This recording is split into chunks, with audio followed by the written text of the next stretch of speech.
Watching Girls Play. W.D. Wetherell. From the Georgia Review. Quick as he'd been in college, he could have speeded up the car just enough to head the ball off the top of the windshield and rocket it toward goal. As things are, he eases into it too slowly, the ball coming down obliquely against the roof, bouncing there 3 times like an angry fist trying to get his attention, then rolling back down over the flattened antenna. The car is instantly surrounded by girls, or parts of girls, brown legs, red knees, pink elbows, reaching for the ball, laughing, draping themselves over the hood, blotting out the sun, then just as suddenly parting again, the dimpled ball nudged and herded back to where it belonged by ponytails, shag cuts, and curls. Dolger smiles, knowing this is expected of him, but the girls are already gone back to their field. A funny incident. Well, not so funny. He could have easily run over one if he hadn't been driving so carefully, and he surprises himself by taking the further step of stopping the car and getting out. It's autumn. This is country, and he hadn't been so deep in country in a very long time, so this is working on him too. The feeling he should at least make a token communion with the brightness, the color, and smells. That there is a soccer game about to begin on the common before a neat village church has nothing to do with it, not in his opinion. It's a kind of bonus, an extra added attraction to what is a badly needed break from the car. He locks the doors from habit, then walks slowly toward where the first spectators are arranging their blankets and lawn chairs around the base of a tall, sloppy-looking elm. It's late enough in October that the leaves have mostly fallen, and what color hits him hardest comes from the perfect green of the field. A little later, looking at it more professionally, he will note the flinty patches scrubbed bare by cleats, the actual mud there by the south goal, a pronounced dip in the same direction. But that first glance comes to him right through the lungs, as if he's breathing in pure green adrenaline, so it's all he can do not to break into the relaxed, negligent kind of lope that once had been so much a part of him, and to head for his usual position there in midfield. Easy, fella, he tells himself. He's still at the smiling stage, taking it all in. Up above the field, the sky is a deep and perfect blue, decorated by a flower or two of broken cloud. No scrub marks there, no dips or depressions. He can remember being exhausted toward the end of hard games, and how he would deliberately blast the ball high toward the sky, just to soak in some of that exhilaration, the coach not daring to yell at him because he was the star. The kind of thing you couldn't teach a younger player, but there you are. There were lots of tricks you couldn't teach. He swings wide around the tree toward the far edge of the field, not stopping until his newly polished loafers come against the powder of the instripe and take on some whiteness. Knowing it's foolish, unable to stop himself, he glances around at the spectators to see if anyone is watching. Being this close to a field is something of an exile's return, and he can't help expecting someone to acknowledge his presence there, to point, whisper, or stare. Soccer is big at home, of course. Youth leagues, clinics, everyone playing. Often driving to the home office or simply on his way to the bank, he would pass a game in progress, but it always seemed off in the distance, behind a haze, nothing that concerned him. If Andrea were in the car, she would turn and look the other way, unable to bear any reminder of children. There was a time, earlier in their marriage, when he would have enjoyed coaching, but there was no way around her hurt, and in time he came to avoid the games too, taking long detours, just so he wouldn't brush up against the happy blur of color spinning around the maypole of that black and white ball, the dance he had once been so good at himself. But this is different. He feels he can trust himself here for a few spare moments before driving on toward Boston. Down by the south goal is the home team, dressed in long-sleeved red shirts and black nylon shorts. These are the girls who had surrounded the car in pursuit of their ball. 6th graders, probably, girls of 11, womanly in their legs, but not much above that, except for a couple of overweight ones who can barely touch their toes during drills. They laugh a lot, jump and laugh, and the tallest, a redhead, leads them in a warm-up that involves slapping the inside and outside of their knees like Swiss folk dancers. The goalie, dressed in an elaborately patterned jersey that suggests camouflage, has a crown on her head, a papery silver one, and everyone on the team takes turns wearing it, like it's part of their ritual. Warm-ups over, they take shots at goal, fed balls by their coach, who stands to their left with a farmer's patient stoop. He wears green work clothes and suspenders, a balding man in his 50s, calls out to them to listen up and concentrate, acting as the gentle damper on their high spirits. Dolger approves of him immediately. Yes, that's the way. Let them pour their exuberance out early, then pull them back slowly to the work at hand. The visitors, the blue and yellow team, are slow in getting off their bus, and Dolger's first impression is that the wrong team has shown up. They're much bigger than the home team, 12-year-olds at least, and there is one girl dressed in a purple jogging suit who looks to be high school age. They run down toward the north goal and immediately begin their drills, serious, unsmiling, mechanically filling the goal with balls that, unlike the home teams, are drilled in and hammered rather than tapped, shunted, and nudged. This doesn't seem to worry anyone but him. The little knot of spectators by the elm has thinned out along the sideline, but they seem more intent on gossiping among themselves than paying attention to the field. Young women in wool shirts, putting babies on the ground to toddle toward other babies. Older brothers and sisters kicking beach balls toward the road, getting yelled at. The fathers, what few there are, leaning against the pickup trucks which make a shiny chrome barrier behind the far end of the field. A much larger group of parents accompanies the visitors.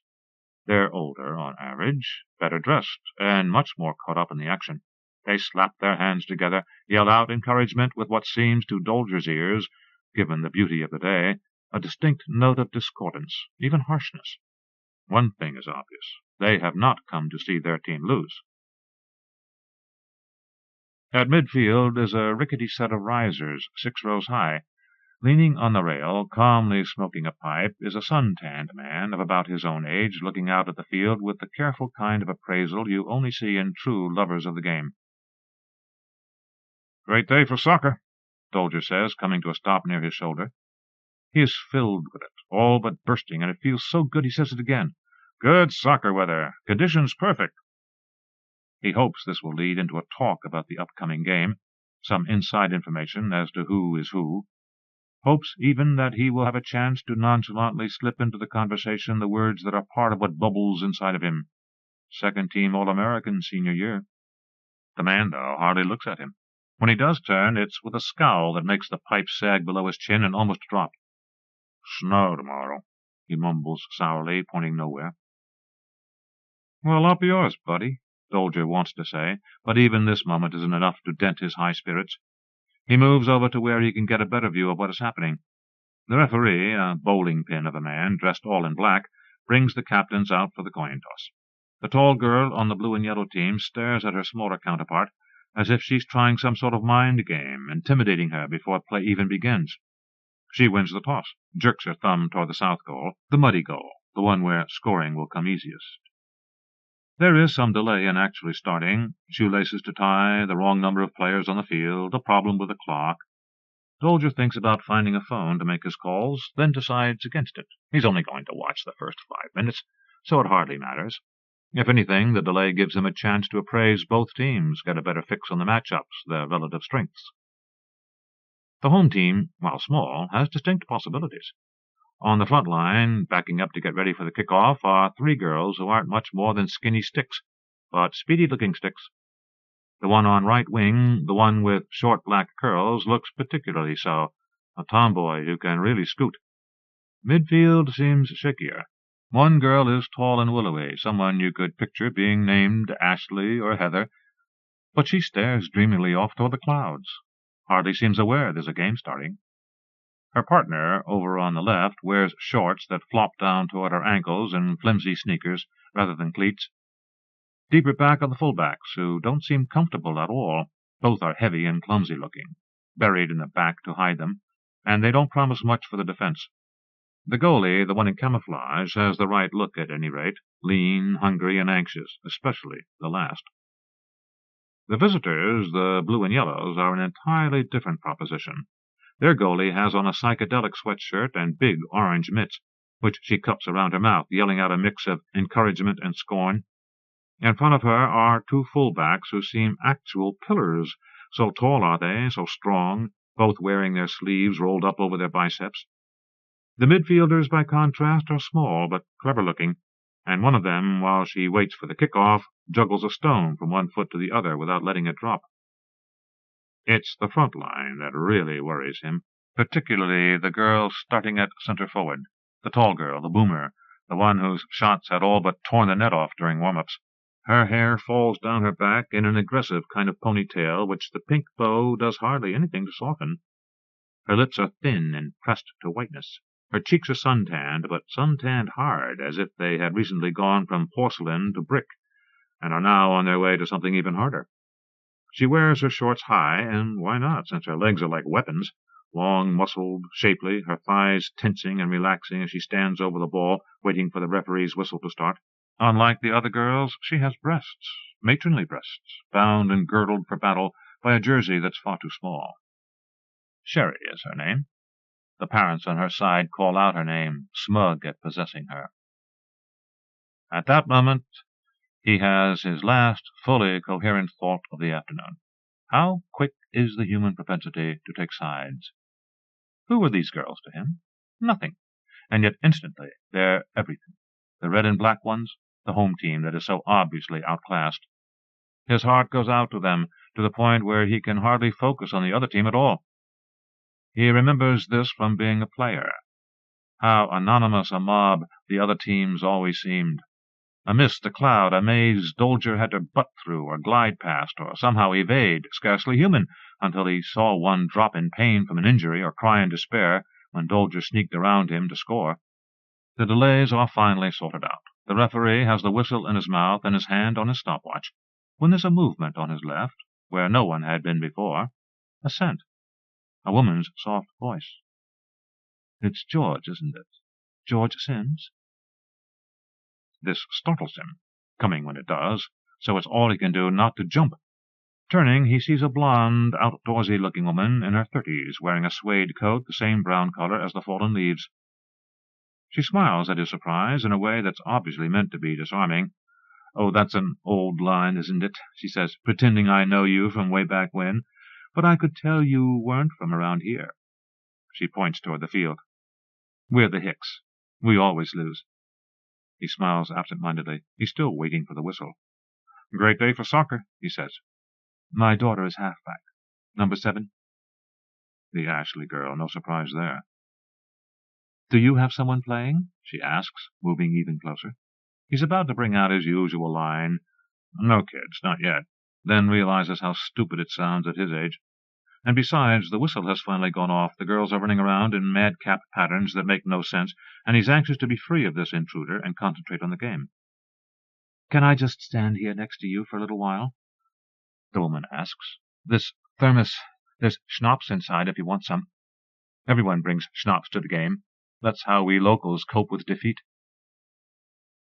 Is she teasing him? Flirting?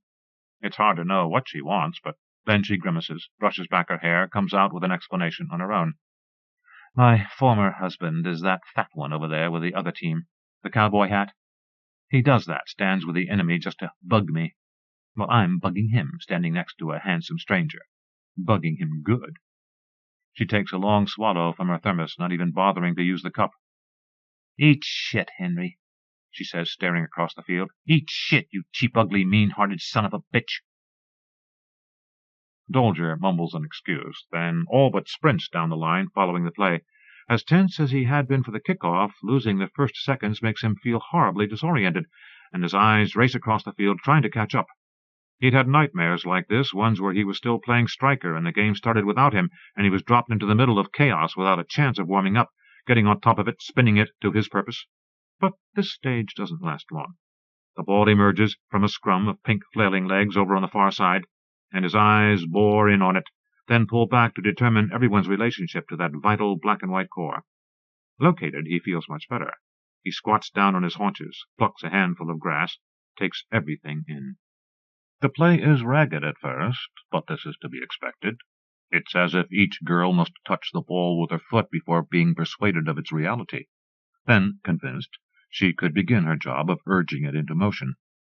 There are some wild, looping crosses, some exuberant headers, the ball skittering away in a band of maple leaves with a galloping posse in hot pursuit. It doesn't take long for the magic of the game to assert itself. the old familiar geometry. Triangles, squares, diagonals, and the only trick is to anticipate all these, be there first at the point where the diagonal is driving, the apex of the triangle, the heart of the square. These girls haven't mastered geometry yet, that's understandable, and yet for those first few minutes the ball seems content to draw lines on its own, filling him with a gladness that all but makes him shout. How he loves the game, how he loves it. He would have been content to watch forever under a sky so fine, feels he could do so if only he could draw back far enough, sit up on the highest of the risers, or run to the edge of the meadow to climb the tallest tree. He stands up, at any rate, the better to see past the parents, and he loses the pattern for a moment. The math gets away from him, and suddenly it's all wrong somehow. The home team is huddled over like they've been kicked in their stomachs, while the big girls in blue and yellow are turning cartwheels across the grass. Sherry has scored the first goal. It happened so fast it seems already in the distant past. He's surprised he remembers seeing it at all. The ball had been moving in harmless little skips and bounces, but then a hard shape bowled past the softer ones. There was a stooping motion, a head bent intently toward a foot, the ball rocketing on a perfect line from the far right edge of the penalty area toward the top left corner of the goal. Missed, he decided, relieved, but his angle was wrong, because the ball bulged out the net, went on flying, then dropped vertically past the goalie's desperate and empty lunge. 1-0 visitors. He would have credited them with a good play if they had been better sports. It's not only the cartwheels, the arrogant high-fives, but the way they so obviously sneer at the smaller team, as if this punishment is just the start. He can see their coach on the opposite sideline, standing on the bench, calling out numbers, wiggling his fingers, giving them a play. The home team, the red and black girls, slump back into formation, acting like they're used to this and somehow comfortable with it, as if being zapped is the only geometry they know. Dolger glances down at his watch. 5 minutes gone. Time to make his calls. But he's caught up in things now, and instead of heading back toward the car, he moves on toward midfield. The play has started up again, and for a moment it swirls past where he is standing, close enough that he can hear the girls pant and sputter, smell the perfumed sweat of them, hear them in quick little whispers call out each other's names. The ball is squeezed out past the sideline. Instinctively, smoothly, he sticks his shoe out and flicks it up into the ball boy's arms. "Blue!" the referee shouts, pointing downfield. More parents have arrived. The little pockets on the sidelines thicken into a wall that is nearly continuous, so the sense of expanse disappears, and the field now seems more like a boxing ring than it does a prairie. They seem evenly divided between those who care too much about the game and those who care nothing. The man with a pipe, the one who had looked so phlegmatic, cups his hands around his mouth, shouts the same thing over and over. "Who wants the ball? Who wants the ball, damn it?" Just beyond him is the blonde woman, who has apparently found herself a far more willing man to flirt with. They stand close enough that the buttons of her coat touch the zipper of his jacket, the two of them smiling and posing toward each other as if they're staring into mirrors. Beyond them, well, he's tired of this already, actually disgusted, ashamed to be one of their number. Spectators were the enemy. Any former player could tell you that. What with the heat of their passion on one hand, the ice of their indifference on the other. He brushes past them until he stands on the corner of the field where he can see better. They're shutting Sherry down, he decides, glancing at his watch. But the moment he does this, she winds up and one-times a shot in from well outside the box. And just a few minutes later she scores a third, this time on a header, the smaller girls falling away from her, intimidated. They actually looked scared, and why shouldn't they? She is so much bigger. Had she been held back a year, or what? He has to admit she has talent, if only a fairly basic one. Her trick is to fake left by dipping her shoulder, then go right and shoot. And if the home coach were smarter, he would put one of his midfielders on her with instruction to watch her right foot and ignore the rest of her body. He wondered if he should tell the coach this himself. As pleasant as the man seems, he doesn't know much about soccer. If he did, he would be yelling at the ref, protesting the bigger team's tactics. Sherry has skill, but the others depend on roughness, particularly the fullbacks, the ones with their sleeves rolled up, who like to wait until one of the smaller girls is making a run at goal before pinching in with their shoulders and bringing her down. It's brutal seeing this. Even the visitors' midfielders, speedy as they are, have been taught to kick the ball out of bounds whenever they are challenged, breaking up the red and black team's rhythm. It's negative tactics all the way, the kind that were ruining soccer, not only on this level, but worldwide. It infuriates him, thinking about this. Didn't anyone care for the beauty of the game anymore? The grace? Against all this, the red and blacks do the best they can, especially the little girl with short black curls, whose good runs end time and time again when she is double-teamed or deliberately tripped. But she's a determined one. I'll plug her. After every fall, she picks herself up, rearranges her shin guards, and goes off in pursuit of the ball, her skinny legs spinning. Dolger's heart goes out to her. He can picture having the care of a girl like that, giving her just the right amount of coaching so as to harness her speed. He can sense the way they would talk about a game afterward, how he would gently but firmly remind her of what she should do. And his heart goes out to the Ashley girl, though in a completely different way. She plays with real abandon, her long blonde hair streaming behind like a decoration left in the air. She has a fluid, gliding sort of quality that takes routine chances and makes them into art, a coltish flourish to her headers, a dancer's follow-through to her kicks. She's the kind he would have been nuts about at that age. Even now, watching her, wishing her on, he can't help feeling that old, forgotten need to show off, and it stirs him in a way that seems caught up somehow with the wide beauty of the clouds, the blowing leaves, the unfurled brilliance of the October sun. It's 4-0 before he decides there is no use punishing himself further. As things stand, the sales meeting is history, and he is already practicing his excuses as he detours back to the car. He'd gotten good at that lately, making excuses, dreaming things up. He is trying to think up an excuse for making excuses, taking a last idle glance around when something so unexpected happens it changes everything and stops him literally in his tracks. The home team scores a goal. The little black-haired girl, the speedy winger. She had been crunched by the fullbacks on a breakaway, only this time, instead of crumpling to the ground, she keeps on running, the ball at her feet, and when the startled blue and yellow goalie rushes out, she makes a hopscotch kind of motion and tucks it by her into the net. 4-1! He pumps his fist in the air, all but shouts. That's soccer, too, the sudden turn in fate. All the hometown girls leap in the air and cheer, but the girl who has scored isn't having any part of this. She rushes all serious back to her position, eager to get another one. On the other side, everything is confusion, a stunned disbelief, and Dolger realizes this is very likely the first goal they have allowed all year. Their coach stands well out on the field with his hands on his hips, screaming. The goalie, catching his tone, screams at her defenders, who yell at the midfielders, who turn to scold Sherry, think better of it, than hang their heads in a perfect pantomime of guilt. This changes things for him, changes them considerably. For all his interest in the game, he had kept a wall between what was happening there and his own involvement. But the goal by the little winger pierces it, lays it in ruins. He finds an open spot midway between the two benches, feeling a surge of adrenaline that makes his earlier excitement seem the merest drip. If anything, it's too much too soon, a sweaty kind of vertigo that drenches downward from his head. One of his coaches, when he first started playing, had warned him about becoming too passionately involved, even at 11, and had suggested a trick to sober up. Become the ball, he had said, and while the other players had laughed at this, thought it silly, to the young Dolger it made immediate and perfect sense. In extremity, in moments of disorientation, he could identify with the solid leather roundness, its subtle indentation and give, even the pungent smell it would take on toward the end of a game, a compound mix of perspiration, boot polish, dirt, and grass. Become the ball, the coach had told him, because no matter what happens out there, the ball always comes back to earth. Sherry gets off a shot from the penalty area, but she's pressing now, and it sails over the net. On the return upfield, the little winger manages to get the ball again, and after a long run down the right side, she crosses it beautifully to Ashley, who was open for a second.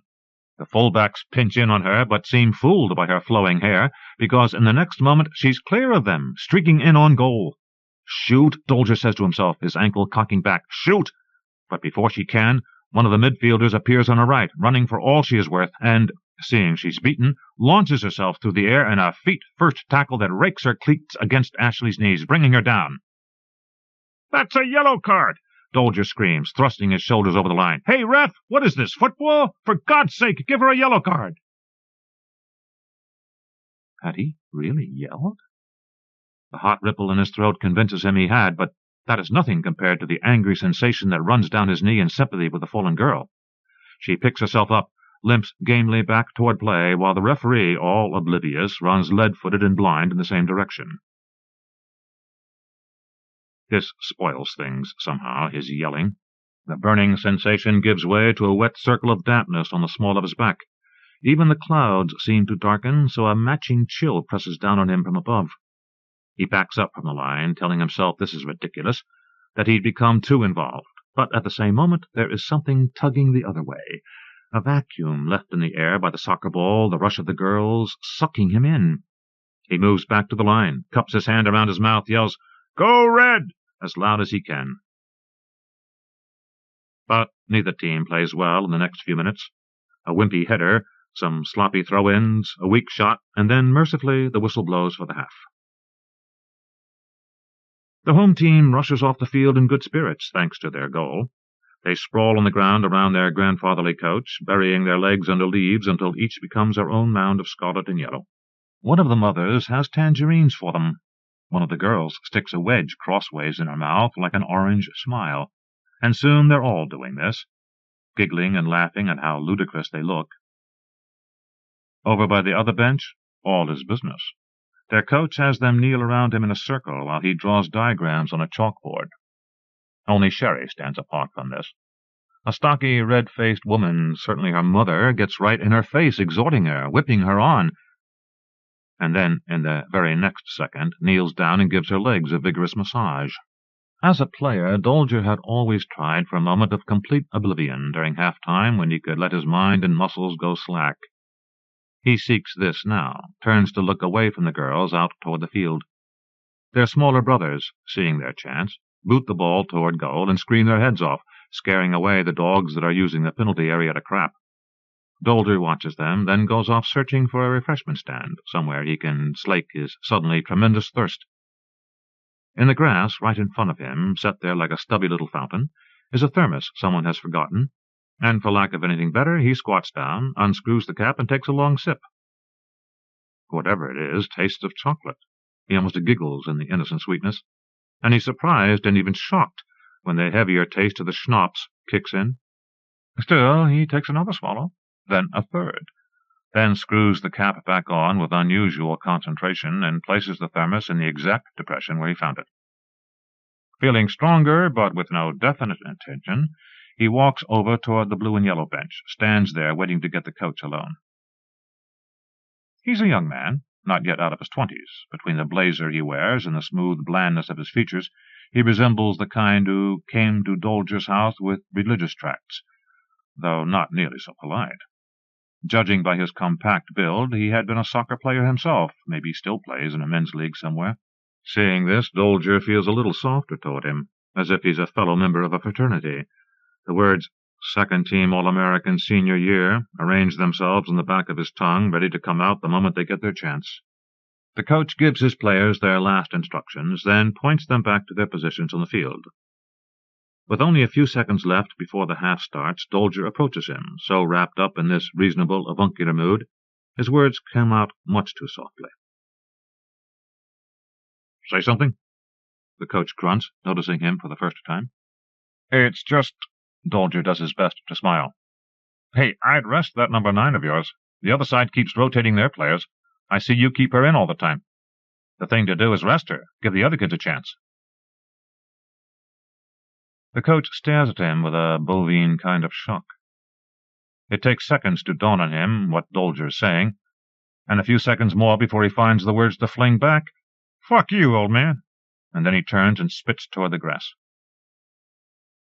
And what's odd, the words don't affect Dolger, mean as they are. What affects him are the coach's eyes, how they're like a mirror held in front of Dolger so he can see himself as the coach must have, a funny, flat-headed guy in a jacket and tie carrying too much weight on his shoulders, too much redness in his face, and having no connection to what is going on. He withers under this. He tries again to smile, to find the words that might bring them back to that fellowship, but the best he can find is, "Have it your way, coach."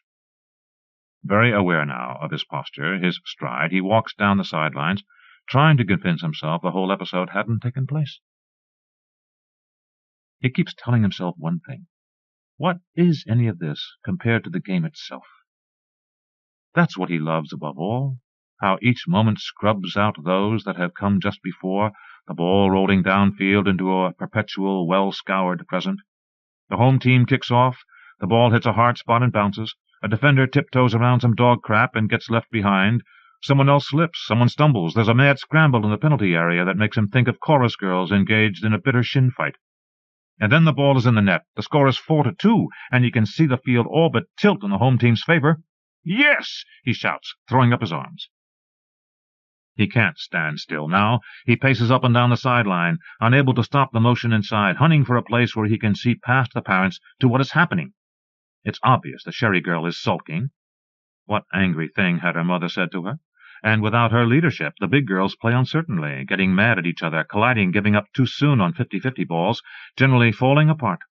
At the same time, the wind has come up. The sky blackened and turned colder under some fast-moving scud, and this seems to intimidate the blue and yellow players most, as if they're city kids, unused to having the elements breathe so directly on their necks.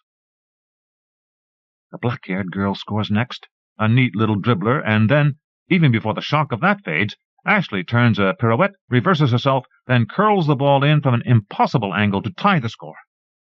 This seems to waken Sherry. Rather than slouching disconsolately after the play, she catches up with the ball near midfield, blows past 3 smaller girls, and lofts in a lob, putting her team back on top.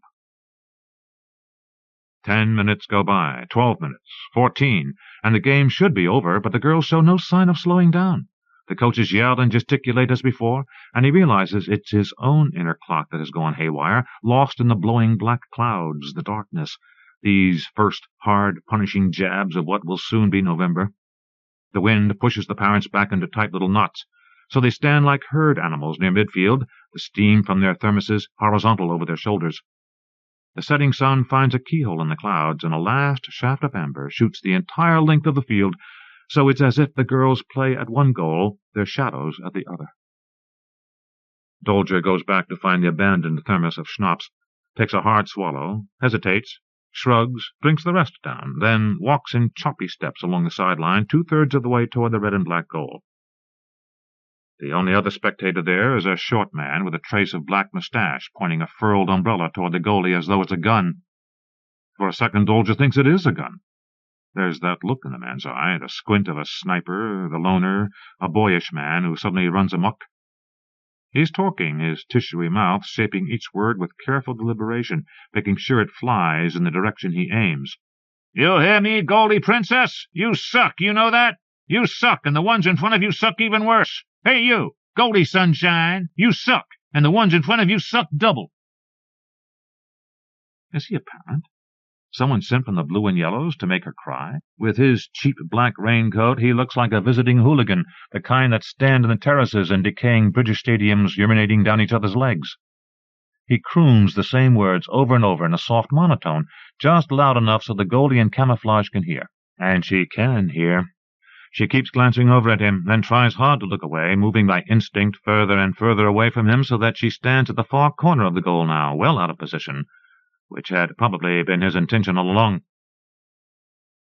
Dolger knows what he should do.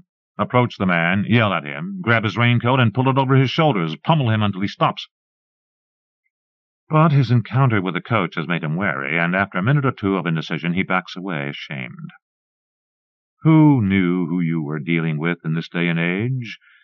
He had read of incidents at Little League games where spectators were sued just for voicing their opinions, and there were times back home when people flared into violence for no reason.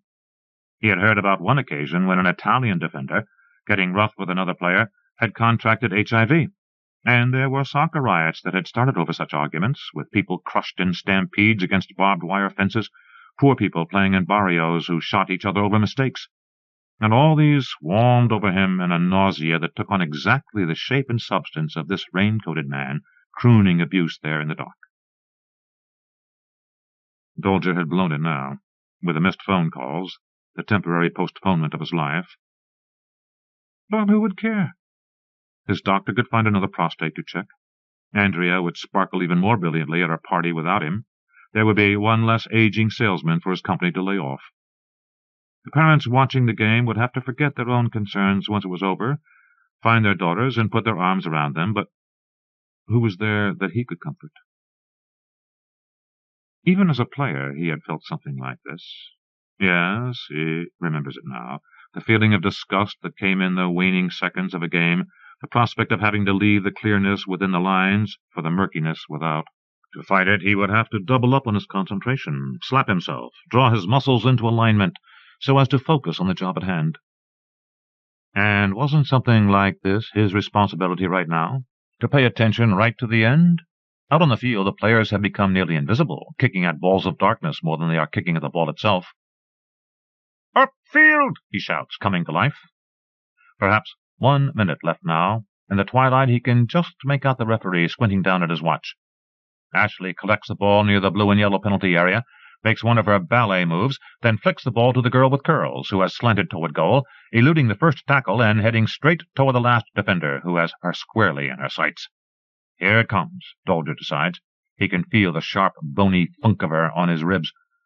But the defender miscalculates in the near darkness, and rather than hitting the black-haired girl with her cleats, she hits the ball, driving it between her own goalie's legs, so that the score is tied. The red and black team goes crazy, hugging one another, yelling, turning cartwheels of their own. A tie is a moral victory, a victory of major proportions. But at the very height of their elation, Dolger recognizes a danger they are blind to. All the while the girls are celebrating, the referee keeps looking down at his watch. Sherry, sensing there is still time, rushes the ball back to midfield and kicks off before the red and black girls even line up. "Get back!" he screams, waving his arm. But too late. Sherry feeds the ball to her winger, who flicks it right back, and then a second later she is around the last defender, a fat girl who makes a helpless stab at the ball and falls down. Alone now, 30 yards from goal, Sherry dribbles down the sideline just inside the chalk, needing only 5 or 6 steps more before she's in shooting range. Dolger, realizing he alone can stop her, advances toward the murky edge of white, then stops as abruptly as a dog hitting an invisible fence, teetering there, caught between impulses. He has the angle on her. The geometry is on his side. All it will take is to jab his foot 6 inches across the barrier. In the darkness, no one will see. But it's as if Sherry can read his intention, half-formed as it is. She dips her shoulder to the left, and just as he sticks out his loafer, expecting her to come back toward him, she dips her shoulder left again, cuts that way instead, draws her leg back, and launches a vicious kick toward goal. So hard and fast is her shot that in his stupor he is suddenly soaring downfield. "Become the ball," his coach had told him, and he is the ball now, the seams of his face spinning sideways, the blocky asymmetry of his features causing him to wobble and crazily swerve. Below him he can see 21 girls leaning toward him like flowers toward a weak amber sun, frozen in yearning, the only motion coming from the goalie scrambling backwards to cover the open corner he's flying toward so fast. Her face a mix of terror and hope.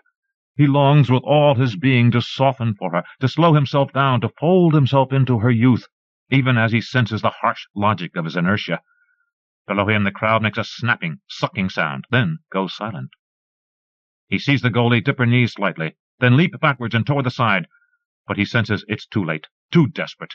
He closes his eyes, braces himself for impact, expecting nothing better than the cold, sardonic clasp of twine, when he feels girlish hands on his face, pressing in on his ears, tentative, grasping, then suddenly sure, yanking him down short of the goal line, pulling him into her, tumbling, grunting, sobbing, but not letting go.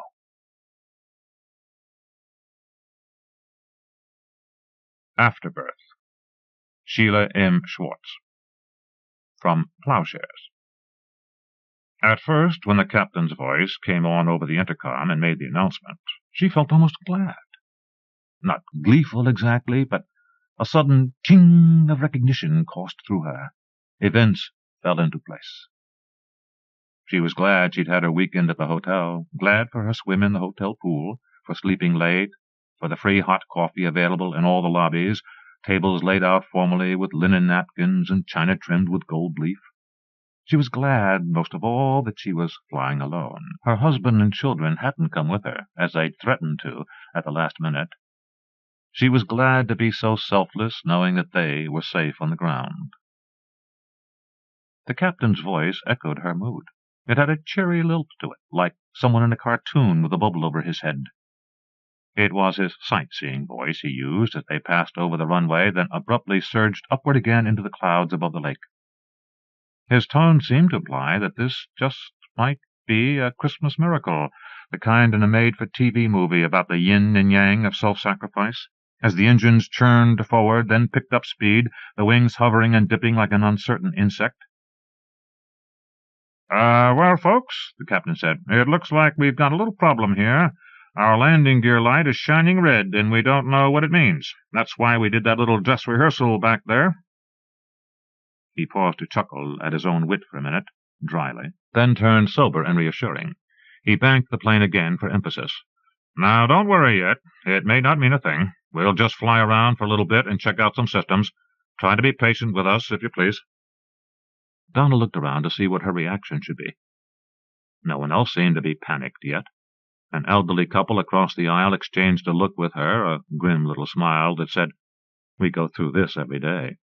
Other passengers, seasoned business travelers, were pretending to read their newspapers, thumbs paging casually, tenderly through the Wall Street Journal.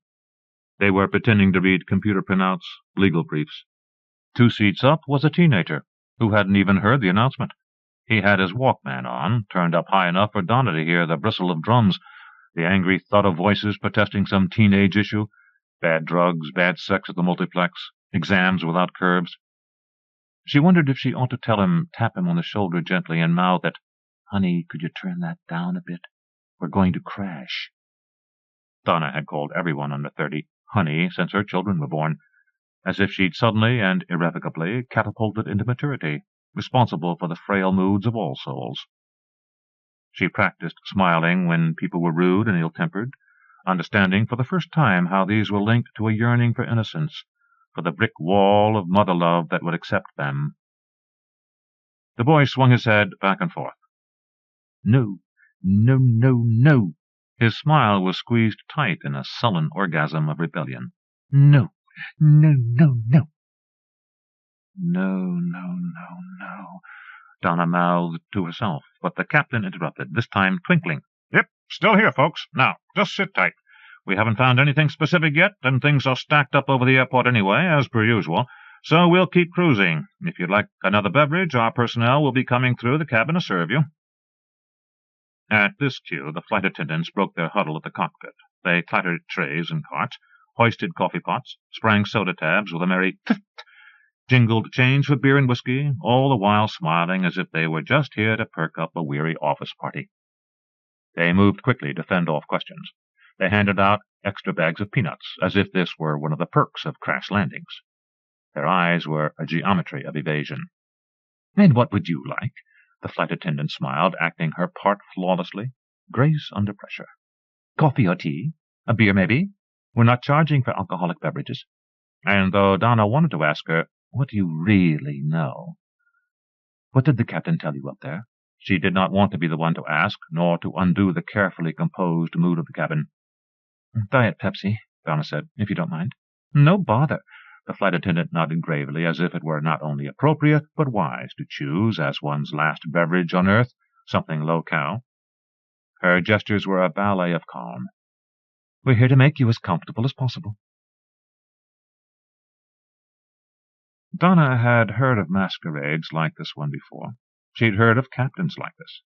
Their bravery put ordinary humans to shame. In times of catastrophe they could sound like a training manual.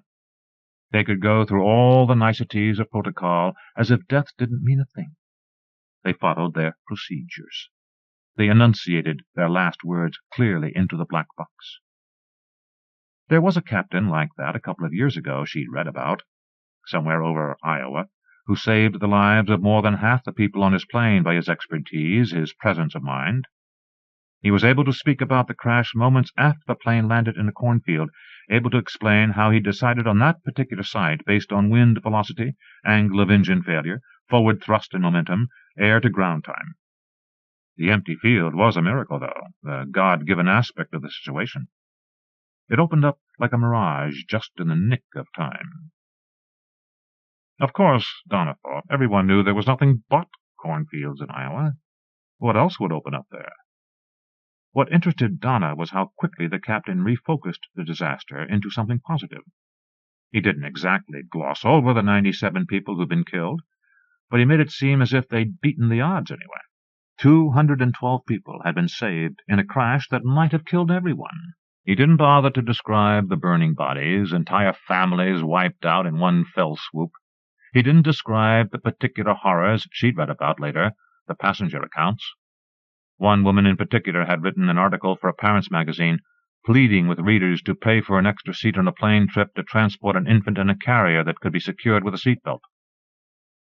Donna wondered if Captain Marvel had read that article, if he'd read the mother's description of her child's trusting look as she tried to soothe him before they crashed. "I love you," she murmured to him, her hand poised across his brow, as if to check for one last fever. "I love you, little Bobby, little dear one. You've had a beautiful life." Then she kissed him over and over until the end. She wasn't able to hold on to him when they struck the ground. He'd hurtled forward through time and space, a frail illustration of the laws of physics, the rest of his life condensed to a few brief seconds of fear. Donna wondered how a mother could survive such a thing. She was glad that she might not have to. That was one of her greatest fears, the possibility of outliving her children, imagining the 100 different ways she could lose them: fire, car crash, inhaled balloons, the impervious marvel of bathtubs, the magnetism of empty electrical sockets. The thought of a knife too close to the edge of the kitchen counter sometimes made her gasp right out loud. Now she might be spared all these, though there still weren't any clear signs of doom from the flight attendants. They were hurrying through the aisles like precursors of the Christmas rush, balancing cups and trays, swinging sprays of tiny liquor bottles that chimed succinctly into the trash. The plane itself seemed quiet as it plowed through the muffled darkness of clouds. The engines had smoothed to a hum, not loud and grinding like the plane she'd taken on the trip out to St. Louis. That one had needed a tune-up, she'd joked with a fellow passenger after landing, a man about 10 years older than she. He had a tiny crease in his ear, a long-gone rhinestone, like a fossil imprint of his wild youth. She watched the discreet cascade of emotions that rippled across his face before he answered her: surprise, boredom, curiosity, lust, and finally lethargy. "Yeah, well, that's what you get for flying a bankrupt airline," he said. He faced forward into the crowd of departing passengers and made his eyes glaze over. She hadn't meant to pick him up or anything. It was just a remark to make while deplaning, her face pressed into the wool of someone's back as everyone crowded to get off. A thought like that hadn't occurred to her in years. She was a woman so thoroughly married she'd lost all gender. Though she didn't mean that with any special bitterness. It was just the inescapable result of being married, of being a mother, of parading nakedly through the streets with a double stroller. And since she thought of herself that way, as a bad mystery, the case of the revolting mother, it seemed ironic how this trip itself had come up. An old college friend had offered her a chance to be on a panel. How images of women in the helping professions have changed since the feminist movement of the 70s. She didn't really qualify for the panel. She had no image. She'd been a literacy volunteer before the children, had quit 5 years ago when Jackie was born. But she hadn't ever been a professional anything, had never done anything with vehemence or discipline, except maybe waiting. She'd made a profession of that, waiting to grow up, waiting to leave home, waiting for her first love affair, her first husband, house, child. Her own mother had taught her to do this, had made her understand that happiness always seemed like a distant hill, just far enough away to look pleasant at twilight. Like this trip. Something she'd anticipated for months, since her third child, Michael, had been born. It was an anniversary present from Tom, but she'd waited almost a whole year to do it, to be sure that as she walked out the door to the taxi, Michael's cries wouldn't draw her back. They circled her, but she shrugged them off, shrugged off the rationale behind Tom's gift. Time to rediscover herself. His words. What could she find in a weekend? What could possibly be left? She shivered now to think how eager she'd been to leave home, How it all might turn out to be a bad omen in a few short minutes. Tom's offer, the conference, her reunion with a friend, the man on the plane who'd snubbed her, the man at the conference who didn't. It had seemed like an opportunity at the time. Now it seemed like a mirage, a trap. It was her fault because she'd been so happy to leave her family. The plane was going to crash because of her, because she couldn't stand how much her children needed her, how they screamed every time she left the room, even if it was just to get their pajamas from the linen closet. When she'd slammed the front door, departure day, it made an airtight seal. On her side there was cool, clean air, trees as light-hearted as ghosts. On their side, sealed in amber, 3 despairing faces. Abandoned forever? Time was like that for children. A few minutes seemed like a lifetime. She wondered if they'd gotten to the airport yet, Tom and the children, whether they were already waiting, her babies with their noses pressed to the glass, caroling, "Mommy, Mommy, Mommy." They'd be wearing their new snowsuits, their tender faces haloed in bunny fur. She wondered how long they'd stand there watching for her plane before Tom dragged them away to check the board. What the word delayed would signify to them, except that Mommy hadn't kept her promise. She was supposed to burst through the door right away like an angel and save them. Life for them was one rescue after another, from boredom, broken toys, premature bedtimes. Someday they'd be too old to want her, and that would be worse. They'd be like that boy in the next row, oblivious, uncaring. His headphones were still on, and he was sound asleep. The static at the end of the tape whirred on and on, the mantra of all electrical equipment. Why didn't anyone wake him? Even the flight attendant speeding by, the jolt of her hip, an inadvertent nudge to his lolling head, didn't rouse him. The flight attendants were gathered again at the door to the cockpit, waiting for further instructions, whispering the way nurses do outside the door of a terminal patient. Predictably, the captain's voice reappeared again, not quite so cheery this time. It sounded strained, muffled, as if he'd placed a handkerchief over his mouth to hide his true identity. "Sorry to keep you waiting," he sighed. "We're still checking our systems and coming up blank here, so we're going to try something a bit different. We're going to come around again over the airport and buzz the tower. They'll check us through their binoculars to see if our landing gear is intact. If it looks okay, we'll make one more pass again, then proceed with our landing." The captain's voice dwindled. Even now he was unwilling to say what they'd do if their landing gear wasn't intact.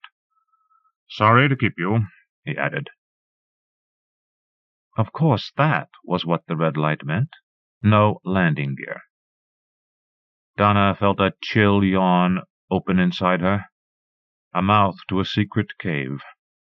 She'd tried to remember any similar cases she'd read of. A plane landing in that condition, what were their chances of surviving? But all she could picture was an explosion. Their plane, pregnant with passengers, bursting open, trailing fire as they skidded down the runway, plowing red searing scars into the tarmac. Now everyone else seemed nervous too. They tucked their heads down and checked their seatbelts. They stared out the darkening windows to grapple with fate, with clouds shifting form, disappearing into the night. Donna heard a rush of air that might have been the engines accelerating or the sudden whispering of everyone around her, lips forming wishful prayers. "I've been in worse situations," she heard someone say, but who? Not the teenager. He was as still as the moon. Not the old couple across the aisle. They were holding hands, peering at one of their tickets, maybe rereading the provisions for sudden death. What sorts of allowances would be made in such a case? Who would benefit? Only the businessmen 3 rows back seemed to still be taking this in stride, though at a slightly higher pitch. They shook their heads as if this were just another part of their job description. They were swigging beers, rattling bags of potato chips, their faces flushed with scorn for the other passengers. It was as if this were an office party they didn't want to break up, a Xerox of other near tragedies that could be averted by a loud voice, a jovial attitude. They were laughing to keep the mood from changing, telling stories of near misses they'd had, crashes they'd avoided by accidental rebookings, malfunctions that didn't pan out, emergency landings. "I've been on a lot of dud runs," one of them said, "and I've been drilled in shit. said another, and live to do the deed. What deed? His friend across the aisle asked. What the hell does that mean? Who knew? What did it matter? They rambled on rapturously, as if these were war stories or tales of sexual conquest. There were mountainous fogs they braved, shorn engines, battered wings, smokers in lavatories who set off alarms, were caught shamefaced with their pants down around their ankles, stubbing out the evidence of their pleasure into their palms. There were baggage holds that split apart and cabins that lost pressure. There were drunken captains, incompetent ground crews who de-iced windows instead of wings. There was wind shear in their voices, tailspin in their eyes. Of course, all three of them had ordered several rounds of whiskey from the flight attendant on our last trip through, and then chasers, a few more chasers. All three wore London fog raincoats, buttoned and belted, ready to bolt when the plane came down. Their briefcases were poised across their laps, though the flight attendant chided them now to stow these safely in the overhead until they landed. When they landed. If they landed. "Let's not get too grammatical," one of them said. Which reminded his friend of another story which he told as soon as the flight attendant flickered back up the aisle. "I knew this guy once who boarded his live snake in the compartment in a lunchbox of all things. What an incredible jerk! I told him not to do it, but he claimed he didn't want to freeze it in baggage. It was a tropical snake. When we hit some turbulence, the compartment sprang open and out fell the snake. It had been crawling around in there loose the whole flight. A constrictor or something, long as my ass, long as a witch's tit." What is that expression? At any rate, all hell broke loose. Somebody yelled, "Help! Snakes! Terrorists!" One lady peed her pants, I swear. She wet the seat. You could see this big dark stain. That was one landing we made over water. The other two laughed uproariously, but Donna suddenly wanted to cry. What if they were really going to be killed? What if the last thing she heard was some horrible, stupid story? What if she never saw her children again? Or Tom? She should concentrate on remembering them, press her feelings and memories into thumbprints, leaf stains. They probably had at least a half an hour left. 15 minutes, anyway, before they circled all the way over the airport and found their landing gear definitely gone. Donna tried to picture them, Tom with his arms around the children like a family portrait, grinning his gigantic smile, so sure that life was just right, that things would work out eventually if she wouldn't worry so much. Then she tried to review each of her children separately, their perfect limbs, their subterranean smiles. But they seemed to streak right past her without stopping, too small to be held. All she could clearly remember was the moment of their births, feeling them gush from her legs in a waterfall of pain, their tiny heads pushing her aside. Those were the only real moments of her life, it seemed, for the last 5 years, if not forever. The 3 births, Jackie, Alan, Michael, one right after another. Her life with Tom was over as soon as her life with them began. It was horrible, but true. Why bother to disguise it now? They both knew it, though they were too polite to say so. She would never think of Tom first, ever again. Would always feel that the best nights of her life were those first nights spent with each child, alone in the hospital room, their tiny lips pressed to her skin, soft as flowers. All night their infant moans of pleasure as she nursed them. They were perfect children, untouched by memory. Perfectly safe. Perfectly hers. Donna wondered if the other passengers were having thoughts like this. Weird thoughts, desperate thoughts. What exactly were you supposed to be thinking at a time like this? Something profound, no doubt. Something that would change the course of your life forever, brief as that course might be. Dwelling on old sins, maybe, or new ones. Maybe that's why they were so quiet. She certainly had enough to keep her busy for the rest of the trip. That man at the conference, for instance, as different from Tom as she could make him. A lot like the businessman behind her.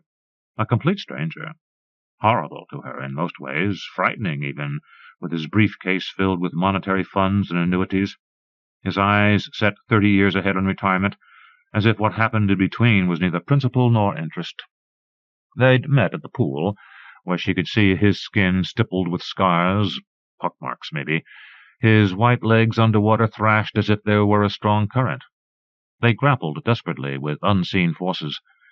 Donna had been a swimmer all her life, and scorned people like this, hell-bent on the rituals of exercise. They bought expensive swimsuits, put plugs in their ears, showered with gusto, strode to the edge of the pool, and peered down as if it were Niagara Falls. Then plunged, dove in with such a splash the waves knocked everyone else out of the water. It was people like this who broke their necks diving into the wrong end. That was their idea of real get-up-and-go. Predictably, he surfaced heartily, thrusting up an array of water, gulping air. His backwash dislodged her goggles. "Nice dive," she told him, and he was pleased. "Thanks much," he said. His great round head nodded with slippery satisfaction. He was the least desirable man at the pool, so she chose him to punish herself for what she was about to do. "How about a drink?" he asked her, waiting around until she'd showered and dried her hair. She didn't believe in saunas, but lingered to try out the free soaps and lotions in their tiny bottles, neat as family heirlooms.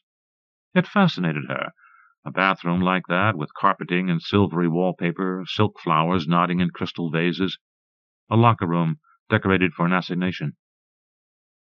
Like the restaurant where they went to grab a bite beforehand.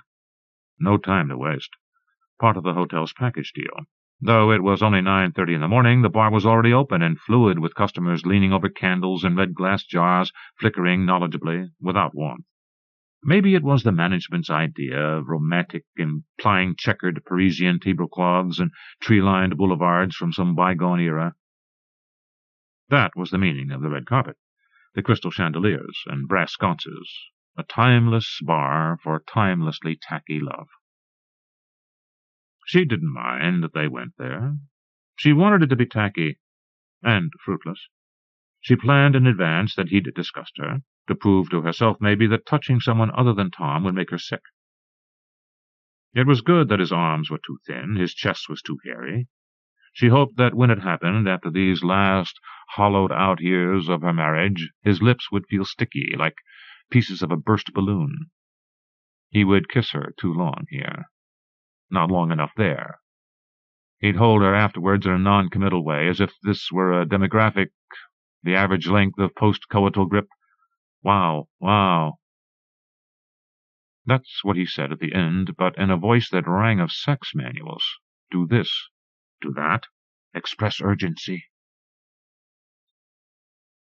There was no real way to explain what she'd done. What excuse could she possibly give? At least I didn't have to pay for a babysitter. And now, maybe no need. When she looked out the window again, they were lowering through the clouds, coming closer to the airport once more, waiting for their moment of truth. Donna recognized features of the landscape they'd just passed a while ago. An hour ago, maybe? Who knew how long it was when your mind was wandering free of responsibility, of logic? They passed over the usual grids of suburban neighborhoods, just like hers. Tree, lawn, house, tree, lawn, house, tree, lawn, house.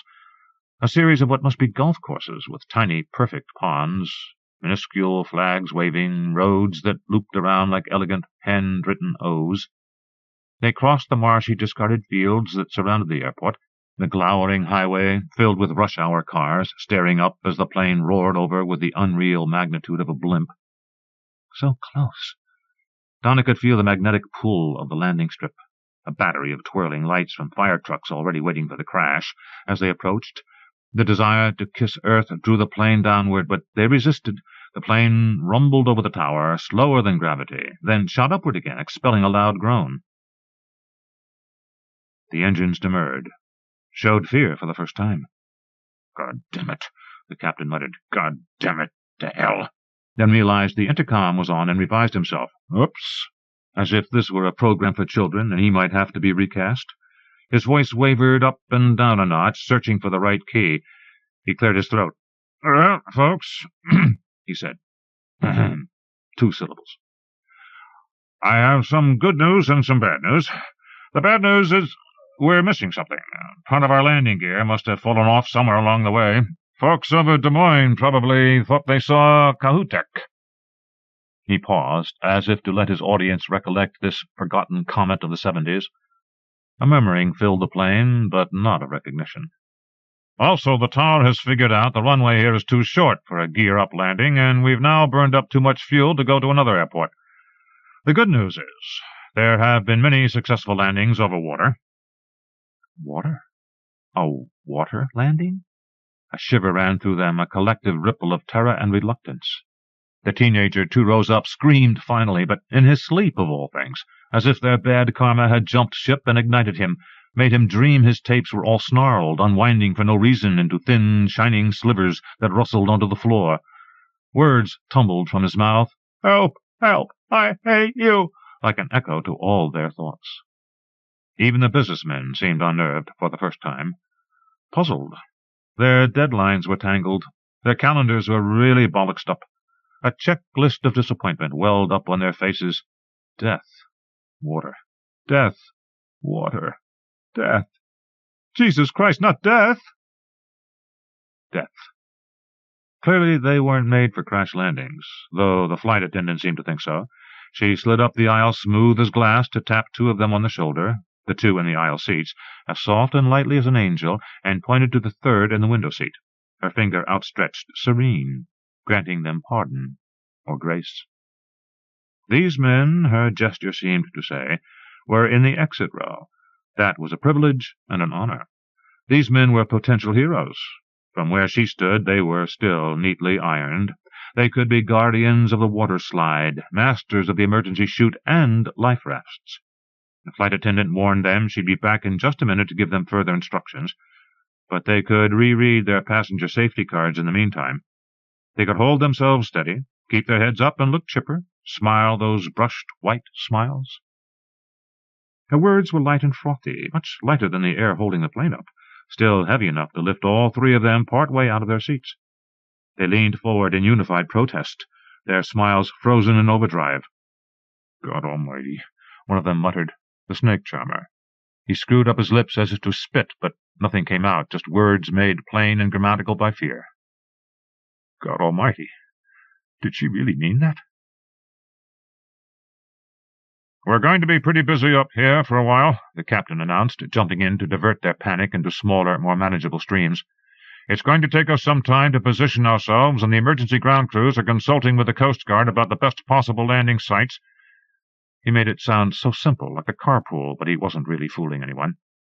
All up and down the aisles there was motion, an animated universe of gestures like branches suddenly tossed by a hurricane, thrashing to get away, though the flight attendants warned them to stay in their seats with their belts fastened.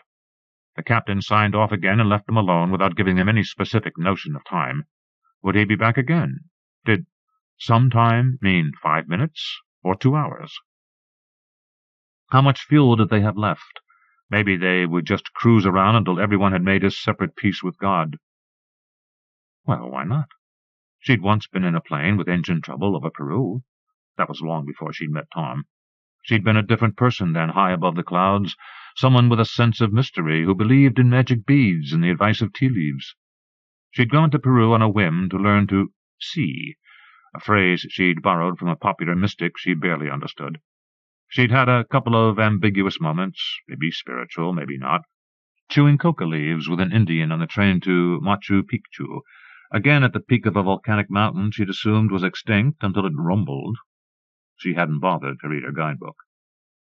Then there was that real moment, the one she'd thought was real, flying over the Andes, above a lake of clouds, when she was sure it was all over, felt the shining pinnacle of her body dissolving into the sun, had thought how light and casual it felt, like snow melting on a bright winter's day, pleasant almost, the way she'd repeated her own name out loud several times, as if it might survive her. It had thrilled her then that no one knew she was on that plane. No one at all had the slightest idea where she was. Her entire history could be erased in a single minute, and there'd be nothing left to remember her. She was 25 years old and hadn't accomplished a single thing. This time it was a completely different story. What wouldn't she leave behind? Everything she'd ever touched would become an artifact. Every word she'd ever said to her children would be a mystery. If they could even remember what she'd said. Words beyond, "No, no, naughty," words beyond, "Don't touch," Had she ever said anything meaningful? Something they might remember as the years went by that would still glow for them like the birthday ring Tom had given her, a sapphire with rays of shifting light. She tried to think, but space seemed to be roaring around her as if it weren't infinite and desperately wide, but small and crushing, shutting her in. She could only think of one conversation she'd had, verbatim, with Jackie, her oldest boy, at Christmas a year ago. They'd been walking around the neighborhood together, looking at displays of lights, when suddenly a meteor had fallen, had moved across the sky slowly and deliberately, as if pushed by an unseen hand. Donna had gasped and exclaimed, "I can't believe it! I can't believe it! We saw the Christmas star!" Though Jackie had no idea what that was, he smiled for her, then exclaimed back, "That's nice, Mommy." He still was young enough he'd say anything to please her. She tried hard to explain to him the star meant they were lucky, they were special. Maybe it meant they were blessed. Now she saw it was just another crazy moment in a long line of them. It lifted her out of her skin for just a glimmer, and that was it. All up and down the plain they were remembering their own crazy moments as they stowed away their last belongings, books, magazines, extra jackets, needle-pointed pillows that whiled away the time. They wouldn't while away the time now. Barely time to remember who they were, where they'd been for the last 20, 30, 60 years. No way to define it except in glimmers, as she had done. What were they thinking? What last memories? The old couple, were they remembering their grandchildren? What medications they'd forgotten to take that morning? Were the businessmen thinking about statistics? Or that special lunch at the Four Seasons, how lucky some of their clients were to eat caviar as casually as Spam? It was bad to be bitter in one's last moments, that's what Tom would say. But how would he ever know? Nothing in the clouds to tell her what her attitude should be. They were a gray shroud, a thick, indecipherable tissue. They were still as an X-ray, silent as ice. As were her fellow passengers, riveted in their seats by expectation, facing straight forward, not speaking, not even swallowing. No one looked to see if there were life jackets underneath their seats. No one felt to see if their seat belts were properly fastened. No one looked to find the nearest emergency exit, as if even at this late hour that would be the grossest possible lapse in taste, to seem as if you were wondering how you could be the first person to leave the plane. Not that Donna had ever been much for good taste. She didn't care much if her children were muddy, if they used their forks and spoons to eat. Tom blamed her for things like that, for socks that never matched, for the tone of voice she sometimes used to yell at the children and him. "I feel like a dog that just peed on the carpet." Sometimes she thought he blamed her for everything. Right from the moment they met, years before, at a barbecue to celebrate the summer solstice. It was 2 months late because the hosts had been too stoned to organize on time, as if that were her fault. The party was held at their farm, a never-say-die commune that had long since collapsed into private ownership. The members believed in total honesty, and that was how her friend had introduced her to Tom. Now this is a woman worth sleeping with. That was marriage brokering in those days. It didn't seem to deter him. They went off to pick buckets of blueberries that stained their hands and lips dark as ink, a tribal rite. "We're marked for life," Tom had said. This was clearly romantic. But later there was a pig roast, despite some vegetarians who objected, who took their tofu burgers and set up camp in another part of the field far away from where the pig smoldered in a deep pit plowed over with leaves and mud, like a murder victim unearthed by accident. They dug the body up to eat it, subdivided the parts with a huge carving knife, waved forelegs, hindquarters. Donna and Tom sat next to each other and giggled at how weird it all was, though not as weird as the little 8mm film of a home birth brought along by a newlywed couple to celebrate the first harvest and offered proudly as a follow-up to the dessert of blueberry pie and ice cream. What was it supposed to be? Entertainment? Erotica? That's how Tom had labeled it afterwards. Porno light, though this really missed the essence. But so did the barbecue crowd, chanting, "New life! New life! Go, go, go!" as the screening progressed. Still, the couple was proud. Their timing couldn't have been better. As luck would have it, the birth coincided with their wedding day. The film was still rolling from the ceremony when the bride felt the first contraction. She took off her wedding gown to labor right there in the field, got down on all fours to push the baby out into the billowing mess of her veil. Donna couldn't believe how the woman's haunches had clenched, unclenched, in a demonstration of sheer animal fury. There was no sound, thank God, to explain her wide-open mouth, but Donna could feel the screams as if they were her own, as the woman swayed from side to side, grinding her belly into the earth. Donna and Tom left before the placenta came out, after the top of the baby's head had popped in and out several times like a shy woodchuck peeping from its hole. That was one of the few times Tom was ever at a loss for words. Even at the birth of their own first child, he'd been composed, had whispered something into her ear about launching a new ship. Back then, though, he'd said, "Is it me, or is this the most disgusting thing you've ever seen?" Back then, Donna had agreed. But she didn't think so now. What could be more disgusting than dying before you were ready to? That's what everyone else was thinking, she was certain, except for that crazy, comatose teenager still sleeping up there. Donna leaned forward in her seat, ready to wake him, just as the flight attendant passed by, already in the act. She ran one bright red fingernail across his forehead, then shook him by the shoulder for good measure. "Wake up, sir," she said firmly. "You can't sleep now. We need your attention." The boy opened his eyes and cursed. What the hell? But she was already gliding away to another destination, another crisply performed task. "Damn," the boy muttered again, as if she'd interrupted something truly special. A memory of roller blades or a bright green mohawk. Maybe the first time he told his parents to go screw themselves. Nothing sentimental in his face. It was a map of pain and boredom. Bored to be alive. Bored in the U.S. of A. Bored by the sound of rain pattering along the drainage ditch in his suburban cul-de-sac. A boy with just one parent. Or maybe 4, 6, 8. The wrong number, at any rate. All his exponents were mixed up. He was the kind of boy she was afraid her sons might grow up to be, the kind she always saw at shopping malls, too tall and skinny to be handsome, bent like a praying mantis over the record rack, worshipping the latest dance mixes, the type of boy who would sit on the floor of a coffee-house in the dirt and cigarette butts, enthralled by the sound of the espresso machine, hissing, hissing. He probably liked to have his tongue vacuumed at the dentist, any sensation, as long as it was unpleasant. A plane crash wouldn't bother him at all. He shrugged when the flight attendant warned him of what was to come. "Who cares?" he asked, with such bitterness it was almost touching. "We're all going to crash sooner or later." Then, bolstered by his own wit, he readjusted his headset, tucked the spongy earpieces tenderly back into the hollows of his ears, and closed his eyes, breathing deeply, face tilted to his air-jet as if it were glue. They were handing out final instructions, holding up the laminated cards that looked so simple.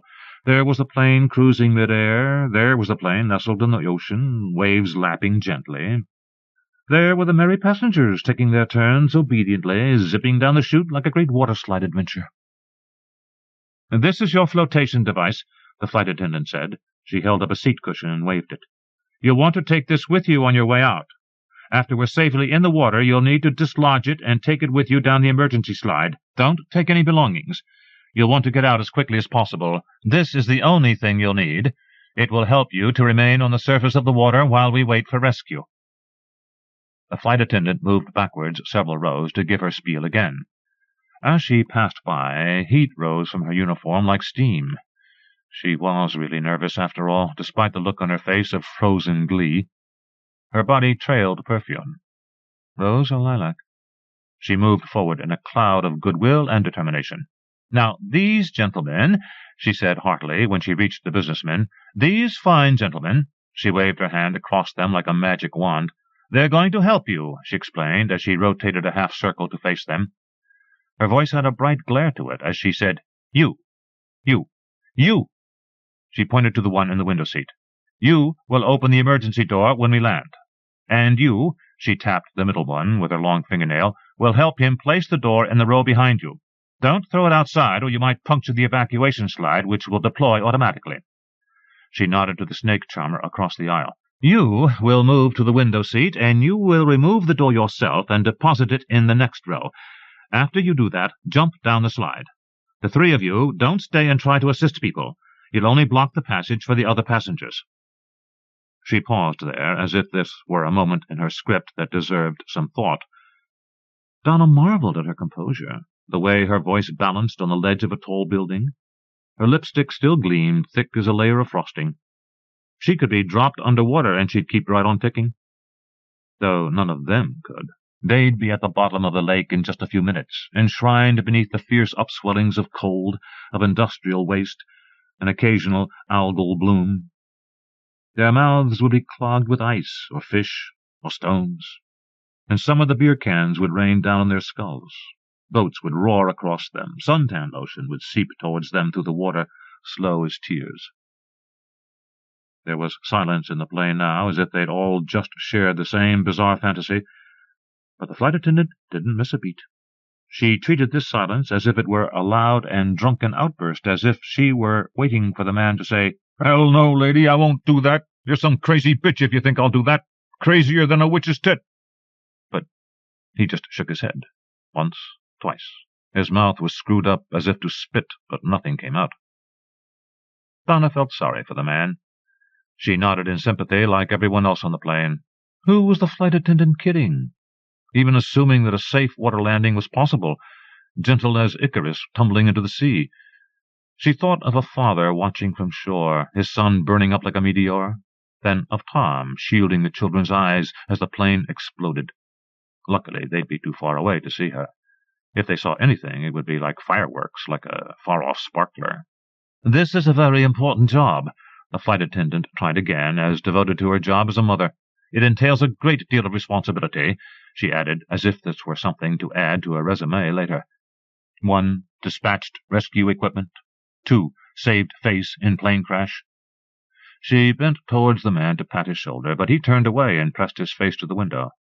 This made the flight attendant nod once more, agreeably. "Okay," she said. "That is perfectly all right. If you feel you are unable to perform your duties properly, then will you please change seats with someone who feels more confident? Can I have a volunteer?" She peered down the aisle expectantly, a glimmer of a smile on her face. "Be brave," the smile said. "Be noble. Be the kind of person you've always wanted to be." "We haven't much time," she chided. As if to reaffirm this, Donna saw the lake appear below them, waves as sharp as fingerprints, the tiny festive dots of boats crawling over the hard surface of the water.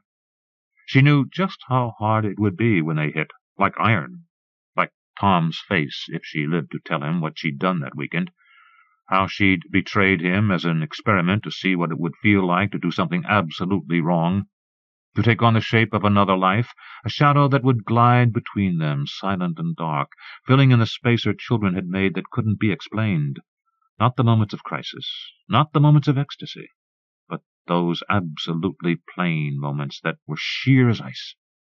Tucking them in at night, washing their hair, pulling up their pants, their little socks that fell around their tiny ankles, pouring cornflakes into their bowls each morning, tenderly, measuring their sleep in hours, weeks, sometimes in seconds, reading them the same books over and over again.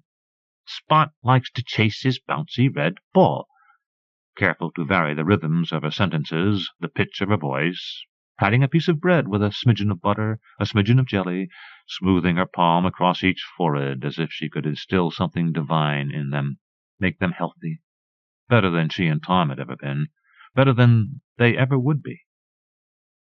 "My children," she thought, "my little babies." As if this were the most complete idea she'd ever had, the most enlightened. "Okay," Donna said. "I'll do it. I'll do it. I'm willing," though the flight attendant didn't hear her. Everything was suddenly out of order, shaking to pieces as they went down, tipping over towards one wing and then the other, unsure of gravity, where it might take them, the captain calling one last time over the intercom, "Hold on now, folks. This is a little sooner than we expected." The teenager in front wagging his head back and forth as if this were some far-out beautiful rhythm. Plane crash as performance art. He was shaking his shoulders. He was beating the armrests with both hands. He was yelling, "Yes, yes, do it, Mama! Do it to me now!" "You be quiet!" The old lady across the aisle leaned over to glare at him. "Have some respect, young man." As if they were in a church. a Reverend movie theater. And suddenly Donna knew it was okay. His craziness would save them. This was his crash, not theirs. He was the only one who believed in it. Everyone else still believed it couldn't happen to them, not today, not with so much unfinished business, so much misunderstood, not with a husband and 3 babies waiting down below, their lives not yet unfolded, crushed up in cocoons of adoration, still wet with joy and love. Son of the Wolfman, Michael Chabon, from Harper's Magazine. When the man charged with being the so-called reservoir rapist was brought to justice, several of the women who had been his victims came forward and identified themselves in the newspapers. The suspect, eventually convicted and sentenced to 15 years at Pelican Bay, was a popular coach and math instructor at a high school in the valley. He had won a state award for excellence in teaching. 24 present and former students and players, as well as the principal of a school, offered to testify on behalf of his good character at the trial. It was the man's solid position in the community and the mishandling of a key piece of evidence that led some of his victims to feel obliged to surrender the traditional veil of anonymity which the LAPD and the newspapers had granted them, and tell their painful stories not merely to a jury, but to the world at large. The second of the reservoir rapist's 8 victims, however, was not among these women. She had been attacked on August 7, 1995, as she jogged at dusk around Lake Hollywood. This was the perpetrator's preferred time of day, and one of 3 locations he favored in committing his attacks, the other 2 being the Stone Canyon and Franklin reservoirs. Such regular habits led in the end to his eventual capture on August 29th. A day before the arrest, the faint pink proof of a cross, fixed in the developing fluid of her urine, informed the reservoir rapist's second victim, Kara Glansman, that she was pregnant. Kara, a casting agent, was married to Richard Case, a cameraman. They were both 34 years old. They had met and become lovers at Bucknell University and were married in 1985. In their 12 years together, neither had been unfaithful to the other, and in all that time Kara had never gotten pregnant, neither by accident nor when she was trying with all of her might. For the past 5 years this unbroken chain of menses had been a source of sorrow, dissension, tempest, and recrimination in Kara and Richard's marriage. On the day she was raped, in fact, Kara had called an attorney friend to discuss, in a vague, strangely hopeful way, the means and procedures of getting a divorce in California. After the attack, her sense of punishment for having been so disloyal to Richard was powerful, and it is likely that even had she not found herself pregnant with Derek James Cooper's child, she would never have counted herself among the women who finally spoke out. The first thing Kara did after she had confirmed the pregnancy with her gynecologist was to make an appointment for an abortion. This was a decision made on the spur of the moment, as she sat on the crinkling, slick paper of the examining table and felt her belly twist with revulsion for the blob of gray cells that was growing in her womb. Her doctor, whose efforts over the past 5 years had all been directed toward the opposite outcome, told her that he understood. He scheduled the operation for the following afternoon. Over dinner that night, take-out Indian food, which they ate in bed because she was still unwilling to go out after dark, Kara told Richard that she was pregnant. He took the news with the same sad calm he had displayed since about 3 days after the attack, when he stopped calling the detective assigned to the case every few hours and dried his fitful tears for good. He gave Kara's hand a squeeze, then looked down at the plate balanced on the duvet and the declivity of his folded legs. He had quit his most recent job in mid-shoot, and for the 3 weeks that followed the attack had done nothing but wait on Kara hand and foot, answering her every need. But beyond sympathetic noises and gentle reminders to eat, dress, and keep her appointments, he seemed to have almost nothing to say about what had happened to Kara. Often his silence hurt and disturbed her, but she persuaded herself that he had been struck dumb by grief, an emotion that he had never been able adequately to express. In fact, Richard had been silenced by his own fear of what might happen if he ever dared to talk about what he was feeling. In his imagination, at odd moments of the day, changing stations on the radio, peeling back pages of the newspaper to get to the box scores. He tortured and killed the rapist. In glistening reds and purples, he snapped awake at 3 o'clock in the morning in their ample and downy bed, with Kara pressed slumbering against him, horrified by the sham of her safety in his arms. The police, the lawyers, the newspaper reporters, the psychotherapists and social workers, all were buffoons, contemptible charlatans, and slackers. Worst of all, Richard discovered that his heart had been secretly fitted by a cruel hand with thin, burning wires of disgust for his wife. How could he have begun to express any of this? And to whom? That evening, as they ate their fugitive supper, Kara pressed him to say something. The looping phrase of proteins that they had tried so hard and for so long to produce themselves, spending years and running up medical bills in the tens of thousands of dollars, had finally been scrawled inside her, albeit by a vandal's hand. And now, tomorrow, with 10 minutes' work, it was going to be rubbed away. He must feel something. Richard shrugged and toyed with his fork, turning it over and over, as if looking for the silver mark. There had been so many times in the last few years when he had found himself, as now, on the verge of confessing to Kara that he did not, in his heart of hearts, really want to have children, that he was haunted by an unshakable sense that the barrenness of their marriage might in fact be more than literal. Before he could get up the courage to tell her, however, that he would watch her doctor hose the bastard out of Kara's womb tomorrow, not only with satisfaction, but with relief, she leapt up from the bed, ran into the bathroom, and vomited up all the dal sag and chicken tikka masala she had just eaten. When Richard dutifully got up to go and keep her hair from falling down around her face, Kara yelled at him to close the door and leave her alone.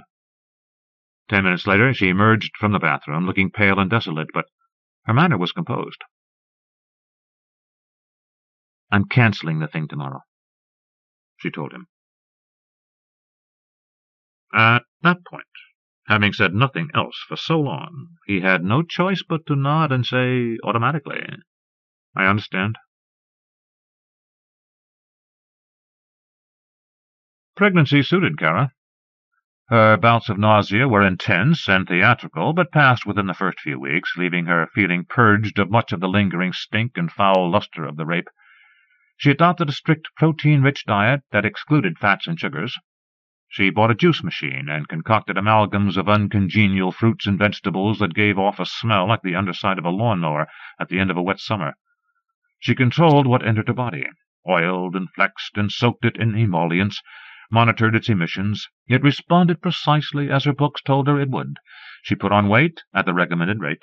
Secondary symptoms, from the mapping of her swollen breasts in blue tracery to mild bouts of headaches and heartburn, appeared reassuringly on schedule.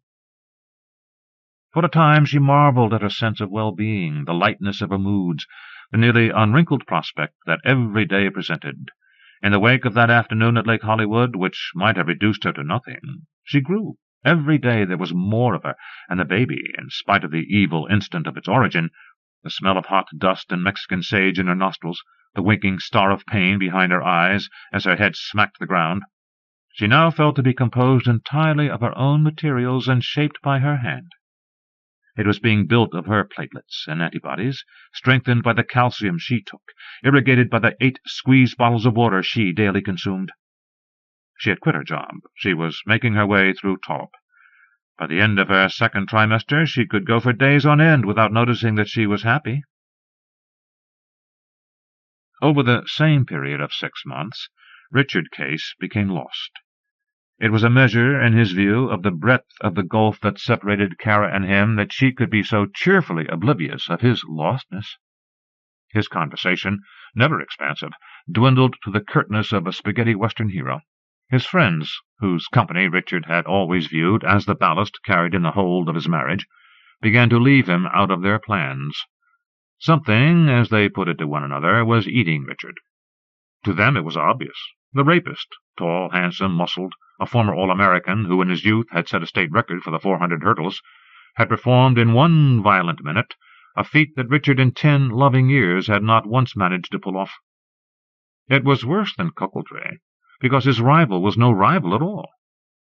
Derek Cooper was beneath contempt, an animal unworthy of any of the usual emotions of an injured husband, and so Richard was forced, as every day his wife's belly expanded, and her nipples darkened, and a mysterious purplish trail was blazed through the featureless country between her navel and pubis, into the awful position of envying evil, coveting its vigor. For a month or two he continued to go with his friends to the racetrack, to smoke cigars, and to play golf, but he took his losses too seriously, picked senseless fights, sulked, turned nasty. One Saturday his best friend found him weeping in a men's room at Santa Anita. After that, Richard just worked. He accepted jobs that in the past he would have declined, merely to keep himself from having to come home. He gave up Dominican cigars in favor of cut-rate cigarettes. He never went with Kara to the obstetrician or read any of the many books on pregnancy, birth, and infancy she brought home.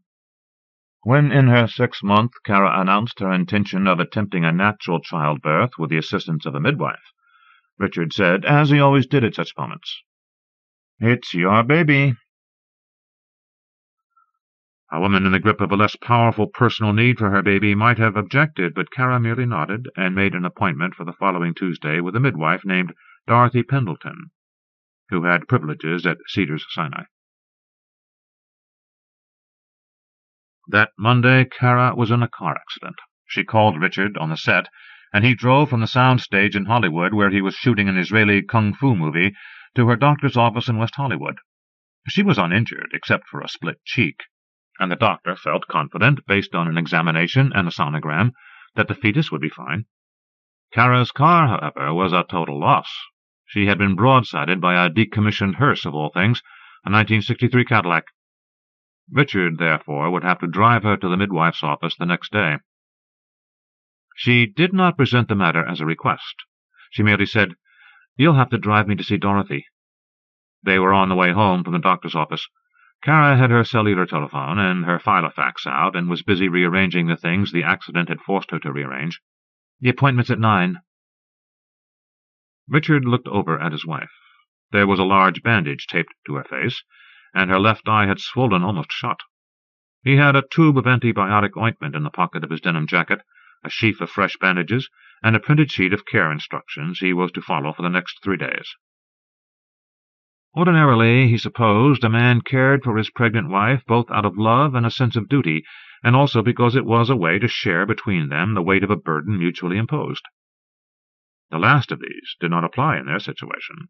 The first had gotten lost somewhere between a shady bend in the trail under the gum trees at the north end of Lake Hollywood and the cold tile of the men's room at Santa Anita. All that remained now was duty. He had been transformed from Kara's husband into her houseboy. "What do you even need a midwife for?" he said. "You have a doctor." "I told you all this," Kara said mildly. "Midwives stay with you. They stroke you and massage you and talk to you. They put everything they have into trying to make sure you have the baby naturally. No C-section, no episiotomy, no drugs. I want to feel the baby come, Richie. I want to be able to push him out." "What do you mean, him? I thought they couldn't tell the sex." "They couldn't. I don't know why I said him. Maybe just... Everyone says, old ladies and whatever, they say I'm carrying high." Her voice trembled, and she drew in a sharp breath. They had come to the intersection at the corner of Sunset and Poinsettia, where 4 hours earlier the bat-winged black hearse had plowed into Kara's car. Involuntarily she closed her eyes, tensing her shoulders. The muscles there were tender from her having braced herself against the impact of the crash. She cried out. Then she laughed. She was alive, and the crescent mass of her body, the cage of sturdy bones cushioned with fat, filled with a bag of bloody sea-water, had done its job. The baby was alive, too. "This is the corner, huh?" "I had lunch at Authentic. I was coming up Poinsettia." It had been Richard who discovered this classic West Hollywood shortcut, skirting the northbound traffic and stop lights of La Brea Boulevard, within a few weeks of their marriage and arrival in Los Angeles. They had lived then in a tiny one-bedroom bungalow around the corner from Pink's. The garage was rented out to a palmist who claimed to have once warned Bob Crane to mend his wild ways. The front porch had been overwhelmed years before by a salmon-pink bougainvillea, and a disheveled palm tree murmured in the backyard, battering the roof at night with inedible nuts. It had been fall, the only season in Southern California that made any lasting claim on the emotions. The sunlight was as intermittent and wistful as retrospection, bringing the city into sharper focus, while at the same time softening its contours. In the afternoons there was a smoky tinge of eastern autumnal regret in the air that they only later learned was yearly blown down from raging wildfires in the hills. Kara had a bottom-tier job at a second-rate Hollywood talent agency. Richard was unemployed. Every morning he dropped her off at the office on Sunset, and then spent the day driving around the city with a bulging Thomas guide that had been her wedding gift to him. Although by then they had been lovers for nearly 2 years, at times Richard did not feel that he knew Kara at all well enough to have actually gone and married her, and the happy panic of those early days found an echo whenever he set out to find his way across that bland, encyclopedic grid of boulevards. When he picked Kara up at the end of the day, they would go to Lucy's or Tommy Tang's, and he would trace out for her the route he had taken that day, losing himself among oil wells, palazzos, long strip malls, and a million little bungalows like theirs, submerged in bougainvillea. They would drink Tecate from the can and arrive home just as the palmist string of electric jalapenos were coming on in her window, over the neon hand, its fingers outspread in welcome or admonition. They had lived in that house for 5 years, innocent of Kara's basal temperature or the qualities of her vaginal mucus. Then they had moved to the valley, buying a house with room for 3 children that overlooked the steel-bright reservoir. "I can't believe you didn't see it," he said. "It was a fucking hearse." For the first time she caught, or allowed herself to notice, the jagged, broken note in his voice, the undercurrent of anger that had always been there, but from which her layers of self-absorption, of sheer happy bulk, had so far insulated her. "It wasn't my fault," she said. "Still," he said, shaking his head. He was crying. "Richard," she said, "are you... What's the matter?" The light turned to green. The car in front of them sat for an eighth of a second without moving. Richard slammed the horn with the heel of his hand. "Nothing," he said, fighting back the bile rising in his throat. "Of course, I'll drive you anywhere you need to go." Midwives' experience of fathers is incidental, but proficient, like a farmer's knowledge of bird migration or the behavior of clouds. Dorothy Pendleton had caught over 2,000 babies in her career, and of these perhaps 1,000 of the fathers had joined the mothers for at least one visit to her office, with a few hundred more showing up to do their mysterious duty at the birth. In the latter setting, in particular, men often revealed their characters, swiftly and without art. Dorothy had seen angry husbands before, trapped, taciturn, sarcastic, hot-tempered, frozen over, jittery, impassive, unemployed, workaholic, carrying the weight of all the generations of angry fathers before them, spoiled by the unfathomable action of bad luck on their ignorance of their own hearts. When she called Kara Glansman and Richard Case in from the waiting-room, Dorothy was alert at once to the dark, crackling effluvium around Richard's head.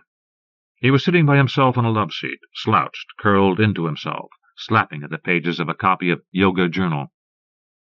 Without stirring, he watched Kara get up and shake Dorothy's hand. When Dorothy turned to him, the lower half of his face produced a brief, thoughtless smile. His eyes, shadowed and hostile, sidled quickly away from her own. "You aren't joining us?" Dorothy said in her gravelly voice. She was a small, broad woman, dressed in jeans and a man's pinstriped Oxford shirt, whose tails were festooned with old laundry tags and spattered with blue paint. She looked dense, immovable, constructed of heavy materials and with a low center of gravity. Her big plastic eyeglasses, indeterminately pink and of a curvy, elaborate style that had not been fashionable since the early 1980s, dangled from her neck on a length of knotty brown twine. Years of straddling the threshold of blessing and catastrophe had rendered her sensitive to all the fine shadings of family emotion, but unfit to handle them with anything other than tactless accuracy. She turned to Kara. "Is there a problem?" "I don't know," said Kara. "Richie?" "You don't know?" said Richard. He looked genuinely shocked. Still he didn't stir from his seat. "Jesus!" "Yes, Dorothy, there is a little problem." Dorothy nodded, glancing from one to the other of them, awaiting some further explanation that was not forthcoming. "Cara," she said finally, "were you expecting Richard to join you for your appointment?" "Not— well, no, I was supposed to drive myself." "Richard," said Dorothy, as gently as she could manage, "I'm sure you want to help Cara have this baby." Richard nodded and kept on nodding. He took a deep breath, threw down the magazine, and stood up. "I'm sure I must," he said. They went into the examination room, and Dorothy closed the door. She and another midwife shared 3 small rooms on the 3rd floor of an old brick building on Melrose Avenue, to the west of the Paramount lot. The other midwife had New Age leanings, which Dorothy, without sharing, found congenial enough. She knew a good deal about herbs and the emotions of mothers, but she did not believe especially in crystals, meditation, creative visualization, or the inherent wisdom of pre-industrial societies. Dorothy's mother and grandmother had both been midwives in a small town outside Texarkana, and 20 years of life on the West Coast had not rid her attitude toward pregnancy and labor of a callous East Texas air of husbandry and hard work. She pointed Richard to a battered armchair covered in gold Herculon, under a poster of the goddess Cybele, with a milky whirl of the cosmos in her belly. She helped Cara up onto the examination table. "I probably should have said something before," Cara said. "This baby, it isn't Richie's." Richard's hands had settled on his knees. He stared at the stretched and distorted yellow daisies printed on the fabric of Cara's leggings. "I see," said Dorothy. She regretted her earlier brusqueness with him, though there was nothing to be done about it now. Her sympathy for husbands was necessarily circumscribed by the simple need to conserve her energies for the principles in the business at hand. "That's hard." "It's extra hard," Cara said, "because, see, I was raped. By the reservoir rapist. Do you remember him?" She lowered her voice. "Derek James Cooper." "Oh, dear God," Dorothy said. It was not the first time these circumstances had presented themselves in her office, but they were rare enough. It took a particular kind of woman, one at either of the absolute extremes of the spectrum of hope and despair, to carry a baby through from that kind of beginning. She had no idea what kind of a husband it took. "I'm sorry for both of you, Cara." She opened her arms and stepped toward the mother, and Cara's head fell against her shoulder. "Richard." Dorothy turned, not expecting Richard to accept a hug from her, but obliged by her heart and sense of the proprieties to offer him one. He looked up at her, chewing on his lower lip, and the fury that she saw in his eyes made her take a step closer to Cara, to the baby in her belly, which he so obviously hated with a passion he could not, as a decent man, permit himself to acknowledge. "I'm all right," he said. "I don't see how you could be," Dorothy said. "That baby in there is the child of a monster who raped your wife. How can you possibly be all right with that? I wouldn't be." She felt Cara stiffen. The hum of the air-conditioning filled the room. "I still think I'm going to skip the hug," Richard said. The examination proceeded.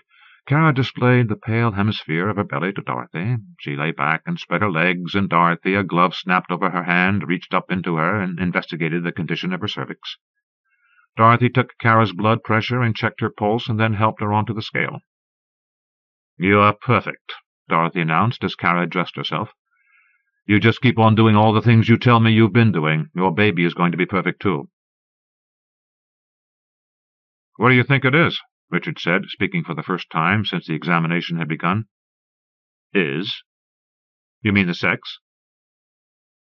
"They couldn't tell on the ultrasound, but I figured you're a midwife. Maybe you have some kind of mystical secret way of knowing." "As a matter of fact, I am never wrong about that," Dorothy said, "or so very rarely that it's the same as always being right." "And?" Dorothy put her right hand on Cara's belly. She was carrying high, which tradition said meant the baby was a boy, but this had nothing to do with Dorothy's certainty of the child's sex. She just had a feeling. There was nothing mystical about it. "That's a little boy. A son." Richard shook his head, face pinched, and let out a soft, hopeless gust of air through his teeth. He pulled Cara to her feet and handed her her purse. "Son of the monster," he said. "Wolfman, Jr." Kara was due on the 14th of April. When the baby had not come by the 21st, she went down to Melrose to see Dorothy, who palpated her abdomen, massaged her perineum with jojoba oil, and told her to double the dose of a vial tincture of black and blue cohosh that Kara had been taking for the past week. "How long will you let me go?" Kara said. "It's not going to be an issue," Dorothy said. "But if it is, how long?" "I can't let you go much past 2 weeks, but don't worry about it. You're 75% effaced. Everything is nice and soft in there. You aren't going to go any 2 weeks. On the 24th of April, and again on the 26th, Kara and a friend drove into Laurel Canyon to dine at a restaurant whose house salad was locally reputed to contain a mystery leaf that sent women into labor. On the 27th, Dorothy met Kara at the office of her OB in West Hollywood. A non-stress test was performed. The condition of her amniotic sac and its contents was evaluated. The doctor was tight-lipped throughout, and his manner toward Dorothy Kara found sardonic and cold. She guessed that they had had words before Kara's arrival, or were awaiting her departure before doing so. As he left to see his next patient, the doctor advised Kara to schedule an induction for the next day. "We don't want that baby to get much bigger." He went out.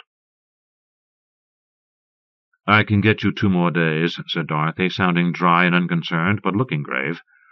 "But I'm going out on a limb." Kara nodded. She pulled on the loose-waisted black trousers and the matching black blouse that she had been wearing for the past 2 weeks. She stuffed her feet into her ragged black espadrilles. She tugged the headband from her head, shook out her hair, then fitted the headband back into place. She sighed and nodded again. She looked at her watch. Then she burst into tears. "I don't want to be induced," she said. "If they induce me, I'm going to need drugs." "Not necessarily." "And then I'll probably end up with a C-section." "There's no reason to think so." "This started out as something I had no control over, Dorothy. I don't want it to end like that." "Everything starts out that way, dear," said Dorothy. "Ends that way, too." "Not this." Dorothy put her arm around Kara, and they sat there side by side on the examining table. Dorothy relied on her corporeal solidity and steady nerves to comfort patients, and was not inclined to soothing words. She said nothing for several minutes. "Go home," she said at last. "Call your husband. Tell him you need his prostaglandins." "Richie?" Kara said. "But he can't. He won't." "Tell him this is his big chance," Dorothy said. "I imagine it's been a long time." 10 months, said Kara. "At least. I mean, unless he's been with somebody else." "Call him," Dorothy said. "He'll come." Richard had moved out of the house when Kara was in her 35th week. Just as from the beginning of their troubles there had been no decisive moment of rupture, no rhetorical firefight. He had merely spent longer and longer periods away from home, rising well before dawn to take his morning run around the reservoir, where the epitaph of their marriage had been written, and arriving home at night long after Kara had gone to sleep. In week 34 he had received an offer to film a commercial in Seattle. The shoot was scheduled for 8 days. When it was over, Richard simply didn't come home. On Kara's due date, he had telephoned to say that he was back in L.A., staying at his older brother Matthew's up in Camarillo. He was sleeping in a semi-converted garage behind Matthew's house, which he shared with Matthew's disaffected teenage son, Jeremy. Richard and Matthew had not gotten along as children, and in adulthood had once gone 7.5 years without speaking. That Richie had turned to him now for help filled Kara with belated pity for her husband. "He doesn't get home till pretty late, Aunt Kara," Jeremy told her when she called that afternoon from the doctor's office. "Like 1 or 2. "Can I call that late?" "Fuck, yeah. Hey, did you have your baby?" "I'm trying," Kara said. "Please ask him to call me." "Sure thing." "No matter how late it is?" She went to Las Carnitas for dinner. Strolling mariachis entered and serenaded her in her magic shroud of solitude and girth. She stared down at her plate and ate 1/10 of the food upon it. She went home and spent a few hours cutting out articles from American Baby and ordering baby merchandise from telephone catalogs in the amount of $512. At 10 o'clock she set her alarm clock for 1:30 and went to bed. At 1 o'clock she was wakened from an uneasy sleep by a dream in which a shadowy, hirsute creature, bipedal and stooped, whom even within the dream itself she knew to be intended as a figure of, or stand-in for, Derek James Cooper, mounted a plump guitaron, smashing it against the ground. Kara shut up, garlic on her breath, heart racing, listening to the fading echoes in her body as that twanging of some great inner string. The telephone rang. "What's the matter, Kara?" Richard said. His voice was creased with fatigue. "Are you all right?" "Richie," she said, though this was not what she had intended to say to him, "I miss you." "Are you having the baby, Kara? Are you in labor now?" "I don't know. I might be. I just felt something. Richie, can't you come over?" "I'll be there in an hour," he said. "Hold on." Over the next hour, Kara waited for a reverberation or renewal of the twinge that had wakened her. She felt strange. Her back ached, and her stomach was agitated and sour. She chewed a Gaviscon and lay propped up on the bed, listening for the sound of Richard's car. He arrived exactly an hour after he had hung up the telephone, dressed in ripped blue jeans and a bulging, ill-shaped, liver-colored sweater she had knit for him in the early days of their marriage. "Anything?" he said. She shook her head and started to cry again. He went over to her, and, as he had so many times in the last year, held her, a little stiffly, as though afraid of contact with her belly, patting her back, murmuring that everything would be fine. "No, it won't, Richie. They're going to have to cut me open. I know they will. It started off violent. I guess it has to end that way." "Have you talked to Dorothy? Isn't there some kind of crazy midwife thing they can do? Some root you can chew or something?" Kara took hold of his shoulders and pushed him away from her so that she could look him in the eye. "Prostaglandins," she said. "And you've got them." "I do?" She looked down at his crotch, trying to give the gesture a slow and humorous Mae West import. "That can't be safe," Richard said. "Dorothy prescribed it." "I don't know, Kara. You and I—" "Come on, Richie. Don't even think of it as sex. Just think of that as an applicator, all right? A prostaglandin delivery system." He sighed. He closed his eyes and wiped his open palms across his face as though to work some life and circulation into it. The skin around his eyes was as pale as a worn dollar bill. "That's a turn-on," he said. He took off his clothes. He had lost 25 pounds over the past several months, and he saw the shock of this register on Kara's face. He stood a moment at the side of the bed, uncertain how to proceed. For so long she had been so protective of her body, concealing it in loose clothing, locking him out of the bathroom during her showers and trips to the toilet, wincing and shying from any but the gentlest demonstrations of his hands.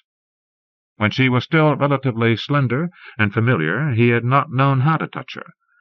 Now that she loomed before him, lambent and enormous, he felt unequal to the job.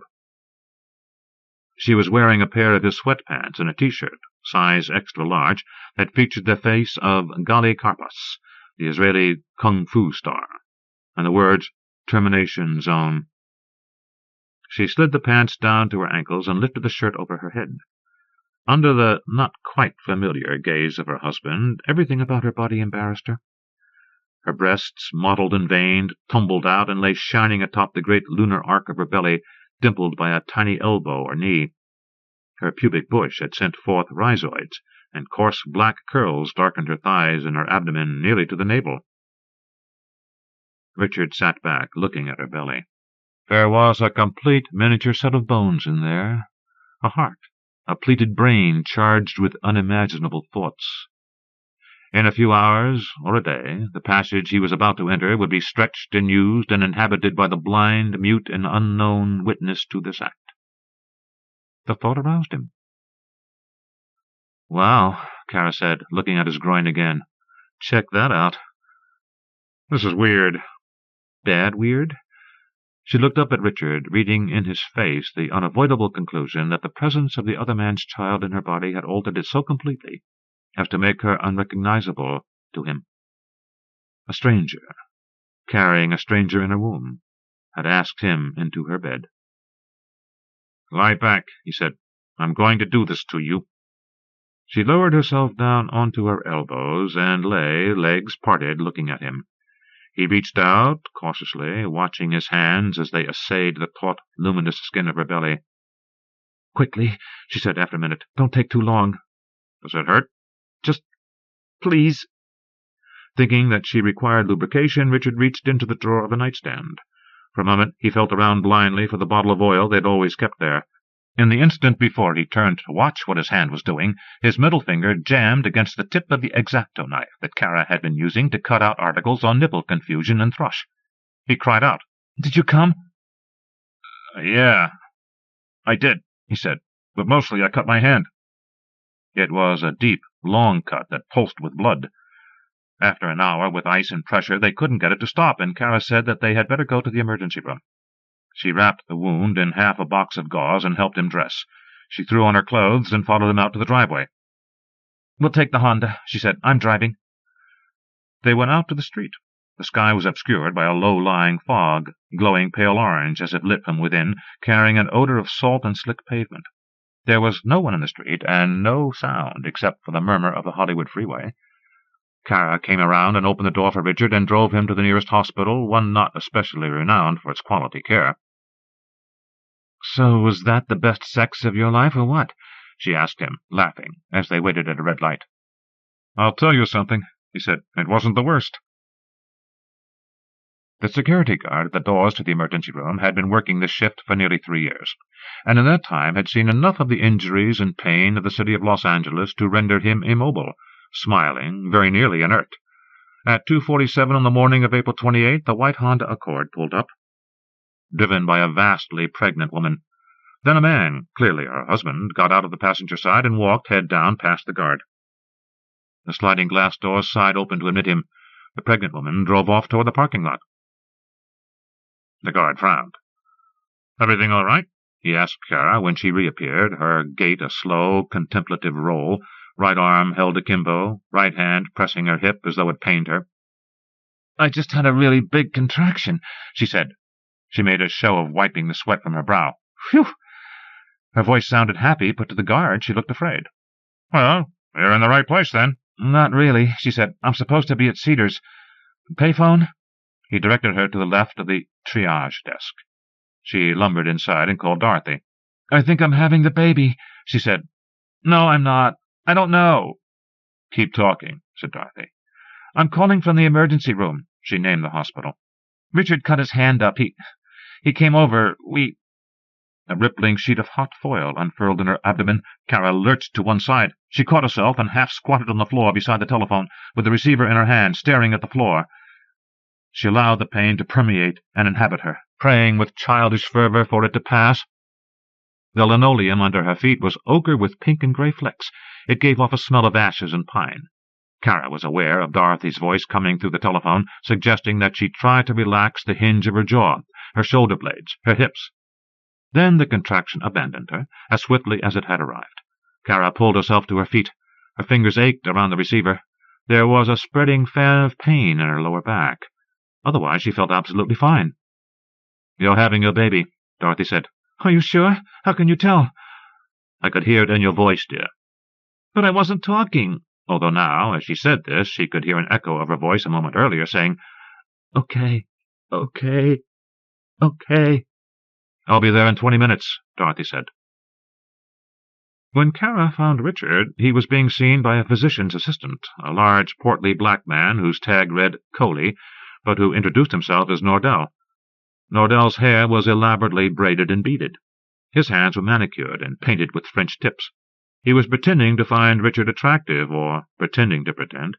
His hand was steady, and his sutures marched across Richard's swollen fingertip as orderly as a line of ants. Richard looked pale and worried. He was pretending to be amused by Nordell. "Don't worry, girlfriend. I already gave him plenty of shit for you," Nordell told Kara when she walked into the examination room. "Cutting his hand when you're about to have a baby. I said, boyfriend, this is not your opera." "He has a lot of nerve," said Kara. "My goodness, look at you. You are big. How do you even fit behind the wheel of your car?" Richard laughed. "You be quiet." Nordell pricked another hole in Richard's finger, then tugged the thread through on its hook. "When are you due?" 2 weeks ago. Uh-huh. He scowled at Richard. "Like she don't already have enough to worry about without you sticking your finger on a damn X-Acto knife?" Richard laughed again. He looked like he was about to be sick. "You all got a name picked out?" "Not yet." "Know what you're having?" "We don't," said Kara. "The baby's legs were always in the way, but Richard would like a girl." Richard looked at her. He had noticed when she came into the room that her face had altered, that the freckled pallor and fatigue had given way to a flush and a giddy lustre in her eye that might have been happiness or apprehension. "Come on," said Nordell. "Don't you want to have a son to grow up just like you?" "That would be nice," Richard said. Kara closed her eyes. Her hands crawled across her belly. She sank down to the floor, rocking on her heels. Nordell set down his suturing clamp and peeled off his gloves. He lowered himself to the floor beside Kara and put a hand on her shoulder. "Come on, honey. I know you've been taking those breathing lessons, so breathe. Come on." "Oh, Richie!" Richard sat on the table watching Kara go into labor. He had not attended any but the first of the labor and delivery classes, and had not the faintest idea of what was expected of him, or what it now behooved him to do. This was true not just of the process of parturition, but of all the duties and grand minutiae of fatherhood itself. The rape, the conception, the growing of the placenta, the nurturing and sheltering of the child in darkness, in its hammock of woven blood vessels, fed on secret broth. All of these had gone on with no involvement on his part. Until now he had taken the simple, unalterable fact of this rather brutally to heart. In this way he had managed to prevent the usual doubts and questions of the prospective father from arising in his mind. For a time, it was true, he had maintained a weak hope that the baby would be a girl. Vaguely he had envisioned a pair of skinny legs and pink high-topped sneakers, crooked upside down over a horizontal bar, a tumbling hem conveniently obscuring the face. When Dorothy had so confidently pronounced the baby a boy, however, Richard had actually felt a kind of black relief. At that moment, the child had effectively ceased to exist for him. It was merely the son of Kara's rapist, its blood snarled by the same bramble of chromosomes. In all the last 10 months he had never once imagined balancing an entire human being on his forearm, never pondered the depths and puzzles of his relationship to his own father, never suffered the nightly clutch of fear for the future that haunts a man while his pregnant wife lies beside him with her heavy breath rattling in her throat. Now that the hour of birth was at hand, he had no idea what to do with himself. "Get down here," said Nordell. "Hold this poor child's hand." Richard slid off the table and knelt beside Kara. He took her warm fingers in his own. "Stay with me, Richie," Kara said. "All right," said Richard. "Okay." While Nordell hastily wrapped Richard's finger in gauze and tape, a wheelchair was brought for Kara. She was rolled off to admissions, her purse balanced on her knees. When Richard caught up to her, a volunteer was just wheeling her onto the elevator. "Where are we going?" Richard said. "To labor and deliver," said the volunteer. "4th floor. Didn't you take the tour?" Richard shook his head. "This isn't our hospital," Kara said. "We took the tour at Cedars." "I wish I had," Richard said, surprising himself. When the labor triage nurse examined Kara, she found her to be 100% effaced and nearly 8 centimeters dilated. "Whoa," she said. "Let's go have you this baby." "Here?" Kara said, knowing she sounded childish. "But nothing," said the nurse. "You can have the next one at Cedars." Kara was hurried into an algae-green gown and rolled down to what she and the nurse both referred to as an LDR. This was a good-sized room that had been decorated to resemble a junior suite in an airport hotel. Pale gray and lavender, oak laminate furniture, posters on the walls tranquilly advertising past seasons of the Santa Fe Chamber Music Festival. There was a hospital smell of air conditioning, however, and so much diagnostic equipment crowded around the bed, so many wires and booms and monitors, that the room felt cramped, and the effect of pseudo-luxury was spoiled. With all the gear and cables looming over Kara, the room looked to Richard like nothing so much as a sound stage. "We forgot to bring a camera," he said. "I should shoot this, shouldn't I?" "There's a vending machine on, too," said the labor nurse, raising Kara's legs up toward her chest, spreading them apart. The outer labia were swollen and darkened to a tobacco-stained brown, gashed pink in the middle, as bright as bubble gum. It has things like combs and toothpaste. I think it might have the kind of camera you throw away. Do I have time? Probably, but you never know. Kara, do you want pictures of this? Should I go? I'll be right back. Kara? Kara didn't answer. She had slipped off into the world of her contractions, eyes shut, head rolled back, brow luminous with pain and concentration like the brow of Christ in a crucifixion scene. The nurse had lost interest in Richard and the camera question. She held one of Kara's hands in one of hers and stroked Kara's hair with the other. Their faces were close together, and the nurse was whispering something. Kara nodded and bit her lip and barked out an angry laugh. Richard stood there. He felt he ought to be helping Kara, but the nurse seemed to have everything under control. There was nothing for him to do, and no room beside the bed. "I'll be right back," he said. He got lost on his way down to the second floor, and then when he reached 2, he got lost again trying to find the vending machine. It stood humming in a corridor outside the cafeteria, beside the men's room. Within its tall panel of glass doors, a carousel rotated when you pressed a button. It was well stocked with toiletry and sanitary items, along with a few games and novelties for bored children. There was one camera left. Richard fed a $20 bill into the machine and received no change. When he got back to the room, he stood with his fingers on the door handle. It was cold and dry, and gave him a static shock when he grasped it. Through the door he heard Kara say, "Fuck!" with a calmness that frightened him. He let go of the handle. There was a squeaking of rubber soles, rapid and intent. Dorothy Pendleton was hurrying along the corridor toward him. She had pulled a set of rose surgical scrubs over her street clothes. They fit her badly across the chest, and one laundry-marked shirt-tail dangled free of the waistband. She was pinning her hair up behind her head, scattering bobby pins as she came. "You did it," she said. "Good for you." Richard was surprised to find that he was glad to see Dorothy. She looked intent, but not flustered, rosy-cheeked, wide awake. She gave off a pleasant smell of sugary coffee. Over one shoulder she carried a big leather sack covered in a worn patchwork of scraps of old quilines. He noticed, wedged in among the tubes of jojoba oil and the medical instruments, a rolled copy of the Daily Racing Form. "Yeah, well, I'm just glad, that my sperm finally came in handy for something," he said. She nodded, then leaned into the door. "Good sperm," she said. She could see that he needed something from her, a word of wisdom from the midwife, a pair of hands to yank him breech-first and hypoxic back into the dazzle and clamor of the world.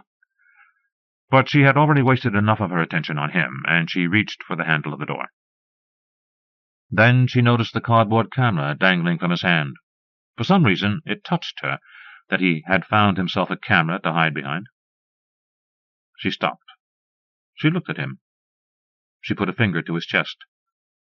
"My father was a sheriff in Bowie County, Texas," she said. He took a step backward, gazing down at the finger. Then he looked up again. "Meaning?" "Meaning get your ass into that room, deputy." She pushed open the door. The first thing they heard was the rapid beating of the baby's heart through the fetal monitor. It filled the room with its simple news, echoing like a hammer on tin. "You're just in time," said the labor nurse. "It's crowning." "Dorothy, Richie," Kara's head lolled toward them, her cheeks streaked with tears and damp locks of hair, her eyes red, her face swollen and bruised-looking.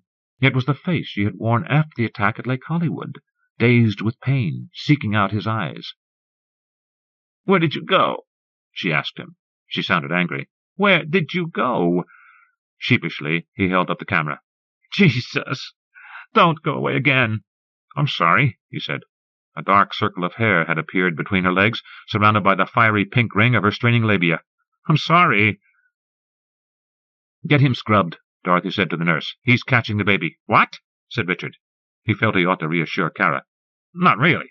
"Really," said Dorothy. "Get scrubbed." The nurse traded places with Dorothy at the foot of the bed and took Richard by the elbow. She tugged the shrink-wrapped camera from his grasp. "Why don't you give that to me?" she said. "You go get scrubbed." "I washed my hands before," Richard said, panicking a little.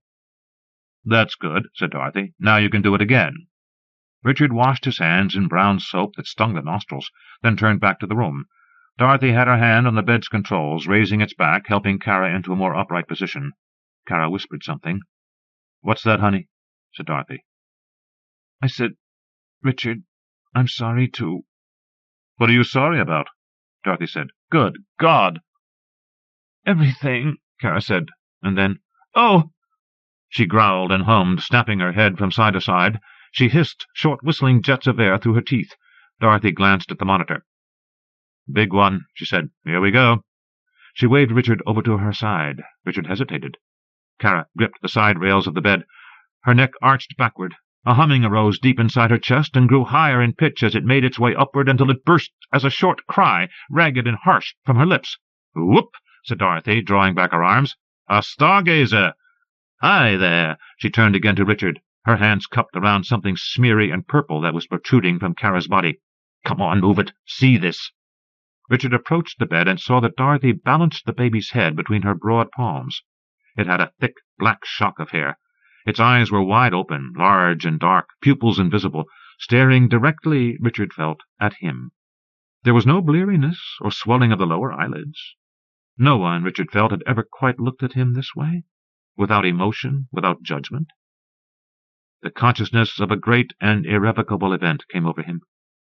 10 months' worth of dread and longing filled him in a single, unbearable rush. Disastrous things had happened to him in his life, at other times stretching far back into the interminable afternoons of his boyhood. He had experienced a sense of buoyant calm that did not seem entirely without foundation in the nature of things. Nothing awaited him in the days to come but the same uneven progression of disaster and contentment. And all those moments, past and future, seemed to him to be concentrated in that small, dark, pupilless gaze. Dorothy worked her fingers in alongside the baby's shoulders. Her movements were brusque, sure, and indelicate. They reminded Richard of a cook's or a potter's. She took a deep breath, glanced at Kara, and then gave the baby a twist, turning it 90 degrees. "Now," she said, "give me your hands." "But you don't really catch them, do you?" he said. "That's just a figure of speech." "Don't you wish?" said Dorothy. "Now get in there." She dragged him into her place and stepped back. She took hold of his wrists and laid his hands on the baby's head. It was sticky and warm against his fingers. "Just wait for the next contraction, Dad. Here it comes." He waited, looking down at the baby's head, and then Kara grunted, and some final chain or stem binding the baby to her womb seemed to snap. With a soft slurping sound, the entire child came squirting out into Richard's hands. Almost without thinking, he caught it. The nurse and Dorothy cheered. Kara started to cry. The baby's skin was the color of skimmed milk, smeared, glistening, flecked with bits of dark red. Its shoulders and back were covered in a faint down, matted and slick. It worked its tiny jaw, snorting and snuffling hungrily at the sharp first mouthfuls of air. "What is it?" Kara said. "Is it a boy?" "Wow," said Richard, holding the baby up to show Kara. "Check this out." Dorothy nodded. "You have a son, Kara," she said. She took the baby from Richard and laid him on the collapsed tent of Kara's belly. Kara opened her eyes. "A big old hairy son." Richard went around to stand beside his wife. He leaned in until his cheek was pressed against hers. They studied the Wolfman's boy, and he regarded them. "Do you think he's funny-looking?" Richard said doubtfully. Then the nurse snapped a picture of the three of them, and they looked at her, blinking, blinded by the flash. "Beautiful," said the nurse. Miracle Boy. Pinckney, Benedict. From Esquire. Lizard and Geronimo and Eskimo Pie wanted to see the scars. "Show us the scars, Miracle Boy," they said. They cornered Miracle Boy after school one day, waited for him behind the shop class shed, out beyond the baseball diamond where the junior high's property bordered McClung's place. Miracle Boy always went home that way, over the fenced stile and across the fields, with his weird shuffling gait and the black locust walking stick that his old man had made for him. His old man's place bordered McClung's on the other side. "Show us the scars." Lizard and Geronimo and Eskimo Pie knew all about the accident, and Miracle Boy's reattached feet. The newspaper headline had named him Miracle Boy. "Miracle Boy's feet reattached in 8-hour surgery." Everybody in school knew. Everybody in town. Theirs was not a big town. It had happened a number of years before, but an accident of that sort has a long memory.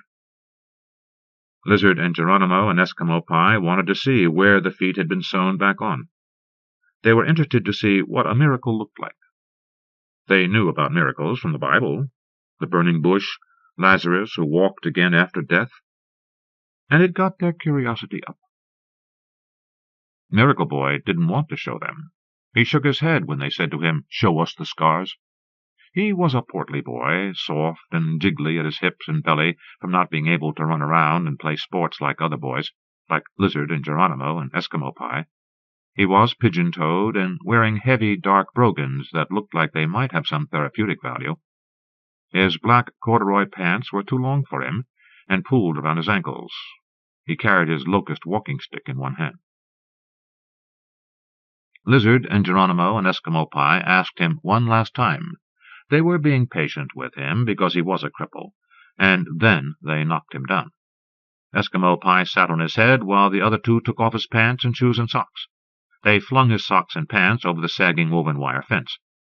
One of the heavy white socks caught on the rusted single strand of barbed wire along the top of the fence.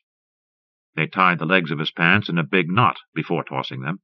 They tied the laces of the heavy brogans together and pitched them high in the air so that they caught and dangled from the electric line overhead. Miracle Boy said nothing while they were doing it. Eskimo Pie took his walking stick from him and threw it into the bushes. They pinned Miracle Boy to the ground and examined his knotted ankles, the smooth lines of the scars, their pearly whiteness, the pink and red and purple of the swollen, painful-looking skin around them. "Don't look like any miracle to me," said Eskimo Pie. Miracle Boy wasn't fighting them. He was just lying there, looking in the other direction. The Klung's Hereford steers had drifted over to the fence, excited by the goings-on, thinking maybe somebody was going to feed them. They were a good-looking bunch of white-faced cattle, smooth-hided and stocky, and they'd be going to market soon.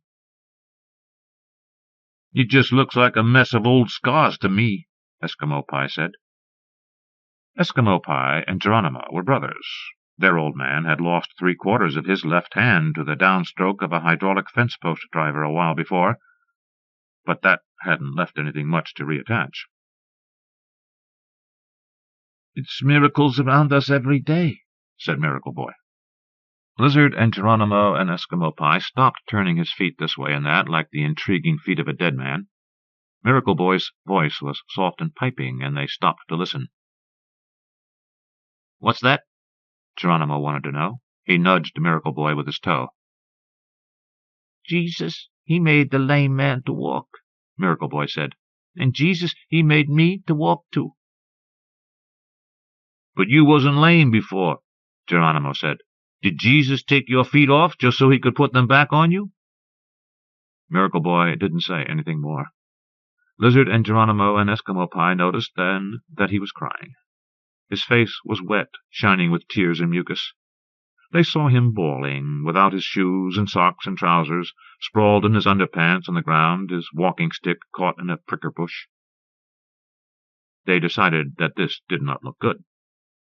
They were tempted to leave him, but instead they helped him up and retrieved his socks and unknotted his pants and assisted him into them. He was still crying as they did it. Eskimo Pie presented the walking stick to him with a flourish. They debated briefly whether to go after his shoes dangling from the power line overhead. In the end, though, they decided that, having set him on his feet again, they had done enough. Miracle Boy's old man was the one who cut Miracle Boy's feet off. He was chopping corn into silage. One of the front wheels of the Case 1370 Agri-King that he was driving broke through the crust of the cornfield into a snake's nest. Copperheads boiled up out of the ground. The tractor nosedived, heeled hard over to one side, and Miracle Boy slid off the fender where he had been riding.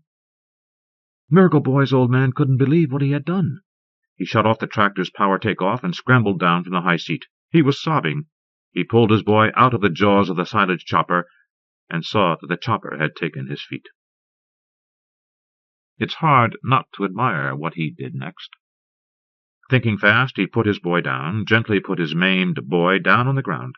He had to sweep panicked copperheads out of the way to do it. He made a tourniquet for one leg with his belt, made another with his blue bandana that he kept in his back pocket.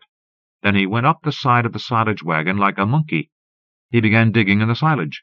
He dug down into the wet, heavy stuff with his bare hands. From where he was lying on the ground, the boy could see the silage flying. He could tell that his feet were gone. He knew what his old man was looking for up there. He knew exactly.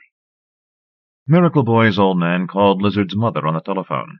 He told Lizard's mother what Lizard and Geronimo and Eskimo Pie had done to Miracle Boy. He told her that they had taken Miracle Boy's shoes from him. That was the worst part of what they had done, he said, to steal a defenseless boy's shoes. The next day, Miracle Boy's old man came by Lizard's house. He brought Miracle Boy with him. Lizard thought that probably Miracle Boy's old man was going to whip the tar out of him for his part in what had been done to Miracle Boy.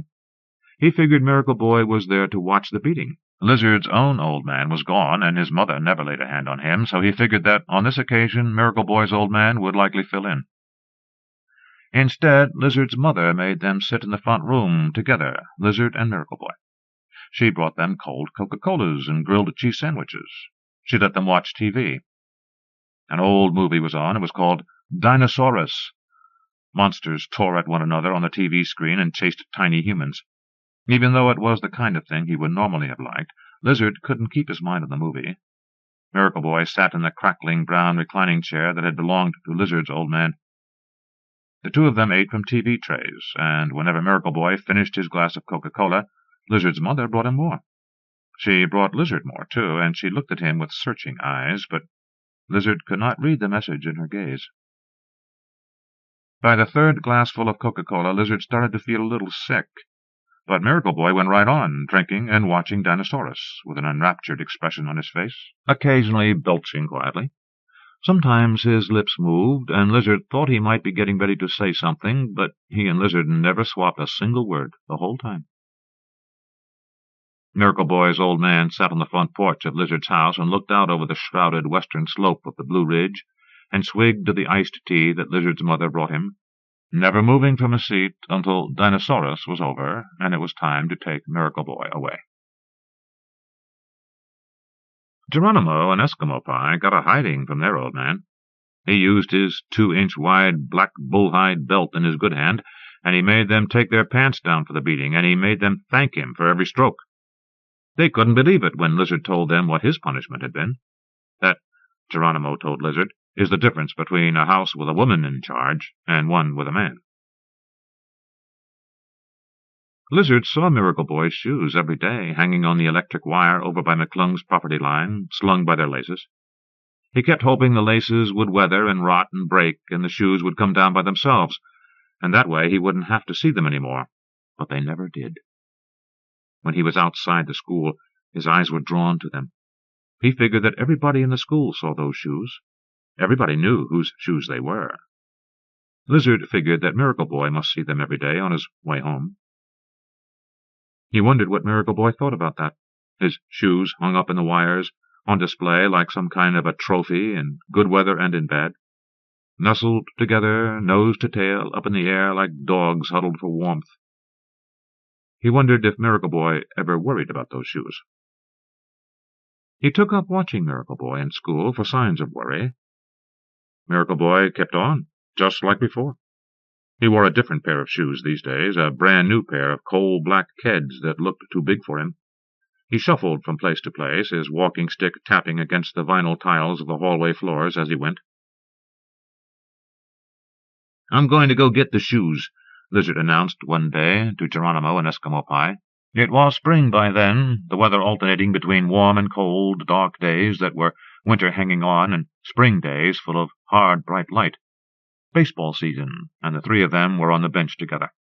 Geronimo and Eskimo Pie didn't seem to know what shoes Lizard was talking about. They were concentrating on the game. "Miracle Boy's shoes," Lizard said. Geronimo and Eskimo Pie looked up at them briefly. A breeze swung them first gently clockwise and just as gently counterclockwise.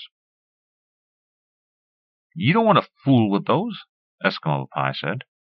"Electrocute yourself," Geronimo said. "Or fall to your doom, one," Eskimo Pie said. Lizard didn't say anything more about it to them. He kept his eyes on the shoes as they moved through their slow oscillation, and he watched the small figure of Miracle Boy, dressed in black like a preacher, bent like a question mark as he moved beneath the shoes, as he bobbed over the fence stile and hobbled across the brittle, dead grass of the field beyond. The trees are beginning to go gloriously to color in the windbreak up by the house. The weather is crisp, and the dry, unchopped corn in the field around Miracle Boy and his old man chatters and rasps and seems to want to talk. Miracle Boy, though he is not Miracle Boy yet, that is, minutes away, sits on the fender of the tractor, watching his old man. Soon enough, Miracle Boy will be bird-dogging White Wings out of the stubble of this field. Soon enough, his old man will knock the fluttering doves out of the air with a blast of hot, singing birdshot from his 12-gauge Remington side-by-side, and Miracle Boy will happily shag the busted birds for him. When the snow falls, Miracle Boy will go into the woods with his old man, after the corn-fat deer that are plentiful on the place. They will drop a salt lick in a clearing that he knows, by a quiet little stream, and they will wait together in the ice-rimed bracken, squatting patiently on their haunches, Miracle Boy and his old man, to kill the deer that come to the salt. Lizard made a study of the subject of the shoes. They were hung up maybe a yard out from one of the utility poles, so clearly the pole was the way to go. He had seen linemen scramble up the poles with ease, using their broad climbing slings and their spiked boots, but he had no idea where he could come by such gear. In the end, he put on the tool belt that his old man had left behind, cinched it tight, holstered his old man's tip-lady hammer, and filled the pouch of the belt with 60-penny nails. He left the house in the middle of the night, slipping out the window of his bedroom and clambering down the twisted silver maple that grew there. He walked and trotted the 4 miles down the state highway to the junior high school. It was a cold night there in the highlands of the Seneca Valley, and he nearly froze. He hid in the ditches by the side of the road whenever a vehicle went by.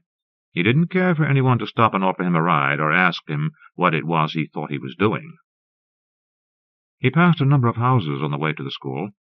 The lights were on in some of the houses, and off in others.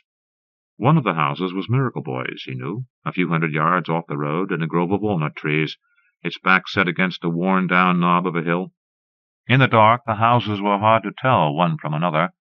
Lizard thought he knew which house was Miracle Boy's, but he couldn't be sure.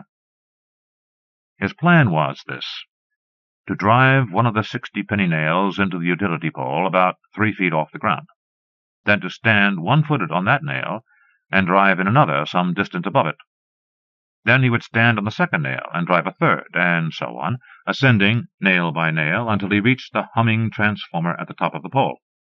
Then, clinging to the transformer, he imagined, he would lean out from the pole and, one-handed, pluck the shoes from the wire, just like taking fruit off a tree.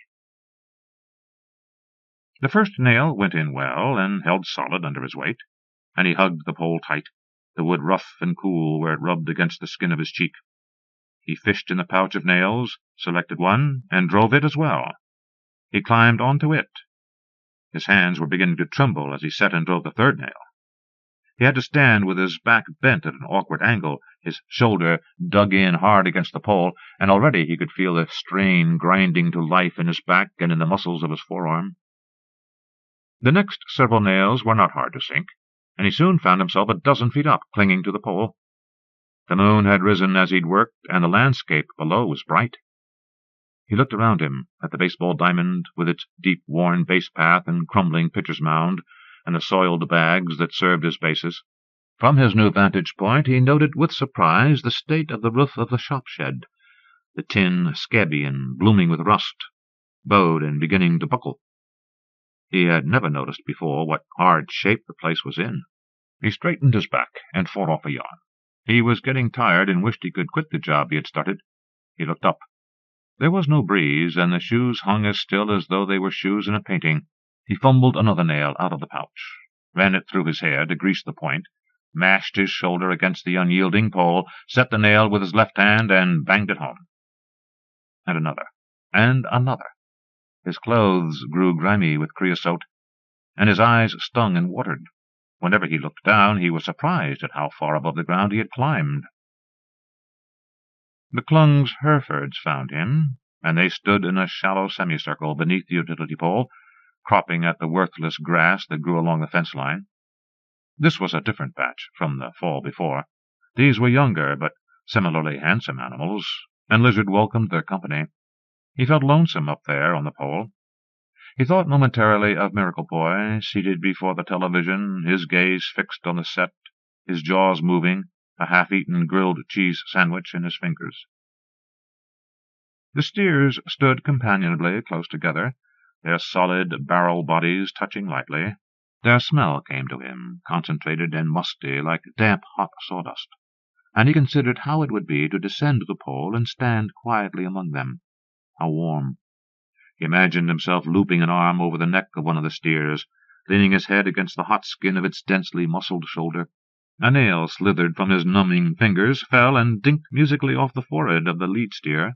The steer woofed, blinked, twitched its ears in annoyance.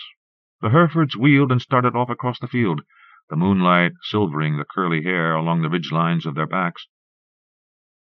The nail on which Lizard was standing began to give dangerously beneath his weight, and he hurried to make his next foothold. He gripped the utility pole between his knees, clinging hard, trying to take the burden off the surrendering nail as it worked its way free of the wood. A rough splinter stung his thigh. He whacked at the wobbling nail that he held, and caught the back of his hand instead, peeling skin from his knuckles. He sucked briefly at the bleeding scrapes, and then went back to work, striking the nail with the side of the hammer's head. The heavy nail bent under the force of his blows, and he whimpered at the thought of falling. He struck it again, and the nail bit deep into the pine. Again, and it tested firm when he tugged on it.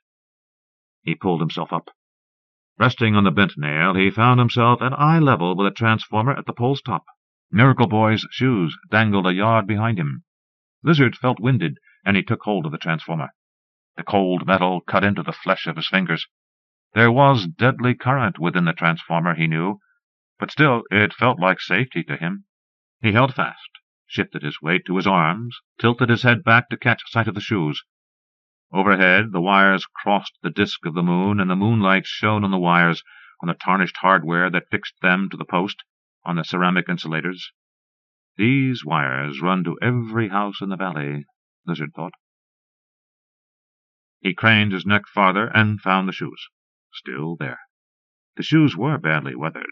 To Lizard they looked 1,000,000 years old, like something that ought to be on display in a museum somewhere, with a little white card identifying them. Shoes of the Miracle Boy. The uppers were cracked and swollen, pulling loose from the lowers, and the tongues protruded obscenely. Lizard put a tentative hand out toward them. Close, but no cigar. He loosened his grip, leaned away from the pole. The arm with which he clung to the transformer trembled with the effort. Lizard trusted to his own strength to keep him from falling. He struggled to make himself taller. The tips of his outstretched fingers grazed the sole of one of the shoes, and set them both to swinging. The shoes swung away from him, and then back. He missed his grip, and they swung again. This time he got a purchase on the nearest shoe. He jerked, and the shoes held fast. Jerked again, and felt the raveling laces begin to give. A third time, a pull nearly strong enough to dislodge him from his perch, and the laces parted. He drew one shoe to him as the other fell to the ground below with a dry thump. He wondered if the sound the shoe made when it hit was similar to the sound he might make. The shoe he held in his hand was the left. In the moonlight, Lizard could see almost as well as in the day. He could make out McClung's cattle on the far side of the field, their hind ends toward him, and the trees of the windbreak beyond that, and beyond that, the lighted windows of a house. It was, he knew, Miracle Boy's house. Set here and there in the shallow bowl of the Seneca Valley were the scattered lights of other houses. A car or a pickup truck crawled along the state road toward him. The red warning beacons of a microwave relay tower blinked at regular intervals on a hogback to the north. Lizard was mildly surprised to realize that the valley in which he lived was such a narrow one. He could easily traverse it on foot in a day. The ridges crowded in on the levels. Everything that he knew was within the sight of his eyes. It was as though he lived in the cupped palm of a hand, he thought. He tucked Miracle Boy's left shoe beneath his arm and began his descent. When Lizard was little, his old man made toys for him. He made them out of wood, spinning tops and tiny saddle horses, trucks and guns, a cannon and caisson just like the one that sat on the lawn of the county courthouse. He fashioned a bull-roarer that made a tremendous howling when he whirled it overhead, but that Lizard was too small to use, and what he called a limberjack, a little wooden doll of a man that would dance flat-footed while his father sang, "Was an old man near hell did dwell. If he ain't dead yet, he's living there still." Lizard's favorite toy was a Jacob's ladder, a cunning arrangement of wooden blocks and leather strips about 3 feet long. When you tilted the top block just so, the block beneath it flipped over with a slight clacking sound, and the next block after that, and so on, cascading down the line. When all the blocks had finished their tumbling, the Jacob's ladder was just as it had been before, though to Lizard it seemed that it ought to have been longer, or shorter, or anyhow changed. He could play with it for hours, keeping his eye sharp on the line of in-swapping blocks purling out from his own hand like an infinite stream of water. He wanted to see the secret of it. "I believe he's a simpleton," his old man told his mother.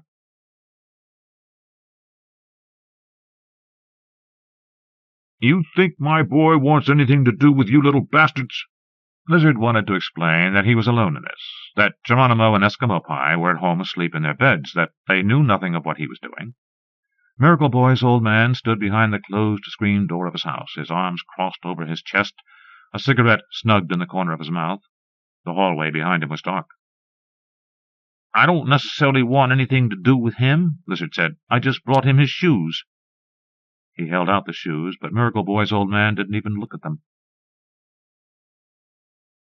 "Your mommy may not know what you are," Miracle Boy's old man said, and his voice was tired and calm, "but I do." Lizard offered the shoes again. "You think he wants those things back?" Miracle Boy's old man asked. "He's got new shoes now, different shoes." Lizard said nothing. He stayed where he was. "Put them down there," Miracle Boy's old man said, nodding at a corner of the porch. "I'm sorry," Lizard said. He held on to the shoes. He felt like he was choking. "It's not me you need to be sorry to." Miracle Boy appeared at the end of the dark hallway. Lizard could see him past the bulk of his old man's body. He was wearing canary-yellow pajamas. Lizard had never before seen him wear any color other than black. "Daddy?" he said. The sleeves of the PJs were too long for his arms. They swaddled his hands, and the pajama legs lapped over his feet. He began to scuff his way down the hall toward the screen door. He moved deliberately. He did not have his walking stick with him, and he pressed one hand against the wall. His old man kept his eyes fixed on Lizard. "Go back to bed, Junior," he said in the same tired tone that he had used with Lizard before. "Daddy?" Miracle Boy brushed past his old man, who took a deferential step back. He came to the door and pressed his pudgy hands against the screen. He looked at Lizard with wide, curious eyes. He was a bright yellow figure behind the mesh. He was like a bird or a butterfly. Lizard was surprised to see how small he was. Miracle Boy pressed hard against the door. If it had not been latched, it would have opened and spilled him out onto the porch. He nodded eagerly at Lizard, shyly ducking his head. Lizard could not believe that Miracle Boy was happy to see him. Miracle Boy beckoned, crooking a finger at Lizard, and he was smiling, a strange, small, inward smile. Lizard did not move. In his head he could hear his old man's voice, his long-gone old man, singing, accompanied by clattering percussion, the jigging wooden feet of the lumberjack. Miracle Boy beckoned again, and this time Lizard took a single stumbling step forward. He held Miracle Boy's ruined shoes in front of him. He held them out before him like a gift. The Underground Gardens. T. Coraghessan Boyle. From The New Yorker. But you do not know me if you think I am afraid. Franz Kafka, The Burrow. All he knew, really, was digging. He dug to eat, to breathe, to live and sleep. He dug because the earth was there beneath his feet, and men paid him to move it. He dug because it was a sacrament, because it was honorable and holy. As a boy in Sicily, he had stood beside his brothers under the sun that was like a hammer, and day after day stabbed his shovel into the skin of the ancient, venerable earth of their fathers' orchards. As a young man in Boston and New York, he had burrowed like a rodent beneath streets and rivers, scouring the walls of subway tubes and aqueducts, dropping his pick, lifting his shovel, mining dirt. And now, 26 years old, and with a deed to 70 bleak and hard-baked acres in his back pocket, he was in California, digging. Friends, come to the land of fertility, where the sun shines year-round and the earth never submits to frost. Come to the land the angels blessed. Come to California, right now. Care of Euphrates Mead, Box 9, Fresno, California. Yes, the land never froze. That was true and incontrovertible. But the sun scorched it till it was like stone, till it was as hard and impenetrable as the adobe brick the Indians and Mexicans piled up to make their shabby, dusty houses. This much Baldassare Forestieri discovered in the toporific summer of 1905. Within days of disembarking from the train with his pick and shovel, his cardboard suitcase, and his meager supply of dried pasta, flour, and beans, he'd come all the way across the country to redeem the land that would bloom with the serrate leaves and sweetly curling tendrils of his own grapes, the grapes of the Baldassare Forestieri vineyards. When he got down off the train, the air hot and sweet with the scent of things growing and multiplying, he was so filled with hope it was a kind of ecstasy. There were olive trees in California, orange and lemon and lime trees, spreading palms, fields of grapes and of cotton that had filled the rushing windows of the train with every kind of promise. No more sleet and snow for him, no more wet feet and overshoes, or the grip that took all the muscle out of your back and arms, but heat, good Sicilian heat, heat that baked you right down to the grateful marrow of your happy Sicilian bones. The first thing he did was ask directions at the station, his English a labyrinth of looming verbs and truncated squawks that sounded strange in his ears, but was serviceable for all that, and he soon found himself walking back in the direction he'd come, following the crucified grid of the tracks. 3 miles south, then up a dry wash where 2 fire-scarred oaks came together like a pair of clasped arms. He couldn't miss it. At least, that was what the man on the platform had told him. He was a farmer, this man, unmistakably a farmer, in faded coveralls and a straw hat, long of nose and with 2 blue flecks for eyes and a blasted face. "That's where all the guineas are," he said. "That's where Meade sold 'em. 70 acres, isn't it? That's what I figured. Same as the rest." When he got there and set his cardboard suitcase in the dust, he couldn't help but pace off the whole 70 acres. The surveyor's map that Euphrates Meade had sent in the mail held out before him like a dowsing stick. The land was pale in 100 shades of brown and a sere gray-green, and there was Russian thistle everywhere, the decayed, thorny bones of it already crushed to chaff in his tracks. It crept down the open neck of his shirt and into his socks and shoes and the waist of his trousers, an itch of the land, abrasive and unforgiving. Overhead, vultures rose on the air currents like bits of winged ash. Lizards scuttered underfoot. That night he ate sardines from a tin, licking the oil from his fingers and dipping soda crackers in the residue that collected in the corners, and then he spread a blanket under one of his new oak trees and slept as if he'd been knocked unconscious. In the morning he walked into town and bought a wheelbarrow. He filled the wheelbarrow with provisions and 2 5-gallon cans that had once held olive oil and now contained water, albeit an oleaginous and tinny-tasting variant of what he knew water to be. Then he hefted the twin handles of the new wheelbarrow till he felt the familiar flex of the muscles of his lower back, and he guided it all the long way back out to the future site of the Baldassare Forestieri vineyards.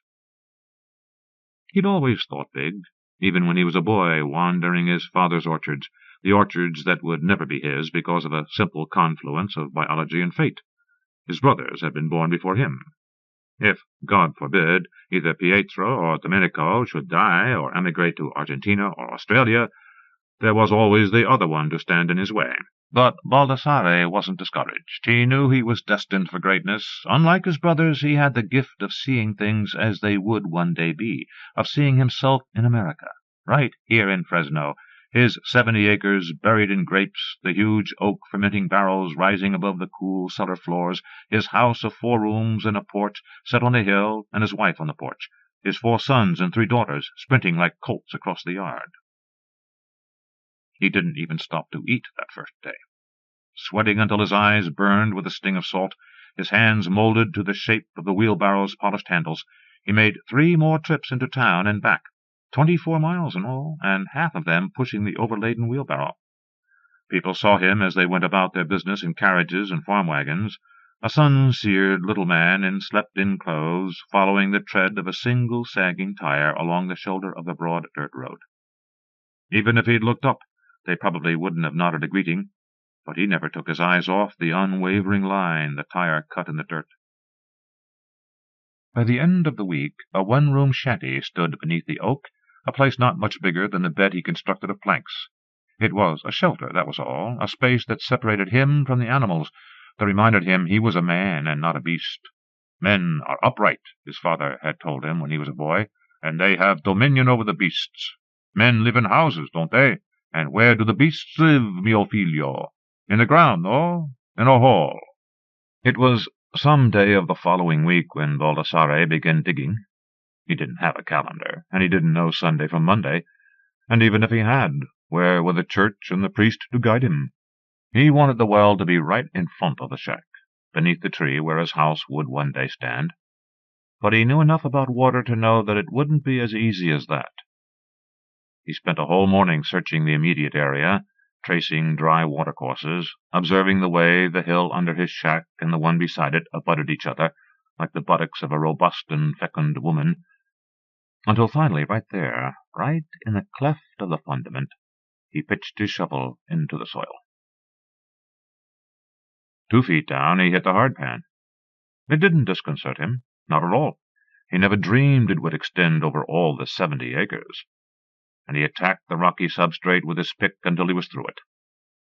As he dug deeper, he squared up the sides of his excavation with mortared rock and devised a pulley system to haul the buckets of superfluous earth clear of the hole. By the close of the second day, he needed a ladder. A week later, at 52 feet, he hit water, a pure, sweet seep of it that got his shoes wet, and climbed up the bottom rungs of his homemade ladder to a depth of 4 feet. And even as he set up the hand pump and exulted over the flow of shimmering water, he was contriving his irrigation system, his pipes, conduits, and channels, a water tank, a reservoir. Yes. And then, with trembling hands, he dug into the earth in the place where the first long row of canes would take root. And his new life, his life of disillusionment, began. 3 months later, when his savings had dwindled down to nothing, Baldassare became a laboring man all over again. He plowed another man's fields, planted another man's trees, dug irrigation channels, and set grape canes for one stranger after another. And on his own property, after those first few weeks of feverish activity, all he'd managed, after working the soil continuously and amending it with every scrap of leaf mold and bolus of chicken manure he could scrounge, was a vegetable garden so puny and circumscribed a housewife would have been ashamed of it. He'd dreamed of independence, and what had he got but wage slavery all over again? He was depressed, gloomy, brooding and morose. It wasn't so much Mr. Euphrates Meade who'd betrayed him, as the earth itself. Plying his shovel, sweating in a long row of sweating men, he thought of suicide in all its gaudy and elaborate guises, his eyes closed forever on his worthless land and his worthless life.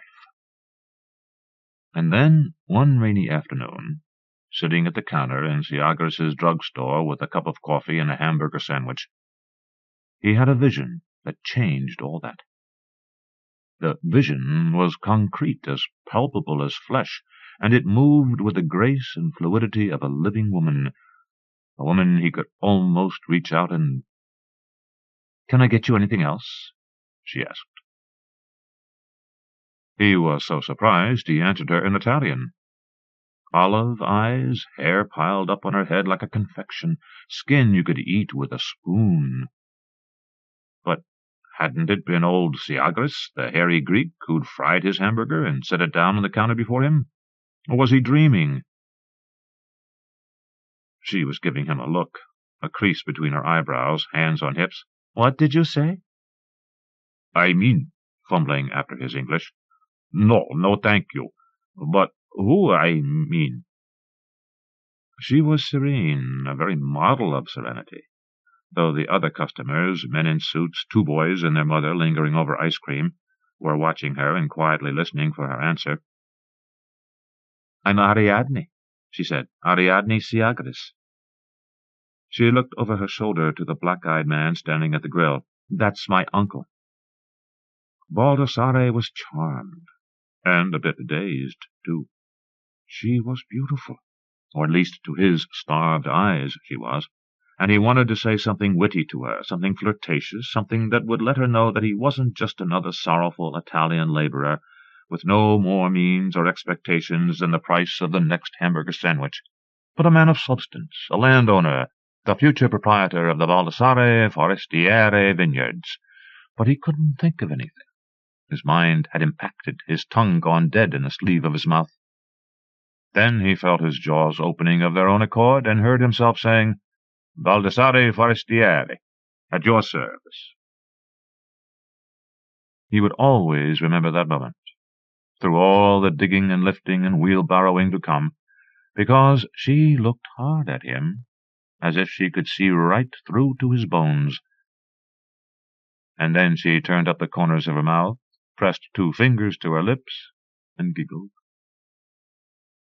That night, as he lay in his miserable bed in his miserable shack that was little more than a glorified chicken coop, he could think of nothing but her. Ariadne Siagres. She was the one. She was what he'd come to America for, and he spoke her name aloud as the rain beat at his crude roof, and insinuated itself through 100 slivers and cracks to drizzle down onto his already damp blankets.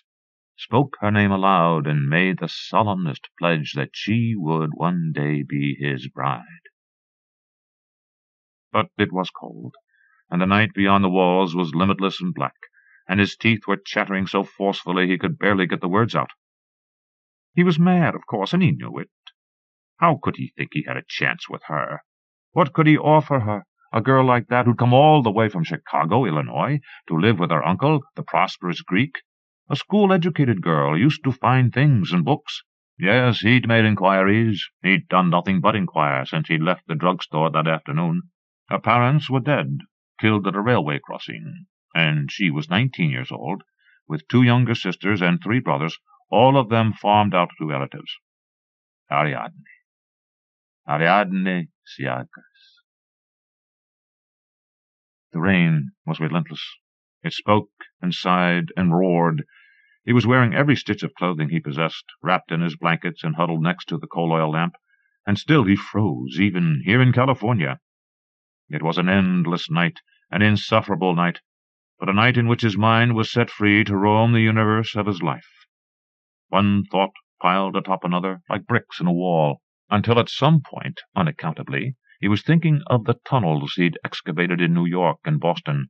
How clean they were, how warm in winter and cool in summer, how they smelled always of the richness of the earth.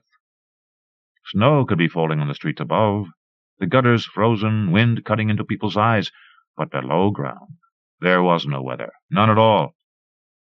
He thought about that, pictured it. The great arching tubes carved out of the earth, and the locomotive with a train of cars standing there beneath the ground, and all the passengers staring placidly out the windows. And then he was asleep. The next morning he began to dig again. The rain had gone, and the sun glistened like spilled oil over his 70 acres of mire and hardpan. He told himself he was digging a cellar, a proper cellar for the house he would one day build, because he hadn't given up. Not yet, not Baldassare Forestiere. But even then, even as he spat on his hands and raised the pick above his head, he knew that there was more to it than that. The pick rose and fell, the shovel licked at the earth with all the probing intimacy of a tongue, and the wheelbarrow groaned under one load after another. Baldassare was digging, and he was happy, happier than he'd been since the day he stepped down from the train, because he was digging for her. For Ariadne. But then the cellar was finished, a fine, deep, vaulted space in which he could not only stand erect, at his full height of 5 feet 4 inches, but thrust his right arm straight up over his head and still only just managed to touch the ceiling, and he found himself at a loss for what to do next. He could have squared up the corners and planed the walls with his spade till all the lines were rectilinear, but he didn't want that. That was the fashion of all the rooms he'd ever lived in, and as he scraped and smoothed and tamped, he realized it didn't suit him. No, his cellar was dome-shaped, like the apse of the cathedral in which he'd worshipped as a boy, and its entrance was protected from the elements by a long, broad ramp, replete with gutters that drained into a small reflecting pool just outside the wooden door. And its roof, of course, was of hardpan, impervious to the rain and sun, and more durable than any shingle or tile. He spent 2 days smoothing out the slope of the walls and tidying and leveling the floor, working by the light of the coal-oil lamp, while in the realm above the sky threw up a tatter of cloud and burned with the sun in the center of it till the next storm rolled in to snuff it out like a candle. When the rain came, it seemed like the most natural thing in the world to move his clothes and his bed and his homemade furniture down into the new cellar, which was snug and watertight. Besides, he reasoned, even as he fashioned himself a set of shelves and broke through the hardpan to run a stovepipe out into the circumambient air, what did he need a cellar for? A strict cellar, that is, if he couldn't grow the onions, apples, potatoes, and carrots to store in it. Once the stove was installed and had baked all the moisture out of the place, he lay on the hard planks of his bed through a long, rainy afternoon, smoking one cigarette after another and thinking about what his father had said, about the animals and how they lived in the ground in holes. His father was a wise man, a man of character and substance. But he wasn't in California, and he wasn't in love with Ariadne Siagris, and he didn't have to live in a shack the pigeons would have rejected. It took him a while, but the conclusion Baldassare finally reached was that he was no animal. He was practical, that was all, and he barely surprised himself when he got up from the bed, fetched his shovel, and began to chip away at the east wall of the cellar. He could already see a hallway there, a broad, grand hallway, straight as a plumb line and as graceful and sensible as the arches the Romans of antiquity put to such good use in their time. And beyond that, as the dirt began to fall and the wheelbarrow shuddered to receive it, he saw a kitchen and bedroom opening onto an atrium. He saw grape and wisteria vines snaking toward the light, camellias, ferns, and impatiens overflowing clay pots and baskets, and set firmly in the soil, 20 feet below the surface, an avocado tree, as heavy with fruit as any peddler's cart. The winter wore on. There wasn't much hired work this time of year. The grapes had been picked and pressed, the vines cut back, the fig trees pruned, and the winter crops were in the ground. Baldassare had plenty of time on his hands. He wasn't idle. He just kept right on digging. Nor was he destitute. Modest in his needs and frugal by habit, he'd saved practically everything he'd earned through the summer and fall, mending his own clothes, eating little more than boiled eggs and pasta, using his 70 acres as a place to trap rabbits and songbirds and to gather wood for his stove. His one indulgence was tobacco. That and a weekly hamburger sandwich at Siagris's drugstore. Chewing, sipping coffee, smoking, he studied his future bride there, as keen as any scholar intent on his one true subject. He made little speeches to her in his head, casual remarks he practiced over and over till he got them right, or thought he did anyway. Lingering over his coffee after cleaning the plate of crumbs with a dampened forefinger, he would wait till she came near with a glass or washcloth in hand, and he would blurt, "One thinks the weather will change, is that not true?" Or, "This is the most best sandwich of hamburger my mouth will ever receive." And she?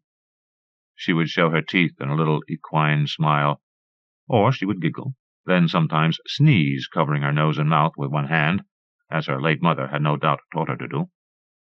All the while Baldassare feasted on the sight of her. Sometimes he would sit there at the counter for 2 or 3 hours, until Siagris the Greek made an impatient remark, and he would rise in confusion, his face suffused with blood, bowing and apologizing, until he found his way to the door. It was during this time of close scrutiny that he began to detect certain small imperfections in his bride-to-be. Despite her education, for instance, she seemed to have inordinate difficulty making change or reading the menu off the chalkboard on the wall behind her. She'd begun to put on weight, too, picking at bits of doughnut or fried potatoes the customers left on their plates. If she'd been substantial when Baldassare first laid eyes on her, she was much more than that now. Stout, actually. As stout as Signora Cardino back home in Messina, who was said to drink olive oil instead of wine, and to breakfast on sugared cream and cake. And then there were her eyes, or rather her right eye. It had a cast in it, and how he'd missed that on the day he was first smitten he couldn't say.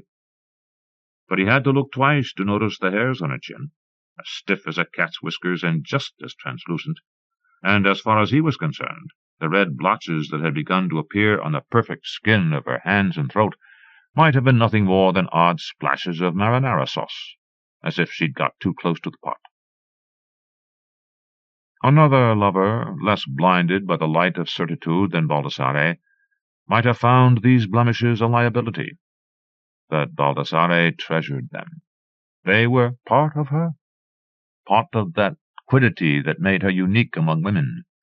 He watched with satisfaction as her hips and buttocks swelled, so that even at 19 she walked with a waddle, looked on with a soaring heart as the blotches spread from her throat to her cheeks and brow, and her right eye stared out of her head, across the room and out the window, surer each day that she was his.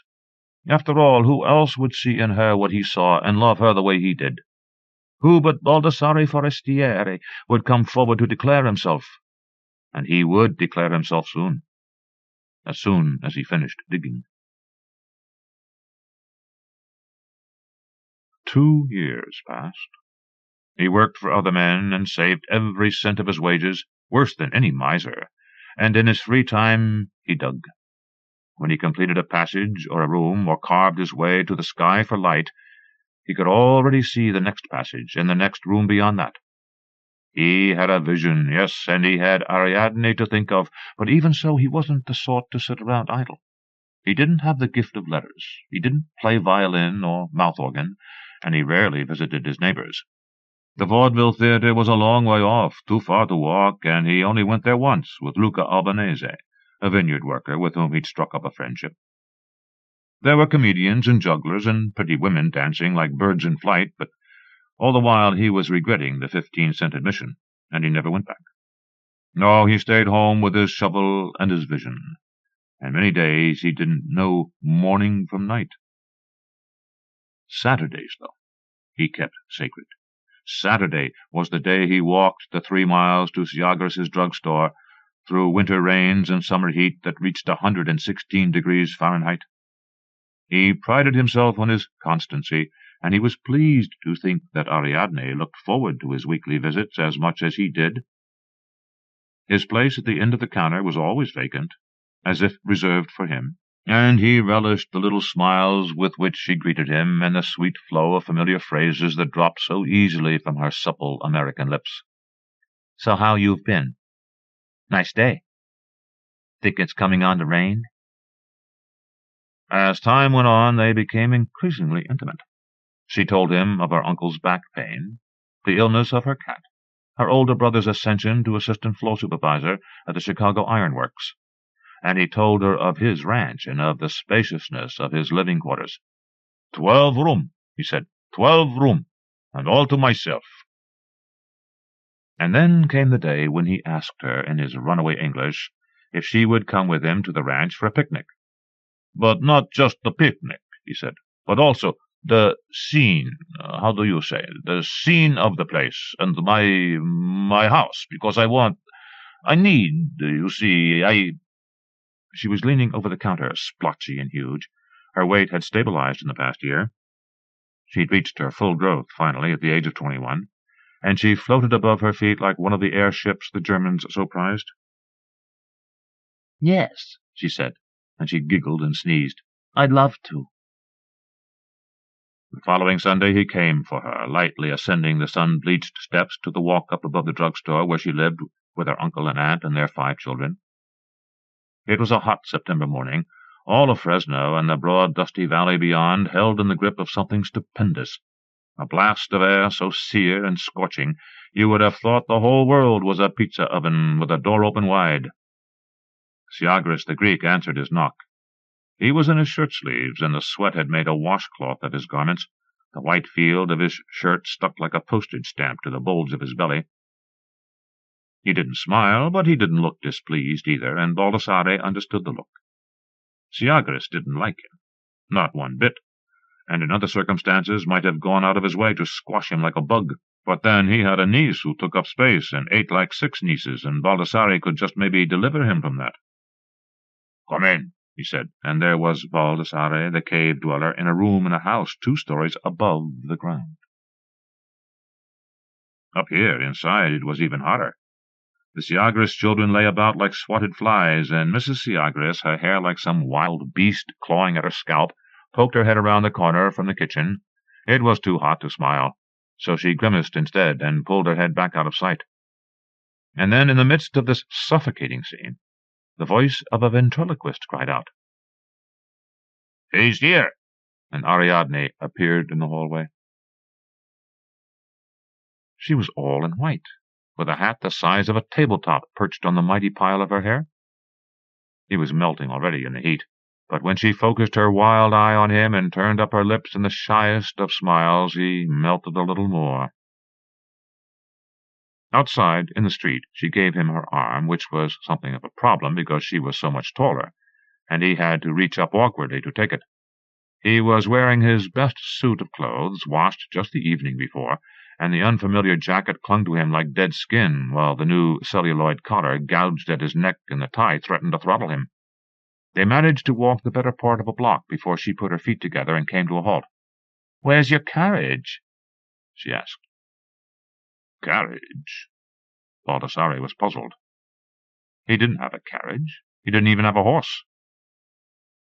"I no got," he said, and he strained to give her his best smile. "We walk." "Walk?" she echoed. "In this heat? You must be crazy." "No," he said, "we walk." And he leaned forward and exerted the most delicate but insistent pressure on the monument of her arrested arm.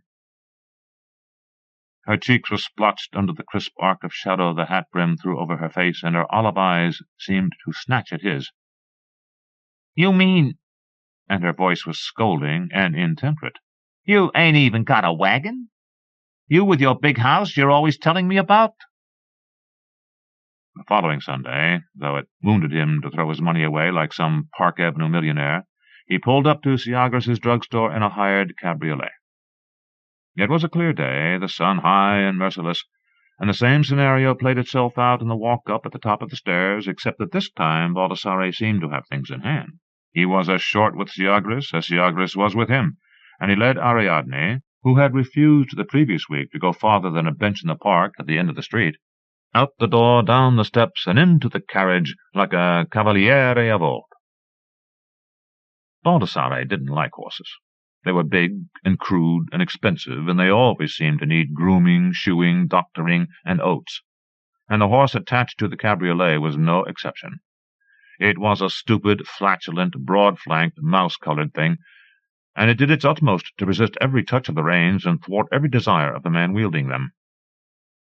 Baldassare was in a sweat by the time they reached his property, every square inch of his clothing soaked through like a blotter, and his nerves were frayed raw. Nor had he made any attempt at conversation during the drive, so riveted was he on the task at hand. And when they finally pulled up in the shade of his favorite oak, he turned to Ariadne and saw that she hadn't exactly enjoyed the ride either. Her hat was askew, her mouth set in a thin, unyielding line. She was glistening with sweat, her hands like dough balls fried in lard, and a thin integument of moistened dust clung to her features. She gave him a concentrated frown. "Well, where is it?" she demanded. "Why are we stopping here?" His tongue ran ahead of him, even as he sprang down from the carriage and scurried to her side to help her to alight. "This is what I have want for to show you, and so long because I am making it for you." He studied the expression of her face as she looked from the disreputable shack to the hummock of the well and out over the heat-blasted scrub to where the crown of his avocado tree rose from the ground like an illusion. And then she saw the ramp leading down to the cellar. She was stunned. He could see it in her face, and there was no denying it. But he watched her struggle to try on a smile and focus her eyes on his. "This is a prank, ain't it? You're just fooling with me, and your house is really over there behind that hill." pointing now from her perch atop the carriage. Ain't it? No, he said. No, it's this, you see. And he indicated the ramp, the crown of the avocado, the bump where the inverted cone of a new atrium broke the surface. 12 room, I tell you. 12 room. He'd become insistent, and he had his hand on her arm, trying to lead her down from the carriage. If only she would come, if only she would see. And he wanted to tell her how cool and fresh-smelling it was down there beneath the earth, and how cheap it was to build and expand, to construct a nursery, a sewing room, anything she wanted. All it took was a strong back and a shovel, and not 1 cent wasted on nails and lumber and shingles that fell apart after 5 years in the sun. He wanted to tell her, but the words wouldn't come, and he tried to articulate it all through the pressure of his hand on her arm, tugging as if the whole world depended on her getting down from that carriage. And it did. It did. "Let go!" she cried, snatching her arm away, and then she was sobbing, gasping for breath, as if the superheated air were some other medium altogether, and she were choking on it. "You said 12 rooms!" He tried to reach for her again. "Please," he begged, "please." But she jerked back from him so violently, the carriage nearly buckled on its springs. Her face was furious, streaked with tears and dirt. "You bully!" she cried. "You guinea dago wop! You're no better than a murderer!" 3 days later, in a single paragraph set off by a black border, the local paper announced her engagement to Hiram Broadbent, of Broadbent's Poultry and Eggs. As engagement wasn't a marriage, that's what Baldassare was thinking when Luca Albanese gave him the news. An engagement could be broken, like a promise, or even a contract. There was hope yet. There had to be. "Who is this Hiram Broadbent?" he demanded. They were sharing a meal of beans and vermicelli in Baldassare's subterranean kitchen, speaking in a low, tragic Italian. Luca had just read the announcement to him, the sharp-edged English words shearing at him like scissors, and the pasta turning to cotton wadding in his throat. He was going to choke. He was going to vomit. "Big fat man," Luca said. "Wears a straw hat, winter and summer. He's a drunk, mean as the devil. But his father owns a chicken farm that supplies all the eggs for the local markets in Fresno. So he's always got money in his pocket. Well, if you ever came out of your hole, you'd know who I'm talking about." "You don't think... Ariadne wouldn't really... would she?" Luca ducked his head and worked his spoon in the plate. "You know what my father used to say when I was a boy in Catania?" "What?" "There are plenty of fish in the sea." But that didn't matter to Baldassare. He wanted only one fish, Ariadne. Why had he been digging if not for her? He'd created an underground palace, with the smoothest of corners and the most elegant turnings and capacious courtyards, just to give her space, to give her all the room she could want after having to live at her uncle's mercy in that cramped walk-up over the drugstore. Didn't she complain about it all the time?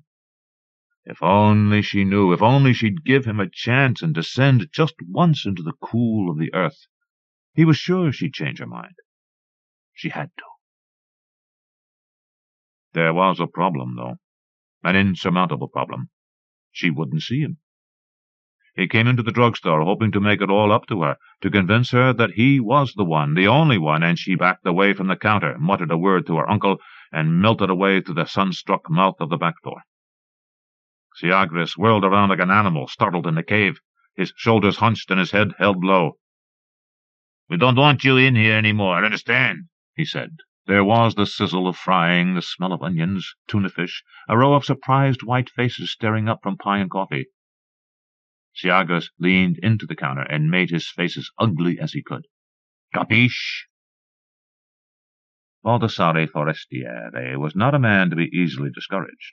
He thought of sending her a letter, but he'd never learned to write, and the idea of having someone write it for him filled him with shame. For the next few days he brooded over the problem, working all the while as a hired laborer, shoveling, lifting, pulling, bending, and as his body went through the familiar motions, his mind was set free to achieve a sweated lucidity. By the end of the 3rd day, he'd decided what to do. That night, under cover of darkness, he pushed his wheelbarrow into town along the highway and found his way to the vacant lot behind the drugstore. Then, He started digging. All night, as the constellations drifted in the immensity overhead until one by one they fled the sky, Baldassare plied his shovel, his pick, and his rake. By morning, at first light, the outline of his message was clearly visible from the second-story window of the walk-up above the store. It was a heart, a valentine, a perfectly proportioned symbol of his love, dug 3 feet deep in the ground and curving gracefully over the full area of what must have been a quarter-acre lot. When the outline was finished, Baldassare started on the interior.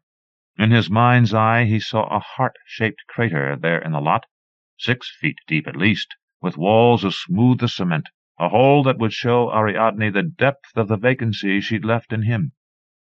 He was coming up the ramp he'd shaped of earth with a full wheelbarrow to spread over the corners of the lot, when he glanced up to see Syagris and 2 of his children standing there peering down at him. Syagris's hands were on his hips. He looked more incredulous than anything else. "What in Christ's name do you think you're doing?" he sputtered.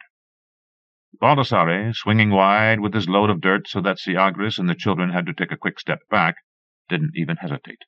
He just kept going to a point in the upper corner of the frame where he was dumping and raking out the dirt. "Digging," he said over his shoulder. "But you can't. This is private property. You can't just dig up people's yards. Don't you know that, eh? Don't you know anything?" Baldassare didn't want a confrontation. He was a decent man, mild and pacifistic, but he was determined, too. As he came by again with the empty wheelbarrow and eased it down the ramp, he said, "Tell her to look. She is the one. For her I do this." After that he was deaf to all pleas, threats, and remonstrations. Patiently digging, shoring up his walls, spreading his dirt. The sun climbed in the sky. He stopped only to take an occasional drink from a jug of water or to sit on his overturned wheelbarrow and silently eat a sandwich from a store of them wrapped in butcher's paper.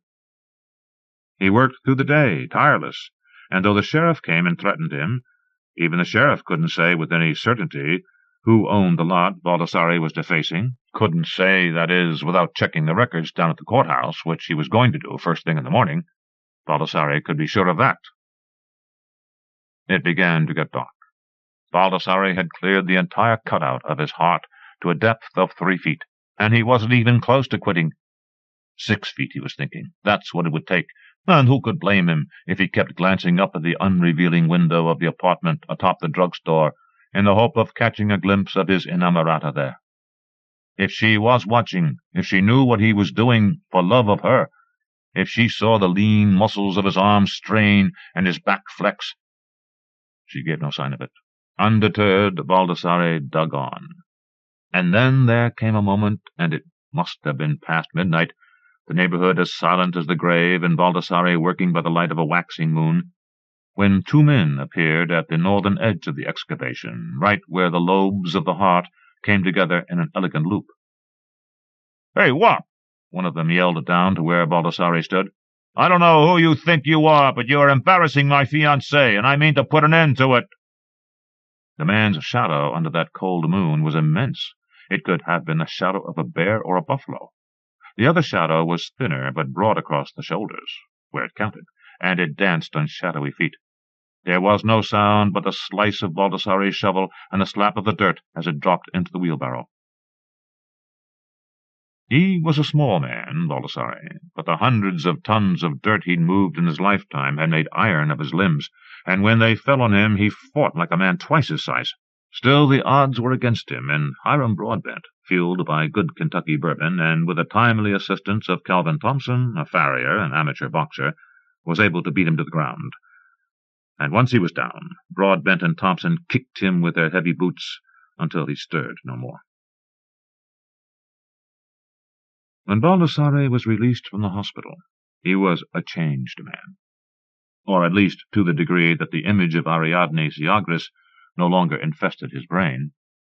He went back home and sat in a bent-wood rocker and stared at the sculpted dirt walls of the kitchen, which gave onto the atrium and the striated trunk of its lone avocado tree. His right arm was in a sling, with a cast on it from the elbow down, and he was bound up beneath his shirt like an Egyptian mummy with all the tape it took to keep his cracked ribs in place.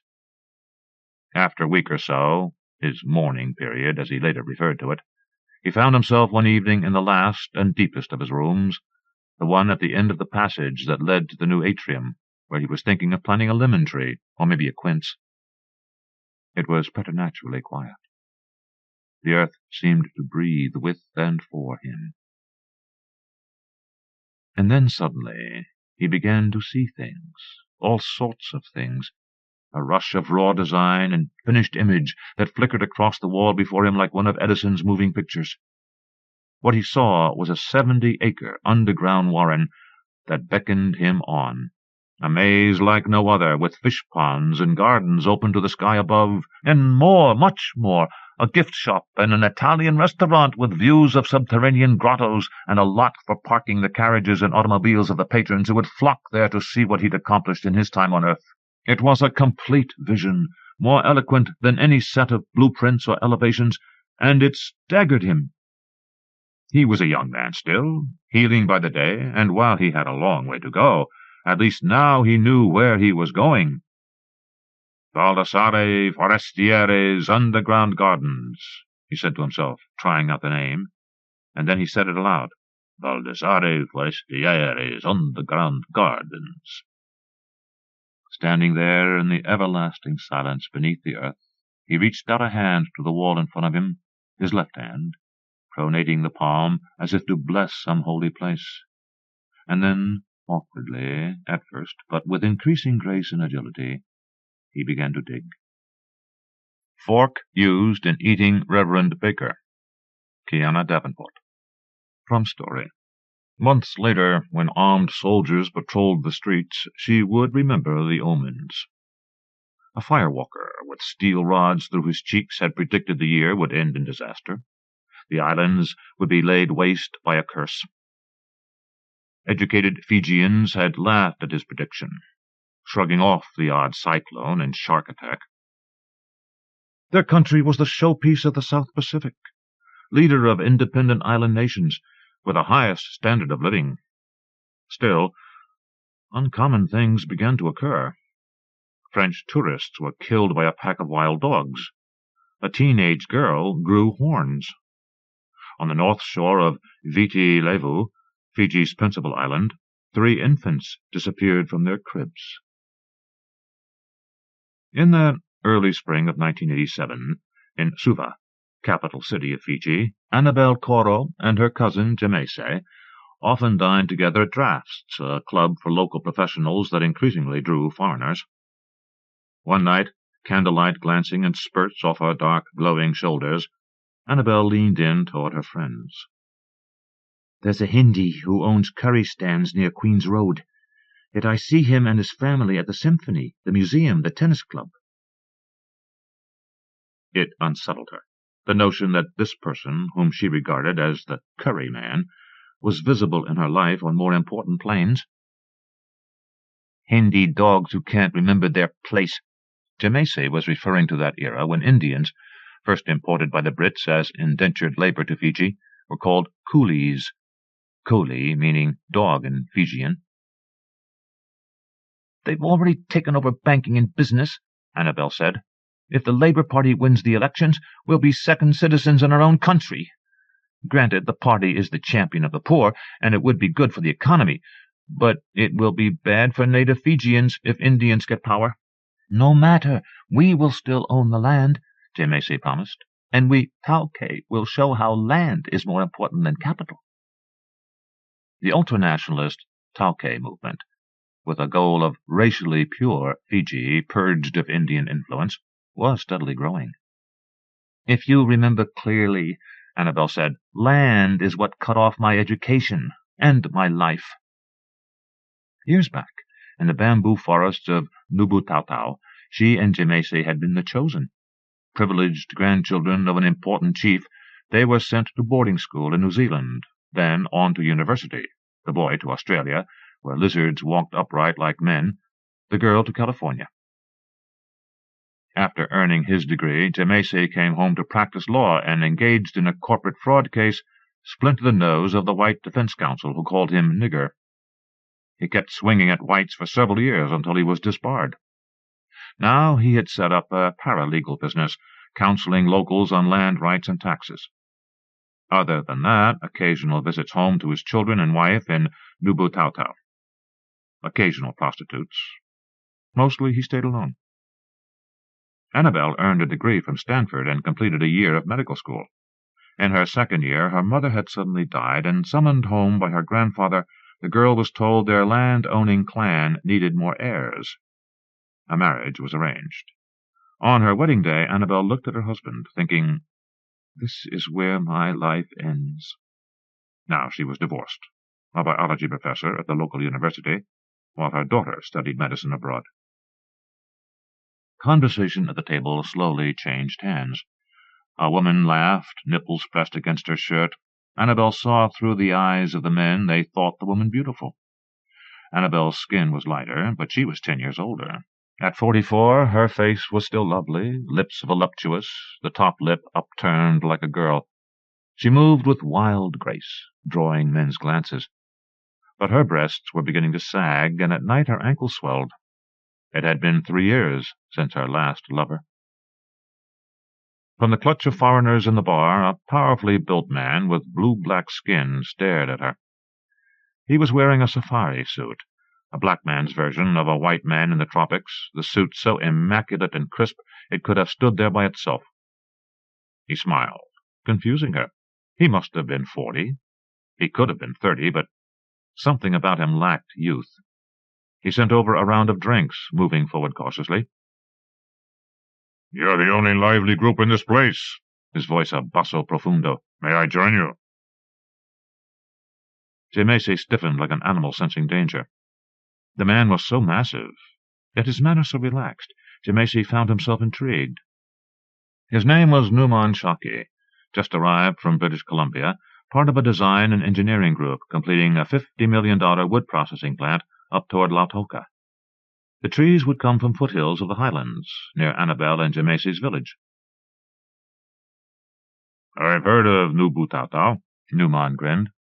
"Your people ate missionaries." "With good reason," Jemese said. "They tried to clothe our women. Actually, it was necessary to eat wild spinach with those chaps. Something about white flesh that constipates." People laughed, but Annabel spoke earnestly. "We're quite proud of that history. We only resent it when people say our ancestors ate missionaries' shoes as well. In the Fiji Museum, you'll see the fork my people used to eat Reverend Baker." "Perhaps you can take me there," he said. Next day, Numan rang Annabel's flat, inviting her to dinner. At New Peking restaurant, she explained how Fijians called wonton short soup and noodles long soup. "And missionaries long pig," he joked. Numan was South African, from Umtata, in the Transkei. After university in England, he had stowed away on a ship to Tangiers.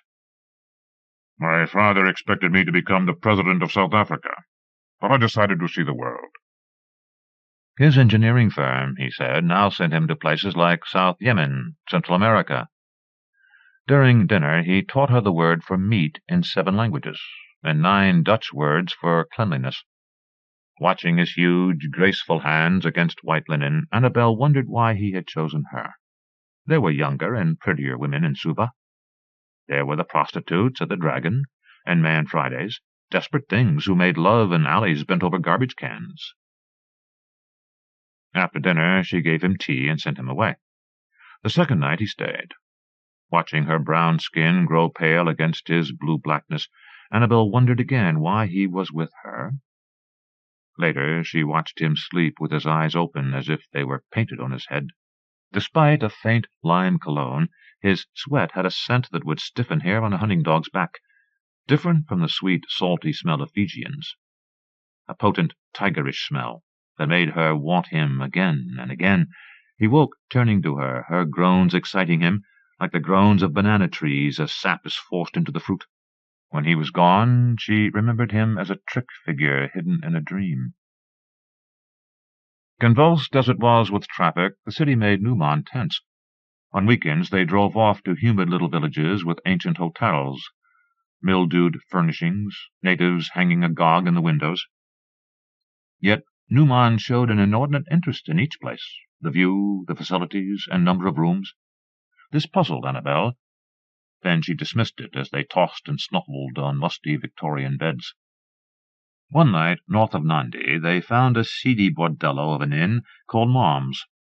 Half-bald parrots in oxidizing cages, a barman sneezing blood, hookers draped over what had been a conscious man.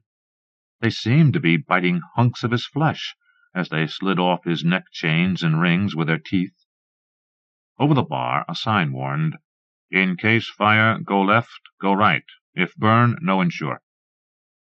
In a corner, spiderwebs hugged an old Steinway that still had miraculous tone. Newman sat down and ceremoniously flexed his fingers, dredging up old sentimentals. Stardust, deep purple, ruby. He played so well even the hookers were silent. Months later, Annabel would remember that night. A decrepit hotel, Newman lulling young whores to sleep with his playing. She would remember it so specifically because, watching his fingers brush scorched ivory keys, it occurred to her that she had never seen him truly relaxed, that they seldom had real conversations. She had a sense of a man holding back information. Newman seemed curious about her cousin Jemese, a handsome man in an injured way, mahogany skin, crinkly hair, eyes with a sadness that stood its ground. Annabel described him as smart, possibly brilliant, but his temper had stood in the way of success. Trying to rebuild his credibility and someday enter Parliament, Jemese had won the position of clerk to the Senate, assistant to the House of Representatives. He was also made trustee of the keys to the Parliament building, overseeing crowds in the spectators' gallery when Parliament was in session. Hearing this, Newman asked Jemese to give them a tour of the Parliament chamber, panelled with woods from all over the Pacific. One day, when Parliament was not in session, Jemese led them into the chamber, vast as a church. "The woods here are symbolic," he said. "One kind of wood from almost every country in the Commonwealth." The speaker's chair was Indian teak, the desk English oak, the members' benches Fijian yucca. They studied a huge horseshoe table, the surface a golden wood shot with dark streaks. The dispatch boxes were New Zealand kauri, the division glass stand Australian mahogany. "I find wood soothing," Newman whispered, "so tranquil." The soft glow emanating from benches and walls made Annabel yawn. She watched Newman move almost dreamily through the chamber, stroking tables, hands sliding up and down doors and walls.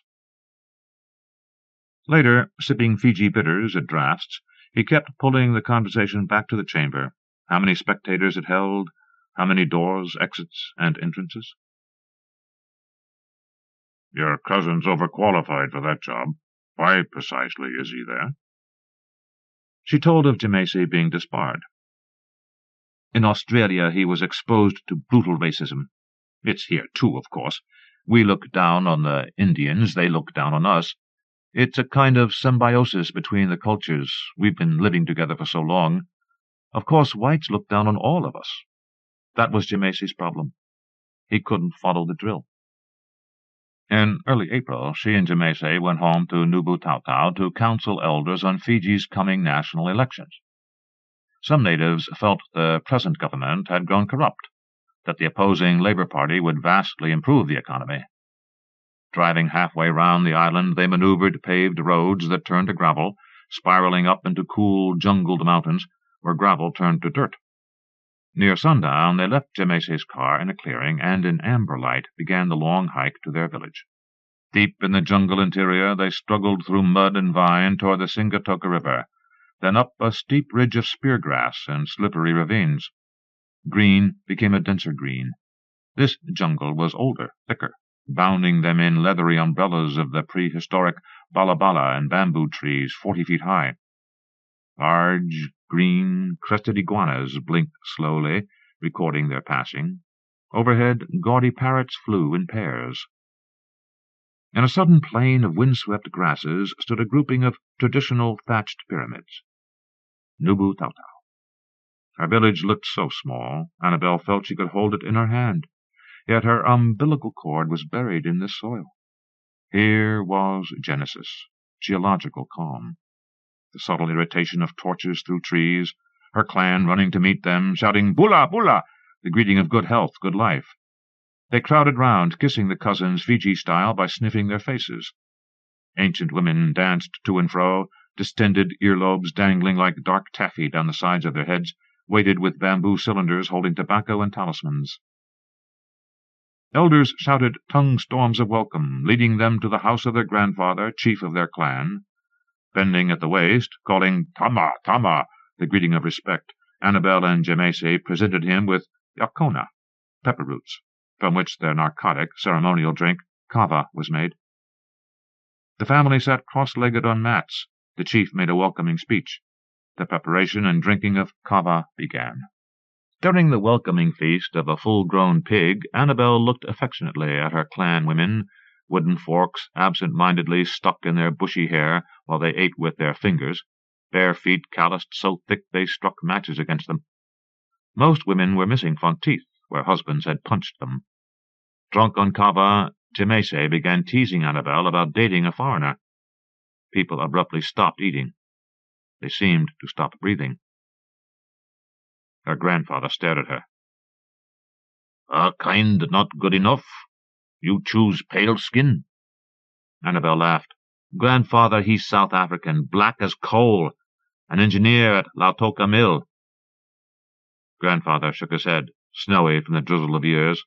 "Still a stranger. This is not our way." It was her way, a way she had chosen long ago, divorcing her husband, sending her daughter off to England to study. Her grandfather felt the girl should have stayed home, married, borne children. He had made a grave mistake in educating Annabel. He wondered how the gods would make him pay. That night in her father's house she sank into a cocoon of woven blankets. Cool jungle drafts and smoke of cooking fires sifted through her dreams. Years ago, when she left this place, she was a girl who knew how to kill and skin small game without scoring the pelts. At boarding school in New Zealand, Annabel wore her first pair of shoes. She learned to use a telephone, and, to survive far from blood she could trust, she became many-selved. One of those selves was a girl who could no longer recite her descent line, forgot her jungle hiding and hunting skills, learned how to lighten her skin with rice talcum.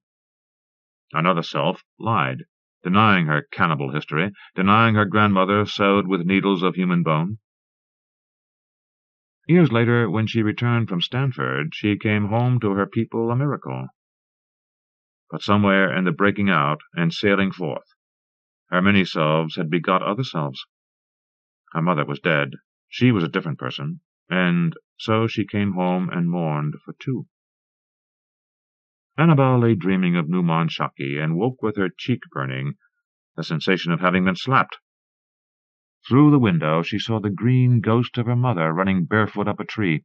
Born on a night of red lightning, the woman had possessed double mana, able to forecast droughts and tidal waves by reading melted-down animal fats. She once drove a thief to suicide by urinating in his footprint. Stalked by the dead man's tribe, she had been poisoned to death. But some nights Annabel's father was seen dancing with his wife in moonlight. Afterward, he recalled nothing, but he carried a green and guilty smell. Now Annabel fell into another dream. Her mother rubbing the head of Numan Shaki with saliva of wild boar, an old cure for malignance and evil. Outside, the moan of the forest was a dirge. She and Jemese spent a week addressing elders on the coming elections. They spoke in support of Prime Minister Mara, a native Fijian, the Prime Minister since 1970, when Fiji won its independence. Oxford-educated, a Western sympathizer, Mara was known as a pawn of the superpowers, as having grown rich and corrupt while Fiji's economy sagged. Still, Jemese warned, if the opposition Labour Party won, the country would fall into the hands of Indian opportunists and radicals. They would welcome trade with the Russians. They would steal Fijian lands. Elders listened like children, for Jemese was thought to possess almost as much wisdom as their chief, whose title he would inherit. They followed behind him, touching objects he had touched. On the drive back to Suva, Annabel brooded on Numan Shaki, wondering what her mother had tried to tell her in the dream. She had slept with him for weeks, and one night she had asked him what he thought of love. His voice had been gentle, but his words jumped out and bit her. "I'm not the man for you. After some of the things I've seen, normal life seems bloody silly.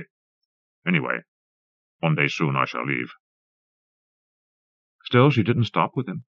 He seemed to represent a part of her she could not come to terms with. Now Jemese glanced at her, reading her mind. "You'll be sensible, won't you? You won't get carried away."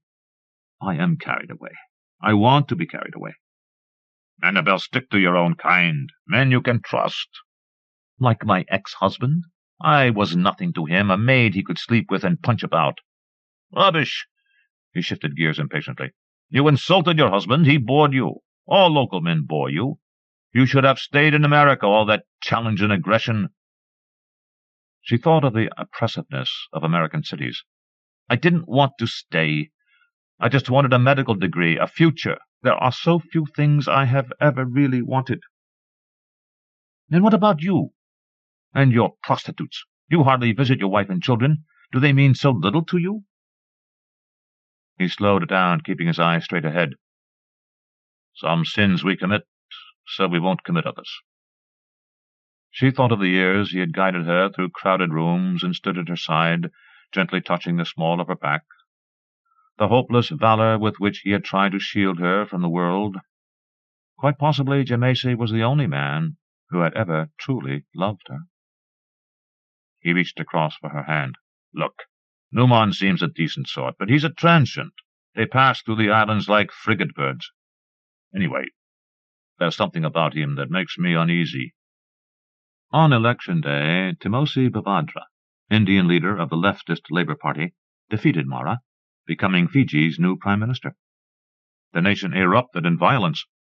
Government buildings were firebombed. Leftist students holding victory parades were attacked and viciously beaten. Fumes of melting tires from incinerated cars left people blinded, groping on their knees. Indian women were dragged from their homes, handcuffed to trees, and gang-raped, their vocal cords slashed. In the chaos, packs of wild dogs like rivers of fur swarmed into graveyards, exhuming fresh corpses. Their coats grew shiny from the diet of human bones until soldiers ambushed them with grenades. The city became a minefield of concrete and metal fragments, dog parts, mounds of congealed blood the soil refused. Disheveled and drunk, Jemese took the floor at drafts. "It's over for us. Bavadra will hand us to the Soviets on a plate.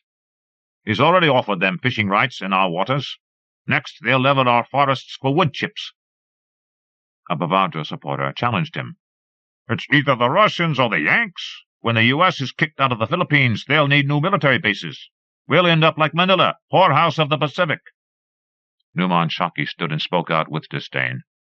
"You people amaze me with your precious ideals. I've seen people dying in the thousands, crawling over their young for water, a piece of bread. Hundreds of thousands. You sit here in perfect health." He shook his head, disgusted. "What's the difference, Soviets or Yanks, as long as your children don't starve to death?" Next day Annabel maneuvered through streets patrolled by armed soldiers and sat on the beach, watching Jemese teach his pet mongoose to play dead. Smoke curling up the sky, they listened to sirens in the distance. "I think it's finished with Newman." "Good. You had nothing in common but lust." "Don't be so clever and cynical. I'm over 40. I'm alone." "Annabel, we're all alone." Jemese took her gently by the shoulders. "I'm going back to Nubutauta. There I have pride. I am useful." She sobbed like a child. "Isi, Jemese, Isi, what will become of me without you?" "Come home," he said. "Teach our women to stand up, to have opinions. Give them a voice of their own." His wife and children were in Nubutautau. She traced his jawline with her finger, shaking her head no. Jemese hugged her and openly wept. "Isale, Annabel." 2 days later, Bavadra's new government was crushed in a bloodless coup. Round the world, newspaper headlines announced, "First military takeover in the history of the South Pacific." Walking out of class that day, Annabel heard sirens and screams. She tore at a young man's sleeve. "What is it?" "They've kidnapped Bavadra from Parliament." Now military trucks blocked all roads. Cars flew by on sidewalks, knocking people down. Remembering Jemese had gone that morning to clear out his office at the Parliament building, Annabel started running. In front of Parliament, Fiji military forces had formed a cordon with fixed bayonets. People knelt, covering their faces. "Jemese Koro!" She shouted his name over and over. A man leaned close and whispered, "I was there, in the spectators' gallery, when soldiers broke in with machine guns. They took Pavadra and his cabinet. Jemese Koro, too." "They?" she cried. "Who?" He shook his head. That was all he knew. Hours later, in her flat, she knelt before the radio, slowly turning the dial. Nothing but static, all stations shut down. And then the phone rang. A reporter who had been in the press gallery during the abduction. "It was led by Lieutenant Colonel Sitiveni Rabuka, a Tauke nationalist. They've taken over the government." "What have they done with my cousin?" Annabel cried. The man hesitated. "At first I didn't understand it. Your cousin and Rabuka are both Tauke, both against Pavadra. Now I think Jemese suspected something bigger than our own military was behind the coup. Some outside force. I saw him yell at one of the terrorists as if recognizing him. He tried to pull off his mask. That's why they took him." She had never been so still. "Miss Koro, except for Colonel Rabuka, those soldiers were not Fiji forces. Too big, different body language. From what I could see, they were black.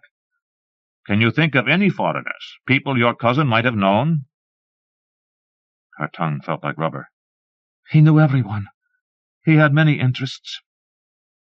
Next morning, an underground paper described the coup. Soldiers in battle dress and gas masks, armed with M16 machine guns, had followed Rabuka into Parliament.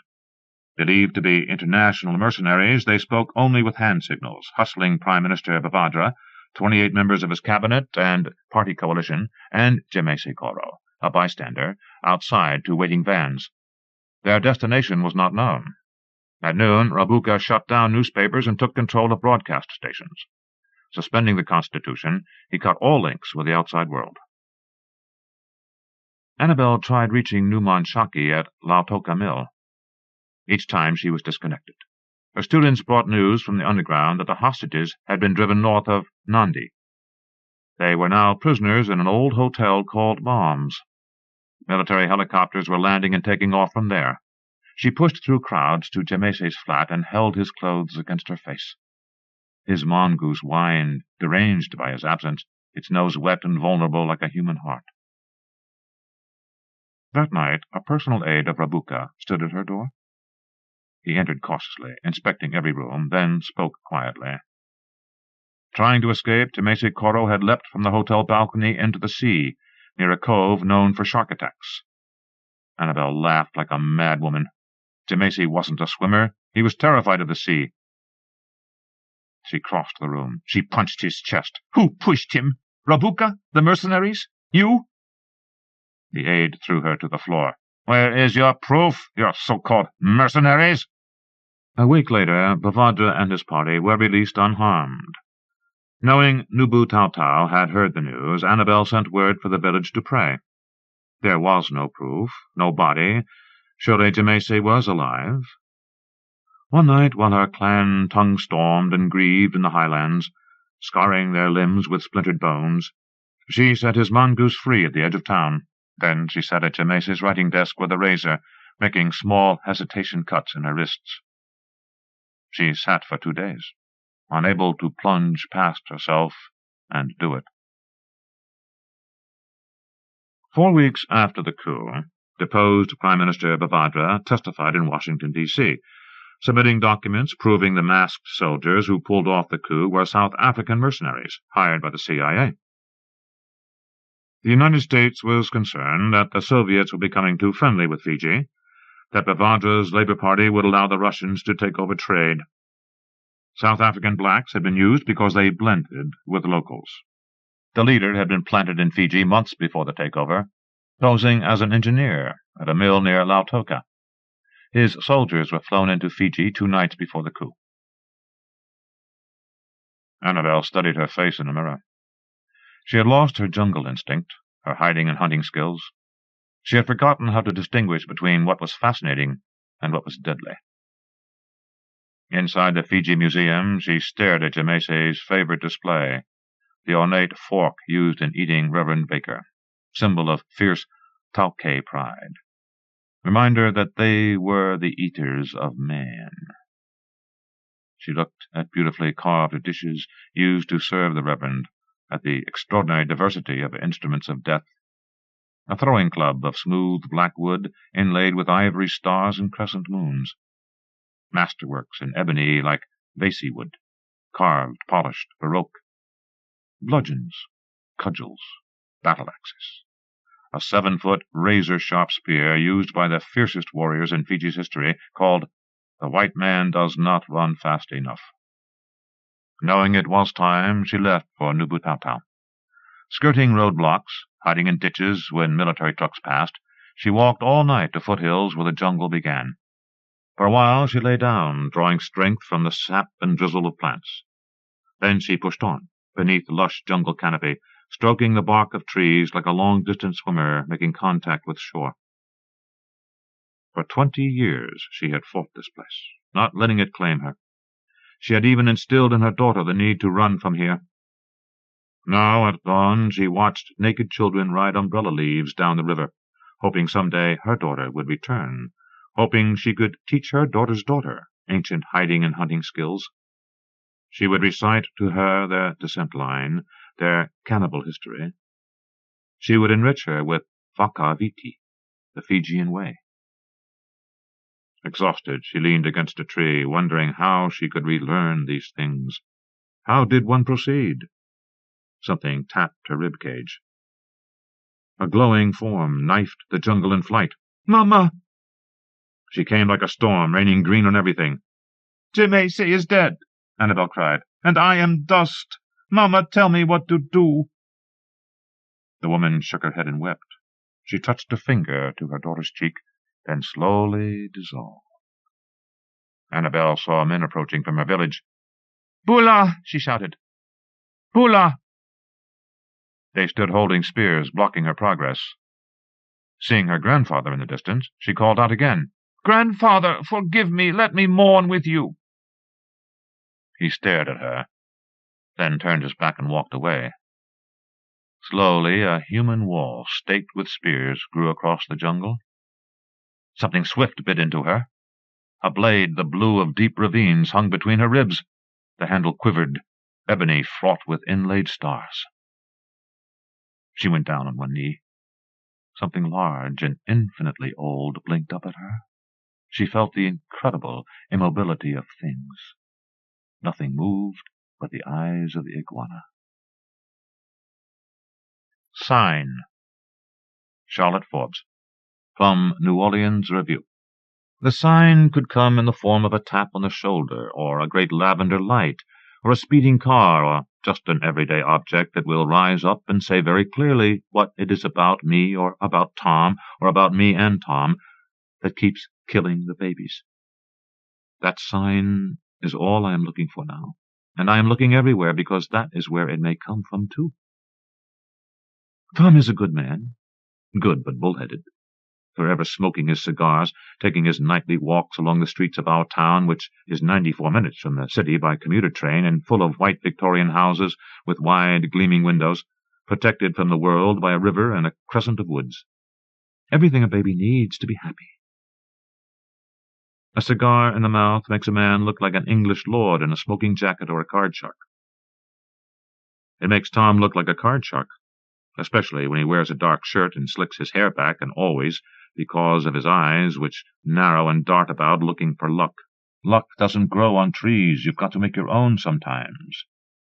Tom says this a lot now, which is why we moved to this town 5 months ago, and why he bought the dark blue Cadillac of a stroller from Reggie for $20 on Thanksgiving night. "You can't ignore serendipity," Tom said when he set down his prize stroller, which was like new, in the front hall, and stared at it as though it was a lone star in the night sky. "Reggie's going to bring by a high chair, too." Doesn't Tom know these things have nothing to do with why the babies don't live? Right now the baby inside me is the size of a walnut, the expecting book says. It may have eyes, but they can't see. Tom can see her, though. At night, when I collapse on my back in the dark of the bed and the hard moonlight streams in on us, he kneels above me and lifts away the blue tulips growing up my flannel nightgown and stares right into my belly, which is flat like always, and sees a saucer-eyed girl with cheeks galore who will climb up on his lap and eat mooshu pork and fish-shaped almond cookies with him and say, "Daddy, you're the greatest." "I hope it works out for you that way," I tell him, though I don't think he should count on it. When I look at my belly, I don't see anything. I did see Reggie walking up the street with a high chair. He was no older than me and tall, with a large face that was covered with a dark beard. There was nothing harsh about him, though, and he set the high chair down on the porch like it was a basket of eggs and rang the bell. I waited a moment and then opened the front door. "Morning, ma'am." He nodded. He was gentle in the way only big creatures, whales or elephants, can be. "What's your name?" was all I could think to say, though I already knew. It took him a minute, but he looked me in the eye and told me his name and a few other things, that he used to live in the city, that he's likely just passing through this town, although he's been here 4 months now, and that he collects cans and picks the trash and does odd jobs. There was a drawl to his speech, and he spoke slowly, as though nothing deep down was driving him to do one thing over another. I bought the high chair and hired him to paint the baby's room. "Just like that?" Tom said when I told him. Tom came home from work and took off his $200 shoes and his Armani jacket, which is what you have to wear when you're vice president of the Searle Corporation, and you don't have a heart for it. His eyes shot around his Victorian kingdom, its mahogany wainscoting and stained glass windows that brooded and glimmered in the light. They sensed something out of place, and fixed on me. So I told him about Reggie. "He'll be great," I added. Tom frowned. "I don't want this guy working here when you're all alone." "We've had plenty of workmen here when you're at the office." "He's a drifter." "That's no crime," I wanted to say. No more than a log commits a crime when it lets the river take it. Though I simply said, "He can paint." "I don't like it. We don't know this guy from Adam." "You don't have the time to do the painting. It has to get done. For the baby," I said. "I don't like it." Tom started to say something else. Instead, he just shook his head and went downstairs to his workshop. When I want Reggie, he could be one of 3 places, working at the used bookshop, or picking the trash, or anywhere else. Reggie told me to ask the twins. They wash cars at the gas station on the next block, and when I ask them, they stand too close and stare into my face, bewildered, as if I'm a wounded swallow that's just fallen from the sky. Then it's always the same thing. "Oh, yeah, Donald Trump. We'll go get him." "It just proves how industrious Reggie is," I tell Tom. "And he'll come in the evenings when you're here, too." What I don't tell Tom is when Reggie is late or when he stands us up. "It was Whopper night at Burger King," Reggie will say. "Reggie, you know you'll get dinner here. Don't you like my cooking?" "Sorry, Miss Emily." No one has ever called me that. I'm not a spinster, and I'm not from the South, and I know I should ask him to stop, but I don't. When Reggie comes in the door, his eyes are puffy red, as if he's been crying, or maybe it's because of the cold. It's even too cold to snow. It's the kind of cold you want to smack back. I can only stay out a half hour. In the mornings I walk out from town over the high dirt road to the hills. Tom says, "Don't go, it's too far for you to go now." "You're right, dear," I say. Then I go. There are no cars on the road, and I stand for as long as I can before the fields and the wall of woods at the edge of town. The hills rise and fall like breath with a sugary glaze over them. When I do this, I take the 3 babies that died inside me, and the baby growing there now, and flatten them up like sheets of cardboard and squish them up against the back of my mind so I can wait for the sign. And eventually I will see it. Big and dark as a spot on the hills, the sign that will tell me why my babies don't live. Only Reggie's first night gave me trouble. Reggie was early. Tom wasn't back from the city yet, but his voice was. "I don't want him here with you alone," played in my head and made my stomach queasy, though maybe the queasiness was the baby growing. Reggie was in the baby's room above the kitchen where I was washing lettuce for dinner. Supposedly he was working, but if he were moving I could tell. It was quiet, just the trickle of water over the greens, no other sound in the house. My hands started to shake. I felt hot on the forehead. I hid the cleaver under the red and white checked dish towels in the drawer and started upstairs. If the stairs were alive, I would have killed them for creaking. The upstairs hall was dark and cold, and it froze me to a spot, so I couldn't flee if I had to. My ears strained to make something of the quiet, and out of it came Reggie, muttering to himself.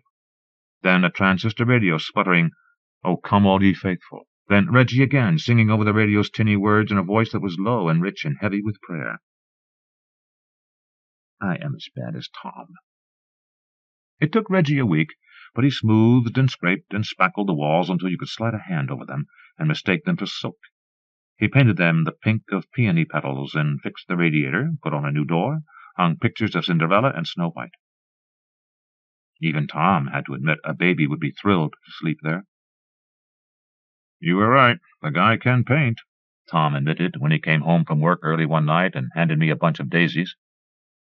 After Tom gives me a hard time, he buys me daisies. That just makes it worse. I don't trust flowers that sprang from the mind of a greeting card designer. Flowers are licensed to do more of the same anyway, so just don't bother, I want to say. If you really knew me, you'd buy me cut amaryllis, the color of raspberries, and twist some ivy through them, and stick them in a big-bellied clear vase, and leave it in the sunlight on the kitchen table, and never refer to it directly. Sometimes I think the sign is about me and Tom, that there's only enough love between us to grow a baby to the size of a grapefruit. When Reggie finished the nursery, I asked him to stay and replaster and paint the guest bedroom. He pawed the ground like a nervous horse. "I don't know, Miss Emily. I got to be moving on." I told him I'd throw in dinner, too. He pulled at his beard and looked around the room. "Okay, but then I got to be moving on." What I liked about Reggie was the noise. After the first night, I said he could come in the afternoon, and whenever Reggie was working in the nursery, I stayed in the kitchen right below him. I put the oak rocking chair from the parlor right in the middle of the kitchen. I could hear every movement. The footsteps, sometimes padding along, sometimes creaking the floorboards, the cans dragging across the floor, drawers opening, bangs and bumps. If I folded my hands over my belly and rocked hard and closed my eyes tight enough, I could trick myself into feeling the movements were inside me, that it wasn't Reggie stomping across the floor, but tiny feet picking their way through the gray fluid. It wasn't some workman hammering the wall. It was my baby's fist punching its way to life. I thought I could feel those things, but maybe I was just glad there was someone else in the house. When Reggie moved across the hall to work on the guest room, I followed underneath. More sounds, dragging, dropping, thumps. The scraping away of the old plaster was the best. Little bursts of sound that said, "I'm here, I'm here, I'm here." "How'd the sonogram go today?" Tom came rushing in the back door on one of those scraping afternoons and threw his briefcase on the kitchen counter. "I tried to call you, but there was no answer." I had forgotten all about the appointment. I kept sitting in the rocking chair and didn't open my eyes. "Oh, fine. Everything's fine." I believed it, so the lie was all right. When I did open my eyes, I saw Tom frowning. I thought he had read my mind, but it was only because he noticed there were 3 places set at the table. "Now he's going to eat with us, too?" Smoothing out walls is hard work. When Reggie came to dinner, there was plaster dust all over him like he'd fallen in a vat of flour. He tracked filmy white footsteps over the parlor floor and into the kitchen. "Christ," Tom muttered and made a face. The 3 of us ate dinner at the round oak table in the kitchen. I turned the overhead light off and lit the candles. It's easier to talk without all that light. Reggie always sat tall in his chair, his body twitching slightly like a dog wagging his tail, because he knows his bowl of food is coming soon. When I put Reggie's plate before him, he didn't lunge at it.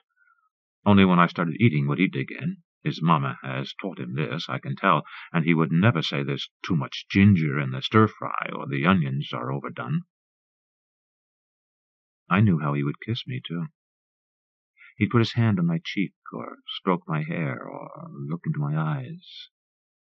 He'd do something gentle, like that first, I'm almost sure.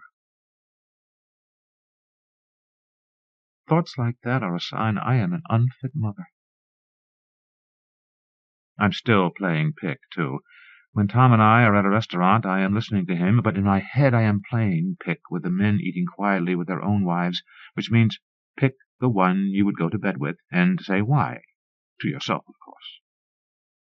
And last year Tom's brother followed me into the kitchen at the lake house. Everyone else was out on the lawn drinking beer and eating barbecued chicken.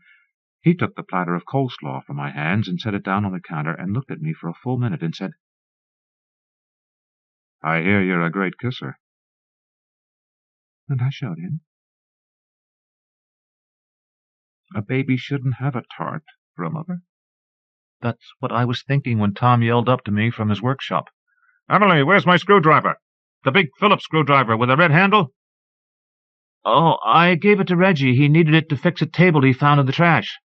"Damn it, Emily, don't loan out my things. How many times do I have to tell you?" He'll bring it back tomorrow, I'm sure. I made my voice sound cheery, but I didn't tell Tom that I gave that screwdriver to Reggie a week ago, and hadn't thought about it since.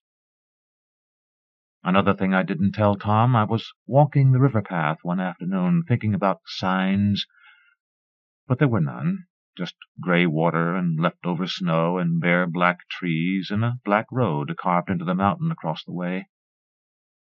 Coming toward me was a man pushing a grocery cart. The cart was piled with bottles and plastic shopping bags full of something. Sneakers dangled from the cart bottom. The wheels went in all directions over the frozen ruddy ground, and the man was talking to himself, cursing. I had to pass him, but as I came closer, the sight of him made me shrink back and run the other way. He didn't see me, but I know it was Reggie. Tom never got used to Reggie. During the 10 days he plastered and painted the guest room, Reggie stayed for dinner each night. Kale or buckwheat noodles or tofu stir-fries was what I served. "Those Big Macs are junk. You shouldn't be eating junk. It makes you weak." I did tell him that. I gave him second helpings of vegetables, too. He always took them, though only after a long sigh. "I used to work in the city, too," Reggie said to Tom one night, and named a big brokerage house. "Too much pressure, man." Reggie took a big gulp of water. "Too much pressure." "Right, he was probably the janitor," Tom said to me later, but I know that's why Tom kept sneaking looks at Reggie during dinner. He wanted to know if something had snapped in Reggie's mind and whether it could happen to him, too.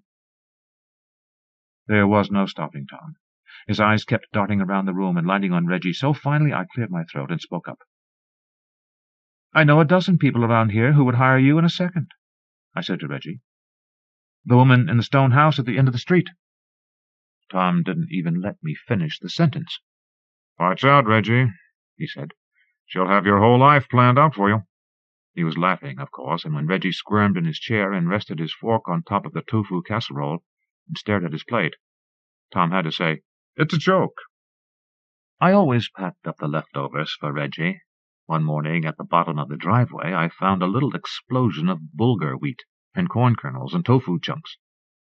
It was no accident. I could see it came from a pure, premeditated splat against the ground. It was brilliant in its way, and complete, like a painting. So I walked around it and went on. I didn't tell Tom. When the guest room was done, I asked Reggie to stay and redo the floors in the extra bedroom that would be a den. He didn't say yes or no, but just went into the den and began moving the furniture out into the hall. "When is this going to stop?" Tom said. "That room is fine as it is." It almost did stop, because for 4 days I didn't see Reggie. When he came back, he didn't look at me. He just grunted and went upstairs and closed the den door. And I didn't hear a sound but the vacuum sucking at the floor. Reggie didn't stay for dinner that night.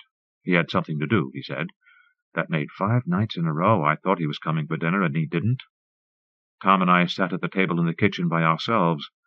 There was too much food for just us. I left the overhead light on, and I served everything on one plate. It's easier to clean up. Everything ran together, but I didn't care. Tom reached over and took my hand. "I'm sorry you're disappointed about Reggie, but it's better this way, believe me." Tom's voice was soft and low, and he stroked my cheek. He kept stroking it, and his fingers felt warm and familiar. I could feel the whorls on his fingertips, and they calmed me. His hand slid over my shoulder and down my arm into my hand, then he pulled me up and led me downstairs to his workshop. It was beautiful what he made, fit for a princess. A set of drawers in a butterscotch wood with dark swirls racing through it. It wasn't a wood, I knew. It couldn't have come from a tree, but from a dream of a tree. And there were fluted columns at the sides, and the whole thing gleamed like a light was shining on it from far away. What makes you think it's going to be a girl? I couldn't help myself. I spat the words at him. Tom bowed his head. I hope it's a girl. If it's a girl, I'll get to see what you were like from day one. I started to turn away, but Tom pulled me back. My face landed below his neck, my nose jammed into his collarbone. Come on, Emily. We'll do it this time. Please, try. His breathing was fast and jerky, like he was crying, even though I knew it wouldn't do any good. I whispered, okay. The next morning, which is today, Tom was at work in the city. I was upstairs folding the laundry. The doorbell rang, as if it would explode unless I answered it. It was Reggie. His eyes were glazed like when Tom gives him beers. He had on an army coat, and he was shivering and hopping from one foot to the other to keep warm. Miss Emily, going on your walk this morning? Yeah, though I didn't know Reggie knew about my walks. Come on, I'll go too. Tom's Yankees jacket was on the coat rack by the door, and I grabbed it and his yellow knit cap that said Pizza in red, and we raced up Quill Street and over the high school track to get to the dirt road that led to the woods. We weren't talking. I had to trot to keep up with his stride. His eyes were straight ahead, and our breaths were clouds of frost, one big, one little. Slow down, Reggie. What's the rush? Reggie didn't say anything. A snow had fallen. The sun was strong, and it hit the snow and bounced back and around, so everything was bright white. So bright the only place your eyes could look was the sky. There. Over there. Reggie pointed to the clearing at the edge of the woods. That's where you go, isn't it? Coming out here every day to look at nothing? He laughed a crazy laugh, the laugh of a loon on a Maine lake, and it ripped a hole in the white silence and ran all over the field and in and out of the woods. Reggie's laugh was the only sound, too. No car swooshing by on the road to relieve the silence. Not a bird calling, not the thud of an icicle slipping from a branch onto the snow. There was nothing. Nothing alive but me and Reggie standing knee-deep in the snow, and a laugh had made him someone else. Reggie, stop it. You're scaring me. Shut up, bitch! The shape of his face changed. I watched his mouth twist up and his eyes go somewhere else. I watched him reach inside his army jacket. What he took out was the screwdriver. Tom's Phillips head screwdriver. The sun is so bright it's even shining up the dull lead of the screwdriver. In my mind I can feel the pain already, but when it comes it won't register immediately. Then it will be in my stomach and my chest and maybe in my back, a sharpness so new I won't even recognize it as pain. The blood will come, beautiful against the white snow, vivid blood warm enough to melt the snow and seep down into it and bleed into a wide pink lake. I feel my belly for the last time now. My jacket is open and my belly is flatter than before, not even a hint of a curve. The walnut inside me has already begun to shrivel and die like they all did. The babies were smart not to come. With their little wisps of eyes they saw the sign, even before it had been given a shape. Soon the sirens will scream and the red lights on top of the blue and white cars will flash. Detectives will swarm the hillside. One thing I'm happy for. When they find my body and roll it over, the whites of my eyes will be spotless as snow. Tom and the police and the townspeople will shake their heads and cover their faces. But if they look at me, they can take comfort in my eyes. If they can bring themselves to look at me, they will see my eyes are amazingly clear and bright, and if they look for more than a second, they may even see it's the clarity and brightness that only come to the eyes when death makes sense. A Tortoise for the Queen of Tonga. Julia Whitty. From Harper's Magazine. She died in the Palace Gardens in 1966, of extreme old age, and a heart that had swelled insupportably large from nearly 2 centuries of loneliness. For a day, no one noticed, not because she was neglected, but because her metabolism was inert enough that immobility did not arouse suspicions. The crabs discovered her first. Hordes of frenetic, land-dwelling red crabs with pincers for cutlery. The dogs found her next, but because they neither bayed nor howled, they kept the secret to themselves. Only when the pigs got wind of it and began to squeal with excitement did the Queen's gardener rouse himself from the shade under a casuarina tree and stroll on the slow heels of detached curiosity toward the community of living things that had gathered to feast on the remains of the dead tortoise. "Tui Malila is dead," the gardener announced to the Queen's secretary. "Your Royal Highness," said the Queen's secretary to the King, "Tui Malila is dead." "Royal wife and Queen," said the King to the Queen, "Tui Malila is dead." The Queen did not rise from her wrought-iron chaise under the banyan tree, but she did signal to her ladies-in-waiting to stop swirling the palm-frond fans around her head, as her huge moon face quivered and her dark eyes puddled up with tears. For more than 2 decades, the tortoise lay where she died, long after the pigs had been spit-roasted and the umu ovens had been dug to charbroil the funeral feast, which drew the nobility in from all over Tonga Tapu in her honor. In the course of time her empty carapace became as much a feature of the palace gardens as the huge Norfolk Island pines and the red gingerbread gables of the wooden palace. Royal princes and princesses used her empty shell as a jungle gym, a hilltop fortress, a private retreat. In 1988 she was moved to the new Tonga National Center outside Nuku'alofa, where her remains were displayed alongside portraits of the monarchs. Visitors wondered at the vast parchment of her shell, its surface scarred, chipped, burned, and in places worn as thin as a fingernail from her encounters with pirates, explorers, missionaries, kings, and queens. Captain James Cook bought the giant tortoise in 1776 from a Dutch merchant in Cape Town, South Africa, as he embarked on his 3rd and final Pacific voyage. She was not yet an adult, though she was probably 30 years old, her skin young and supple with a soft patina of sea glass. The Dutch merchant had bought her from English pirates, who had wrenched her from her home on the atoll of Aldabra, off the coast of Africa.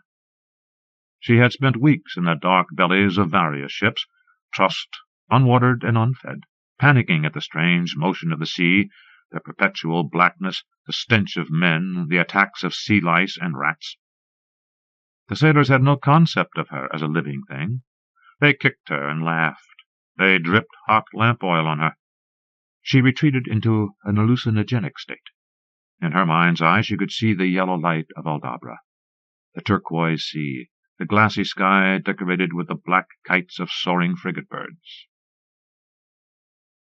Captain Cook took her aboard along with a menagerie of sheep, goats, cattle, horses, and chickens that turned his ship, Resolution, into a floating ark. She was part of his ocean-going savings account, able to survive up to a year in the hold without food or water. When called upon, she would become turtle soup. His men lowered her into the dank hold. The hatches dropped down onto darkness. Resolution plunged into the mountainous waves of the southerly sailing route fearfully called the Roaring Forties. The ship began to leak. Squalls tore the mizzen topmast off.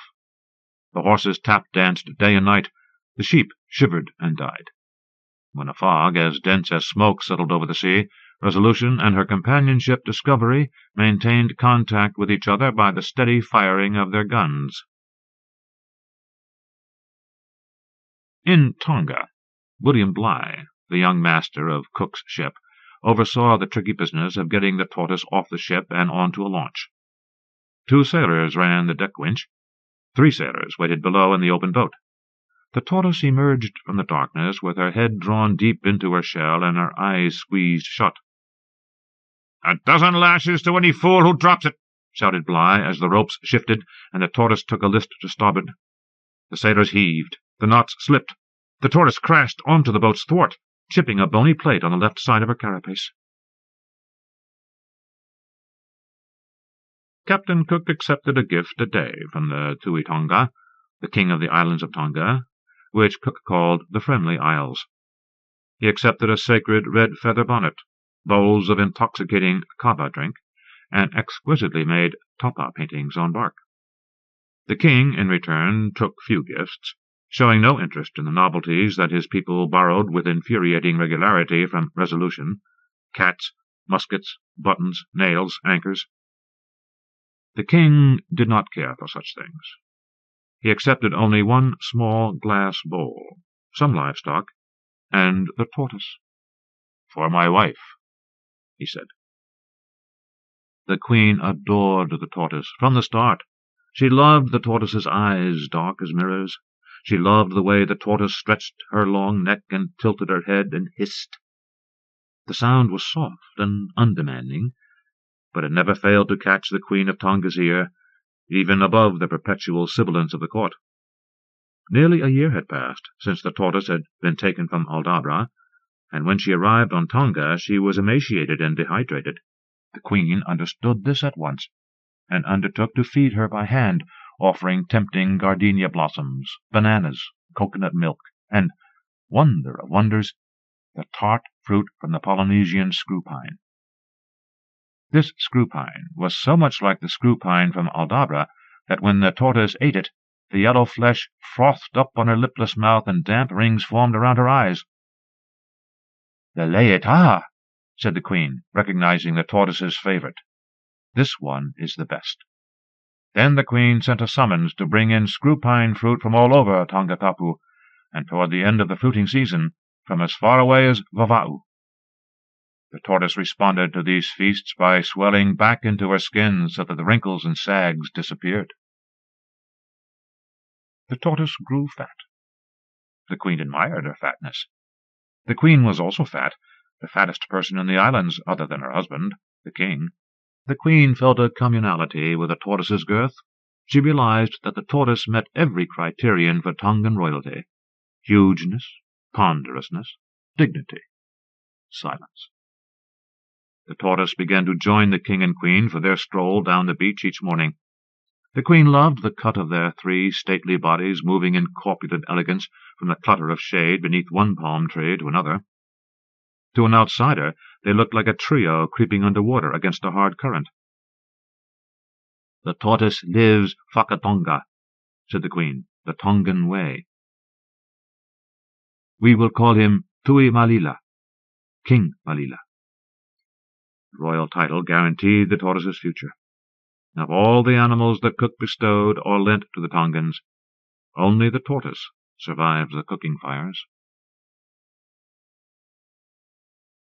In early summer, the sea-birds known as sooty terns returned by the thousands to Tongatapu, swirling in on the long red streamers of sunset, singing their wide awake calls.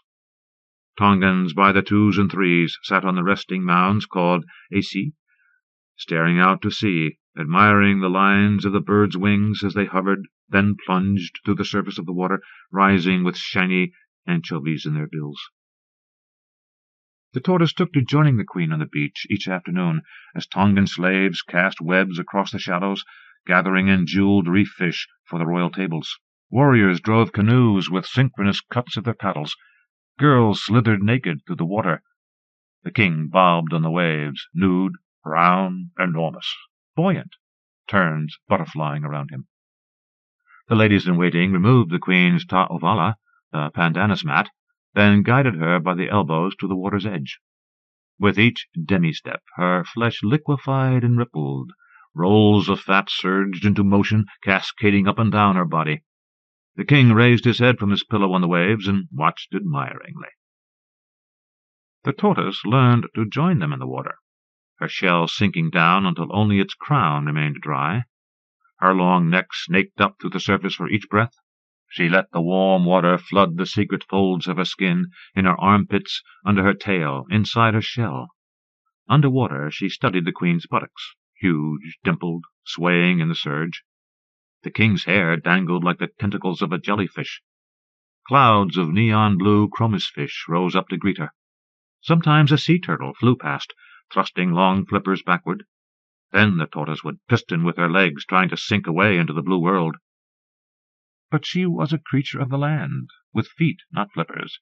She could never dive, could only thrash the surface until the white bubbles boiled up around her, blinding her.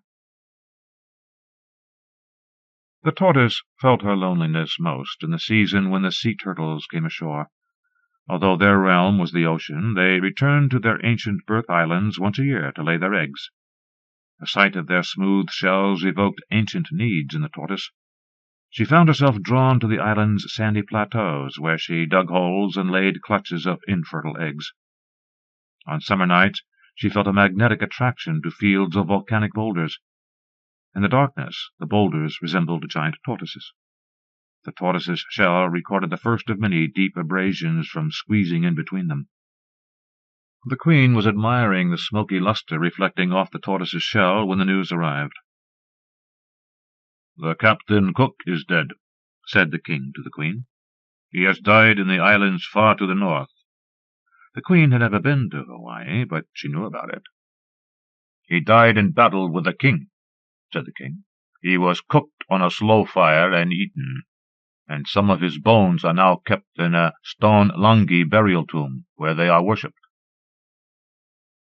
The queen nodded. It was a fitting end for a grand enemy. The king himself could expect no better in battle. The queen remembered Cook's white wigs and frogged jackets. She remembered his kindness in leaving her to Malila. She wondered what he had tasted like. Late every summer, when the sea turtles dragged themselves ashore to lay their eggs, the Tongans gathered on the beaches at night, waiting as a slice of the moon tumbled slowly through the sky. The turtles squeezed out clutches of jelly-like eggs and covered them with sand. The Tongans cut into a few select nests and gathered the eggs for the royal table. The king liked to pop an egg into each cheek and squeeze it against his teeth until it burst and the salty proto-turtle fluid gushed out. The queen liked to roll one around on her tongue until the outer membrane of the egg grew as thin as tissue paper and the inner jelly dissolved. The king ate 4 times as many eggs as the queen, and since the purpose of the eggs was aphrodisiacal, he was soon aroused to a tower of passion. The ladies-in-waiting were called in to remove the queen's clothing. The king's valets were called in to help him out of his clothes and on to the sleeping mats on the floor. Their mountains of flesh quivered around them. The sea turtle tracks disappeared in the tides of the winter solstice. The spring equinox brought the flowering of the poison-fish tree. The queen's 6th child was born, her 6th son. The queen was disappointed. Sons were wonderful. Sons were worthy and strong and often handsome, but they were not daughters. The queen did what many a daughterless Tongan family did. She declared her youngest child Whakali'iti, like a lady. He was named Lini, a girl's name. He was dressed like a girl. He was put out to play with the girls. He was called She. The queen crooned to him about skin potions and hair ornaments. She taught him to weave flowers into garlands. She arranged for him to learn to dance the tau'olonga, the slow, sinuous solo dance of the women. As he grew, Lini learned to seduce men with the cant of his slim hips and the smolder in his pretty eyes. His brothers teased him, but they also admired him. He was not a warrior, but he was bolder and rougher than a girl, and there was the feeling that he would do wonderfully painful things to them, if asked to. The king did not mind. The queen had already given him 5 manly sons. He had other wives, and through them other sons. His seed was broadcast plentifully. In the heat of midday, Lini and the tortoise napped together in the dark air under a banyan tree. The tortoise slept with her head and legs pulled into her shell. Lini lay on his side with his tupenu skirt pulled up over his head. He dreamed of warrior men, their skin oiled, the muscles on their backs flexing as they rode through the surf. The tortoise dreamed of tortoises bedded together in sand bunkers on Aldabra. "Lini," said the Queen, shaking her son's shoulder. She sank onto her huge haunches, fat draping like curtains of brown velvet from her legs. Her ladies-in-waiting shooed the flies away with fans of white tropic bird feathers. An Englishman named William Bligh has returned. He has come back to the South Seas as captain of his own ship. He has been at Tahiti. His men drank kava, danced the tamure, got tattooed, got married. But his men threw him off his ship near Tonga. The Queen dug bright yellow Bella Peroni flowers from a fold in her skirt and fed them to the tortoise. The tortoise hissed, remembering the ships, the cruelty. In the winter, the humpback whales returned to Tonga. They came up from Antarctic waters. They breached and tail-lobbed among the coral reefs. They sang epic songs that set the surface of the lagoons vibrating. The Tongans sat on the beaches or floated in the waves, listening to the whistles, rumbles, whoops, gurgles, trills, and flutters. The tortoise rested in the shade beneath the palm tree, and remembered Aldabra, where the whales sang so loudly that flying fish erupted from the water and soared onto the beaches, where the tortoises stepped gingerly around them. Lini grew into a beautiful young woman. His shoulders were wide and strong. His hips were slim, and the muscles on his legs were tortoise-carved ironwood. He flirted mercilessly with the unmarried warriors. He seduced them with stories of courageous men and beautiful women who resembled men.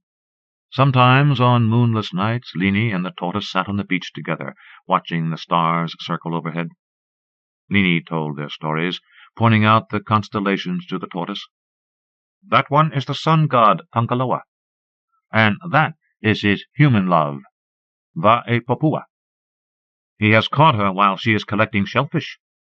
He makes love to her, and their son becomes the first Tuitonga, the first king of Tonga. On spring nights the huge bats called flying foxes mated on the wing above them, their courtship flights casting black shadows across the moonlit sand. Then Lini would take off his clothes and run down to the sea and strike out with strong arms to the line of silver surf breaking on the reef. The tortoise would stare out to the starry horizon. Sometimes, when Lini got back to shore, a young warrior would be waiting, and Lini would take him by the hand and lead him into the mangroves on the edge of the lagoon. Then the tortoise dug her bed in the sand and slept. The seasons of the whales and turtles came and went. The king grew into an old man, and then at the end of one rainy season he died. It took 6 warriors to lift his immense corpse onto the funeral bier. His sons grieved, then, to alleviate their grief, they went to war against the Fijians. One after another, each was killed in battle, until only Lini, safe at home, was left. "Tui Malila," Lini whispered to the tortoise. "Now I will never be queen." He let the warm tears roll over the edges of his eyes and down his cheeks. He let them bead up in his eyelashes, so that when he looked out on the turquoise lagoon, the light shimmered and sparkled. He laid his head down beside the tortoise and peered into the dark interior where her head was hiding. His grief echoed inside her shell. Lini renounced his whakaliiti status. He was elected king. He asked his mother to remain queen. He gave the tortoise a permanent seat next to him at the royal kava circle, where she munched coconut meat and watched kaialao war dances by torchlight, remembering the forest fires on Aldabra, which the Spanish had set to flush out islanders for the slave trade. Lini, as king, grew fat. He wore red and green capes made from the plucked feathers of thousands of blue-crowned lorikeets. He was carried everywhere in a hand-barrow. The queen died in the season when the baby sea turtles emerged from the sand and crabbed their way down to the sea. The frigate birds jostled for position in the air, sweeping across the sand on paper-thin wings, flipping the hatchlings off the beach and into their gullets.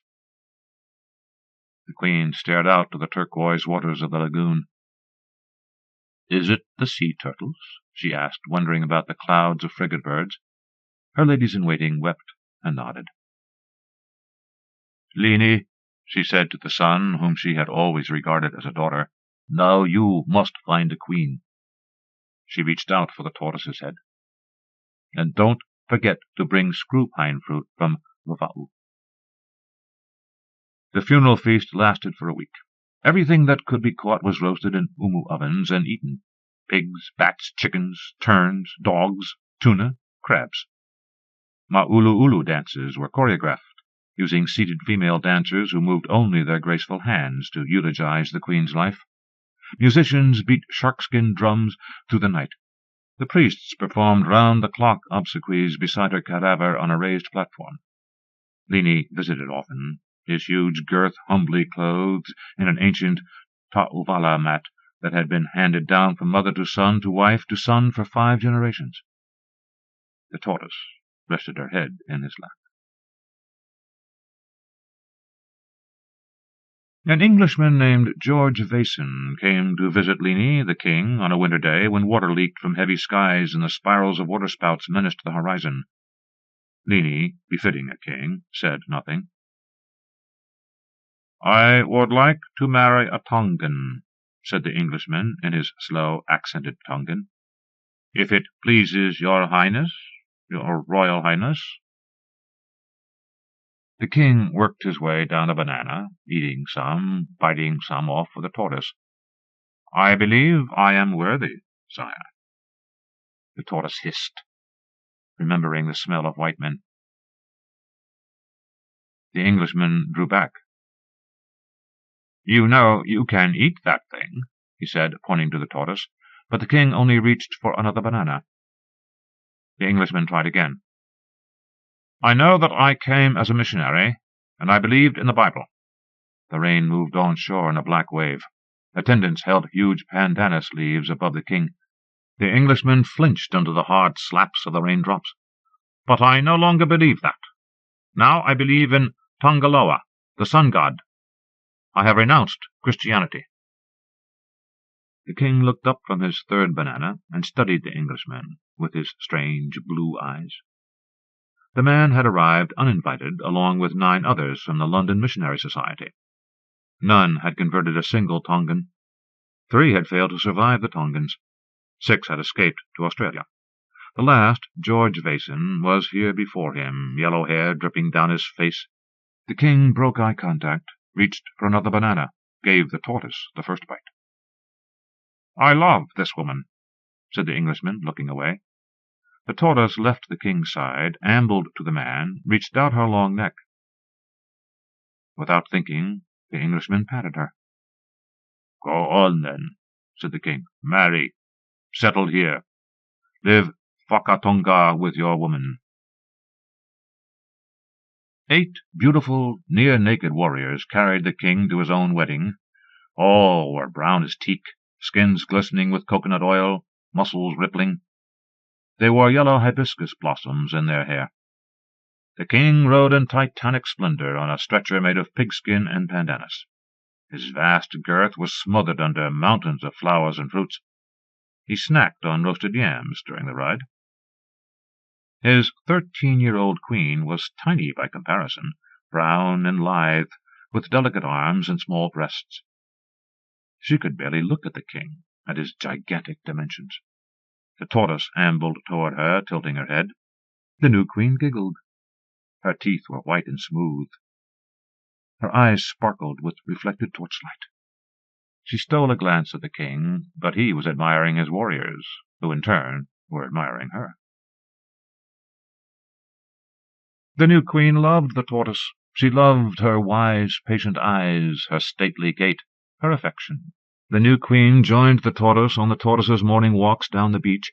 At first the young queen sprinted ahead, laughing and skipping, but the tortoise soon paced her by her own slow example. The new queen took her duties seriously.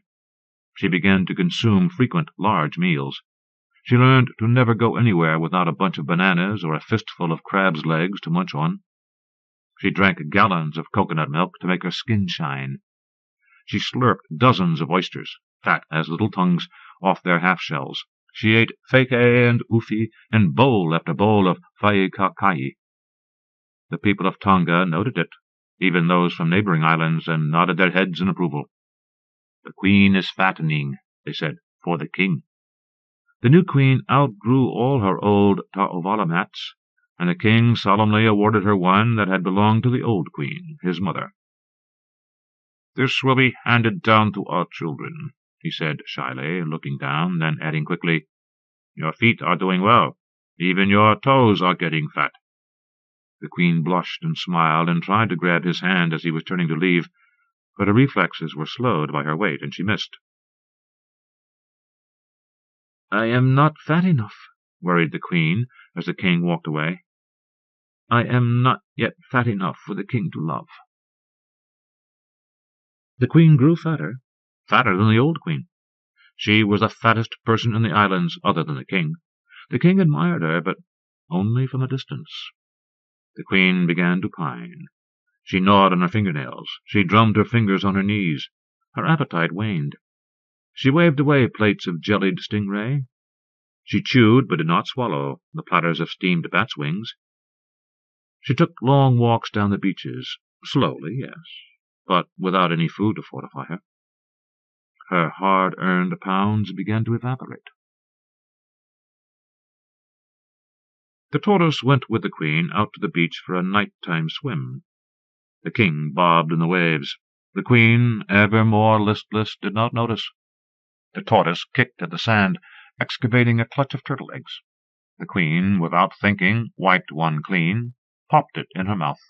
She carried the remainder down to the water's edge, unwrapped her clothes. In the moonlight her skin was silver. The shallows in her cleavages were velvety black. The King watched as the waves climbed the Queen's legs and crumpled back into the sea. He wheezed. Startled, the Queen jumped, then waved, then glanced at the turtle eggs in her hand. She hesitated, but only for a moment, before wading toward the King and gently placing an egg on his tongue, then another and another. All throughout that night, as the Tortoise studied the stars and dozed, the royal love of Tonga, like the love of whales, played out on the buoyant bed of the sea. The King and Queen met often in the phosphorescent water at night. Consequently, the Queen had daughters, one after another, cherubic babies with hair like black Gorgonian corals and laughing eyes. The Queen raised them in a feast of love. She nibbled on their toes, tickled their arms, blew blubbery kisses into their fat stomachs. The princesses slathered affection on the Tortoise. They built entire fantasy worlds around her. Tui Malila was a whale god, washed up and dying, and in need of a princess to kiss him back to life.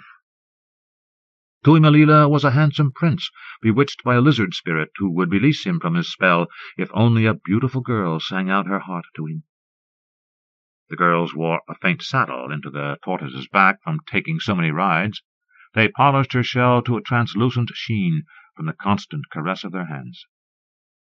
Sometimes, when the cares of state allowed, Lini joined them.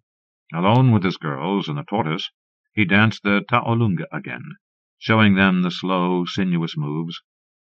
When the princesses lay on their backs under banana trees, sun streaming into their eyes, he joined in, idling and laughing and dreaming of being queens. The seasons of the sea turtles came and went. The seasons of the flying foxes cartwheeled past. The constellations rolled through the sky, told their stories, dipped from sight, told them again. Then one year, in the season of the humpback whales, Lini died. The Queen followed not long after, in the time before the rains, when the land crabs migrated by the millions from the forests to the sea. Afterward there was drought, and sometimes wildfires. Once a fire singed the edges of the Tortoise's shell. Occasionally typhoons roared in from the west, shattering the perfect tempo of living. The years came and went with the fluid rhythm of the barracuda in the lagoon, finning into the outgoing tide, backpedaling into the incoming tide. One after another, the kings and queens of Tonga rose up, then disappeared from the face of time. The tracks of the sooty terns blew away on the southeast trade winds. The tracks of the pack rats braided across the beaches in their stead. The Tongans had never seen rats before. They marveled at the way these wingless bats came into their houses, took away shiny things the Anders wanted, and left old clamshells behind in trade. Alangi Kovi, they called them, lousy foreigners. The Wesleyan missionaries, in whose boats the rats had come, also arrived with the seeming purpose of taking away things the Tongans loved and replacing them with things they didn't, like clothing. The missionaries were not taken seriously by the people of Tonga, who teased them and threatened to eat them. But then the king of Tonga, George Topou I, developed a weakness for sermons, and converted, abandoning his ta'ovala mat for a black wool suit and top hat. The king outlawed the worship of the old gods. He mandated the Christianization of all the islanders. He made the people wear clothes. The Tongans vented their frustration by killing rats. The Tortoise, stepping slowly around the piles of dead rodents on the beach, remembered the creatures aboard Resolution, who had nipped the flesh on her tail and under her legs all those years ago. The Wesleyan missionaries saw the power of the rats, and threatened the Tongans with grisly stories of rats in a place called Hell. Rebelliously, the Tongans tried eating the rats, but discovered they made better fishing lures and set them alive in the water, where their thrashings attracted the fatal curiosity of octopuses. The Queen, King George Topou I's wife, gave up daytime swimming, since it required too much unveiling of skin, and the eyes of the Wesleyans were everywhere. But at night she and the Tortoise went down to the beach and lumbered in secret from mangrove to mangrove until they could launch onto the waves, buoyant as ships, water splashing over the Queen's brown skin and the Tortoise's hull. Sometimes they could hear the sermons from on shore. The Queen always sighed in the water. The Tortoise always stretched out her neck and let the water trickle into the secret folds of her skin, now withered with age and sun. An island erupted from the sea to the north of Tongatapu, breathing smoke, cinder, and pumice. Fonuafo'u, or New Land, the Tongans called it. Picnic canoes full of families set off from the islands to see it. King George Topou I and the Queen chugged out aboard a steam-driven pearl boat, the two of them solemnly dressed in black, black smoke dusting the skies behind them. Shirley Baker, an Englishman, stood beside the king. He had come to Tonga as a Wesleyan missionary, had climbed the ranks to become the king's confidant, and now was prime minister. As the island hove into sight, sulphuric and dismal, Shirley Baker declared it God's magnificent work. The Queen, hiking the black wool dress over her wide hips so that her feet could breathe, whispered to the king that she thought it looked more like the work of the devil, whoever he was. The seasons of the humpback whales came and went, the whales lolling at the passes into the lagoon, wing flippers rearing into the air, shivering there, then flopping back to the surface with slaps that rang like cannon fire. The whaling ships came, responded with cannons of their own, firing deep into the recesses of blubber and bone. Blood washed ashore on the waves. When the whales were gone for good, the whalers disappeared from the cobalt blue sea outside the lagoon. The rendering plant on the beach collapsed into a pile of rust. The Tongans, who were born too late to ever hear the songs of the whales, made the old people mimic them, made them screw up their faces and flick their tongues in and out of their mouths and whoop and gurgle. But without the amplification of the sea, the sound was unconvincing. The Tortoise stared out to where the silver feet of the sun danced on the water, and remembered the power of the Leviathans who had lifted the ocean onto their backs and fountained it up into the air. Princess Salote, the eldest great-granddaughter of King George Topou I, liked to ride belly down on top of the Tortoise, skinny arms and legs hooked under the edge of the Tortoise's shell, laughing and giggling while they made infinitesimal progress toward the beach. Salote and the Tortoise went everywhere together. Each Sunday, during choir practice, the Tortoise climbed the wooden steps of the royal chapel, then lodged herself inside the too-small doorway while Salote sang a cappella hymns imported from England. It took all 12 choir members to dislodge the Tortoise from the door at the end of each practice, the Tortoise's shell sawing an ever-deeper track into the frame, until one day she sawed her way through and ambulated right up to the steps of the choir where Salote sat, eyes flickering steadily between heaven and the Tortoise as she sang. Salote tended the Tortoise like a child. She rubbed coconut oil into the Tortoise's leathered skin, scrubbed her shell with fish scales, cleaned the space between the Tortoise's huge toes with musk parrot feathers brought from Aua. The Tortoise lay her head in the princess's lap and listened to the princess's stories of beautiful nuns and handsome priests. Sometimes, when the princess and the Tortoise napped together under the huge arms of the mape tree, the princess confided to the Tortoise how she would like to become a nun when she grew up, and renounce the royalty of Tonga in exchange for the royalty of heaven. News came that the island called Fonua'fo'u, or New Land, had disappeared. Picnic canoes full of families set off to sea where it no longer stood. Salote went out aboard a packet-boat with the king, the queen, a clot of cousins, and a photographer from Scotland who had come to the South Seas to make his reputation, à la Gauguin, only to find everyone clothed in whalebone and cotton and not a breast in sight. The sea made them all sick. When they got to the place where Fonua'fo'u used to be, the royal party lined up, clutching the rail. The photographer exposed a single shot of them, queasy and green against a snarl of whitecaps. Salote's father, the king, died. From the edge of his deathbed in the royal palace, Salote looked out the windows and saw the sooty terns fanning the blue sky with black wings. Within hours the news was radioed to the outer islands, and canoes full of nobles began arriving at Tonga Tapu. For 3 days they huddled together in the gazebo in the palace gardens before emerging with a decision.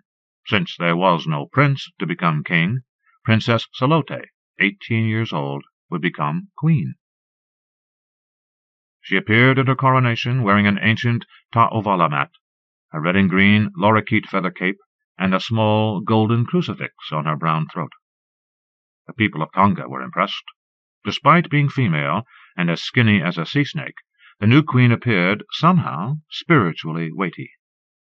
The Tortoise stood at her side, bedecked with garlands of hibiscus, her long neck weaving back and forth. The coronation feast lasted 2 weeks. Spring lamb was shipped in from New Zealand and sides of beef from Australia. The King of England sent a silver chafing dish. Queen Salote sat in a wicker throne at the head of the royal table, while the shadows of palm fronds soared back and forth across the lawn. She fed the Tortoise cubes of mango from her own plate, eating little herself. The members of the coronation party could not fail to notice the new queen's meagre appetite. They urged the royal cooks to try harder. New dishes were invented on the spot, but the queen smiled and shook her head, demurely rejecting her own earthly appetites. The queen would not fatten. She established schools and medical clinics across the islands. She personally taught children to read. In the evenings, when her work was done, she swayed in a hammock in the palace gardens, an arm draped over the side, caressing the Tortoise's neck as she swung by. One year, during the season of the sea turtles, when the Tortoise made her private pilgrimage to the fields of volcanic boulders, the queen followed. She wandered the maze of stone, watching the Tortoise lumber through the tight angles and dead-end alleys. She listened to the low screech of sound as the rocks carved their way into the Tortoise's hull. She let her fingers wander over the new etchings in the Tortoise's carapace, feeling their sharp edges. She pondered the slow decades of the Tortoise's sorrow. The queen made a decision. She would let her own unhappiness sink to the bottom of her life like a tadpole in the watery cup of a bromeliad plant, alive but awaiting transformation. She began to eat. She made the weekly rounds of all her maternity clinics, accompanied by an attendant with a basket of pickled otaika. She taught reading classes with an array of fingota fresh from the lagoon spread out on a blanket at her feet. She swung in her hammock at night with a packet of taro leaves stuffed with warm manioke balanced on her chest, munching. She grew fat, so fat that when she sang in the choir, her chins bobbled like wattles, and her voice took on the timbre of a low wind in the taro fields. On summer afternoons the Tortoise swam with her in the lagoon, the queen resplendent in a huge Indian cotton bathing dress that swirled like loose ink in the water.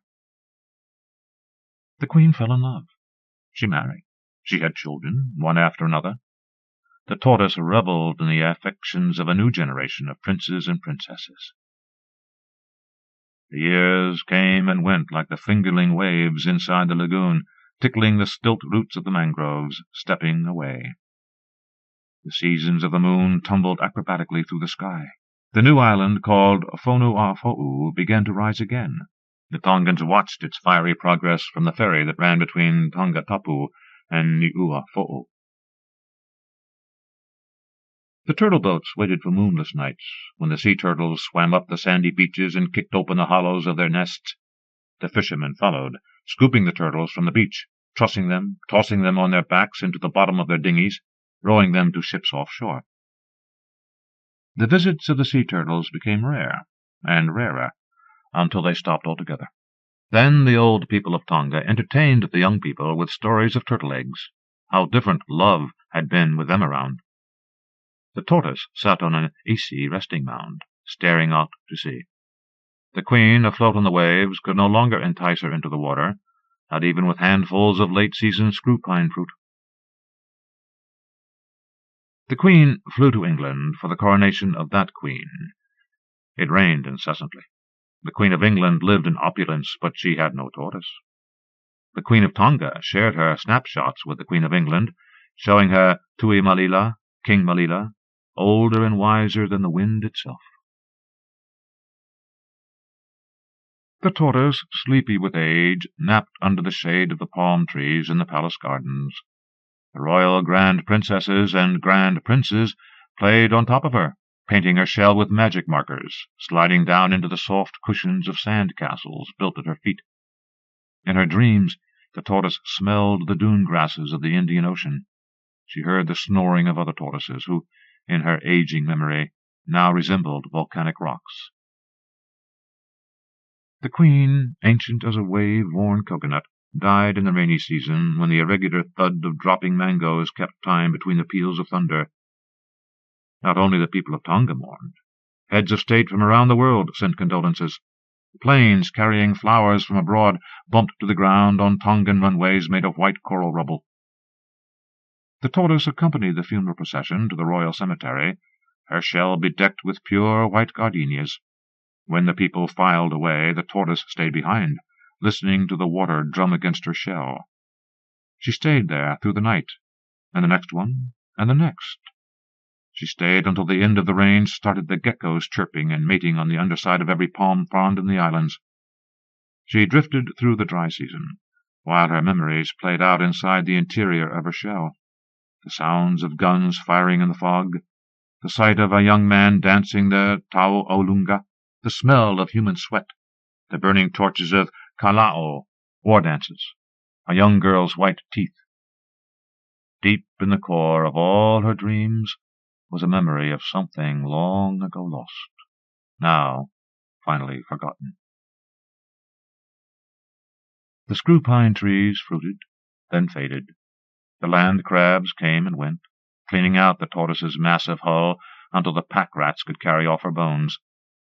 The new queen visited the empty carapace in the garden and polished it with coconut oil, fingers probing all the old scars and cracks, reading the hieroglyphs of history. The Mud Below. Annie Proulx. From the New Yorker. Oklahoma. Rodeo night in a hot little oaky town, and Diamond Phelps was inside a metal chute a long way from the scratch on Wyoming dirt he named his home, sitting on the back of Bull 82N, a loose-skinned brindle Brahma cross identified in the program as Little Kisses. There was a sultry feeling of weather. He kept his butt cocked to one side, his feet up on the chute rails so the bull couldn't grind his leg, brad him up, so if it thrashed he could get over the top in a hurry. The time came closer, and he slapped his face forcefully, bringing the adrenaline roses up on his cheeks, glanced down at his pullers, and said, "I guess." Rito, neck gleaming with sweat, caught the free end of the bull rope with a metal hook, brought it delicately to his hand from under the bull's belly, climbed up the rails, ready to pull it taut. "This is a sumbuck," he said. "Give you the sample card." Diamond took the end, made his rap, brought the rope around the back of his hand and over the palm a second time, wove it between his third and fourth fingers, pounded the rosined glove fingers down over it and into his palm. He laid the tail of the rope across the bull's back and looped the excess, but it wasn't right. Everything had gone a little slack. He undid the wrap and started over, making the loop smaller, waiting while they pulled again. In the arena, a clown fired a pink cannon, the fizzing discharge diminished by a deep stir of thunder from the south. Texas tea-storm on the roll. Night performances had their own hot charge, the glare, the stiff-legged parade of cowboy dolls and sparkle-fringed chaps, the spotlight that bucked over the squinting contestants and the half-roostered crowd. They were at the end of the night now. The bull beneath him breathed, shifted roughly. In the first go-round, he'd drawn a bull he knew and got a good scald on him. He'd been in a slump for weeks, wire stretched tight, but things were turning back his way. He'd come off that animal in a flying dismount, sparked a little clapping that quickly died. The watchers knew as well as he that if he burst into flames and sang an operatic aria after the whistle, it would make no damn difference. He drew OK bulls and rode them in the next rounds, scores in the high 70s, fixed his eyes on the outside shoulder of the welly bull that tried to drop him. Then, at the short-go draw, he pulled kisses, rank and salty, big as a boxcar of coal. On that one, all you could do was your best and hope for a little sweet luck. If you got the luck, he was money. The announcer's voice rattled in the speakers above the enclosed arena. "Now, folks, it ain't the Constitution or the Bill of Rights that made this a great country. It was God who created the mountains and plains and the evening sunset and put us here and let us look at them. Amen, and God bless the marking flag. And right now we got a bull rider from Red Sled, Wyoming, 23-year-old Diamond Phelps, who might be wondering if he'll ever see that beautiful scenery again. Folks, Diamond Phelps weighs 130 pounds. Little Kisses weighs 2,010 pounds. He is a big, big bull, and he is 38-1, last year's Dodge City Bull Rider's Choice. Only one man has stayed on this big, bad bull's back for 8 seconds, and that was Marty Casebolt at Reno, and you better believe that man got all the money. Will he be rode tonight? Folks, we're going to find out in just a minute, soon as our cowboy's ready. And listen at that rain, folks. Let's give thanks we're in a enclosed arena, or it would be deep mud below." Diamond glanced back at the flank man, moved up on his rope, nodded, jerking his head up and down rapidly. "Let's go! Let's go!" The chute gate swung open, and the bull squatted, leaped into the waiting silence, and a paroxysm of twists, belly rolls and spins, skipping, bucking, and whirling, powerful drop, gave him the whole menu. Red Sled, Wyoming. Diamond Phelps, a constellation of moles on his left cheek, dark hair cropped to the skull, was more than good-looking when cleaned up and combed, in fresh shirt and his neckerchief printed with blue stars. But for most of his life he had not known it. 5'3", rapping, tapping, nail-biting, he radiated unease. Diamond was a virgin at 18. Not many of either sex in his senior class in that condition. And his tries at changing the situation went wrong, and as far as his despairing thought carried him, would always go wrong in the forest of tall girls. There were small women out there, but in the privacy of his head, it was the 6-footers he mounted. All his life he had heard himself called half-pint, baby boy, shorty, kid, tiny, little guy, sawed-off. His mother never let up. Always had the needle ready. Even the time when she had come into the upstairs hall and caught him stepping naked from the bathroom, she said, "Well, at least you didn't get short-changed that way, did you?" In the spring of his final year of school, he drummed his fingers on Wallace Winter's pickup, listening to its swan-necked owner pump up a story, trying for the laugh. When a knothead they knew only as Liesel, God save the one who said Lucille, walked up and said, "Either one of you want to work this weekend? The old man's fixing a brand, and he's short-handed." He winked his dime-size eyes. His blunt face was corrugated with plum-colored acne, and among the angry wellings grew a few blond whiskers. Diamond couldn't see how he shaved without bleeding to death. The smell of livestock was strong. "He sure picked the wrong weekend," said Wallace. "Basketball game, parties, fucking, drinking, drugs, car wrecks, cops, food poisoning, fights." "Didn't you tell him?" "He didn't ask me. Told me get some guys. Anyway, it's good weather now. Stomped the weekend for a month." Liesel spit. Wallace pretended serious consideration. "Scratch the weekend, I guess we get paid." He winked at Diamond, who grimaced to tell him that Liesel was not one to be teased. "Yeah, 6 per, you guys. Me and my brother's got to work for nothing for the ranch. Anyway, we give or take quit at supper time so you can still do your stuff. Party, whatever. He wasn't going to any town blowout. I never did ranch work, Diamond said. My mama grew up on a ranch and hated it. Only took us up there once, and I bet we didn't stay an hour. Remembering an expanse of hoof-churned mud, his grandfather turning away, a muscular, sweaty Uncle John in chaps and filthy hat swatting him on the butt and saying something to his mother that made her mad. Don't matter. It's just work.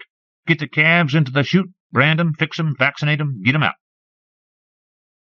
Fix 'em, said Diamond. Liesel made an eloquent gesture at his crotch. Well, it could be weirdly interesting, said Wallace. I got something that will make it weirdly interesting. You don't want to get ironed out too much, have to lay down in the mud, said Liesel severely. No, said Wallace. I fucking don't want to do that. Okay, I'm in. What the hell? Diamond nodded. Liesel cracked his mouth full of perfect teeth. Know where our place is at? There's a bunch of different turn-offs.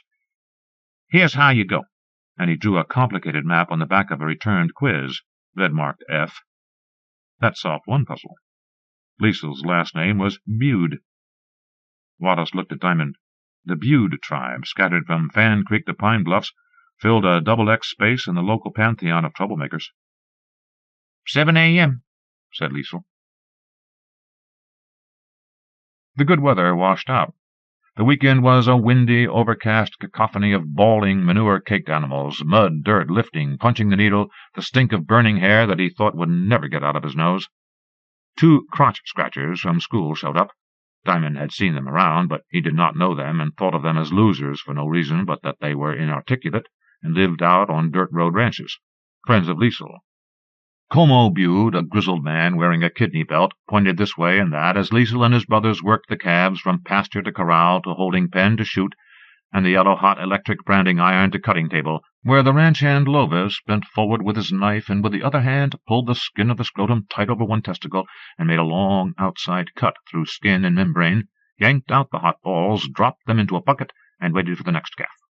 The dogs sniffed around, the omnipresent flies razzed and turmoiled, 3 saddled horses shifted from leg to leg under a tree and occasionally nickered. Diamond glanced again and again at Como Bude. The man's forehead showed a fence of zigzag scars like white barbed wire. He caught the stare and winked. Looking at my decorations? My brother run over me with his truck when I was your age. Took the skin off from ear to here. I was all clawed up. I was scalloped. They finished late Sunday afternoon, and Como Bude counted out their pay carefully and slowly, added an extra 5 to each pile, said they'd done a pretty fair job. Then to Liesel said, How about it? You want to have some fun? Said Liesel to Diamond and Wallace. The others were already walking to a small corral some distance away. Like what? Said Wallace. Diamond had a flash that there was a woman in the corral. Bull riding. Dad's got some good bucking bulls. Our rodeo class come out last month and rode 'em. Couldn't hardly stay on one of 'em. I'll watch, said Wallace, in his ironic side-of-mouth voice. Diamond considered rodeo classes the last resort of concrete heads who couldn't figure out how to hold a basketball. Oh, man, he said. Bulls? I don't guess so. Liesel Bude ran ahead to the corral. There was a side pen, and in it were 3 bulls, 2 of them pawing dirt. A chute opened into the corral. One of the crotch-scratchers was in there already, jumping around, ready to play bullfighter and toll a bull away from the tossed rider. To Diamond, the bulls looked murderous and wild, but even the ranch hands had a futile go at riding them. Liesel's father bounced down in 3 seconds, hit the ground on his behind, the kidney belt riding up his chest.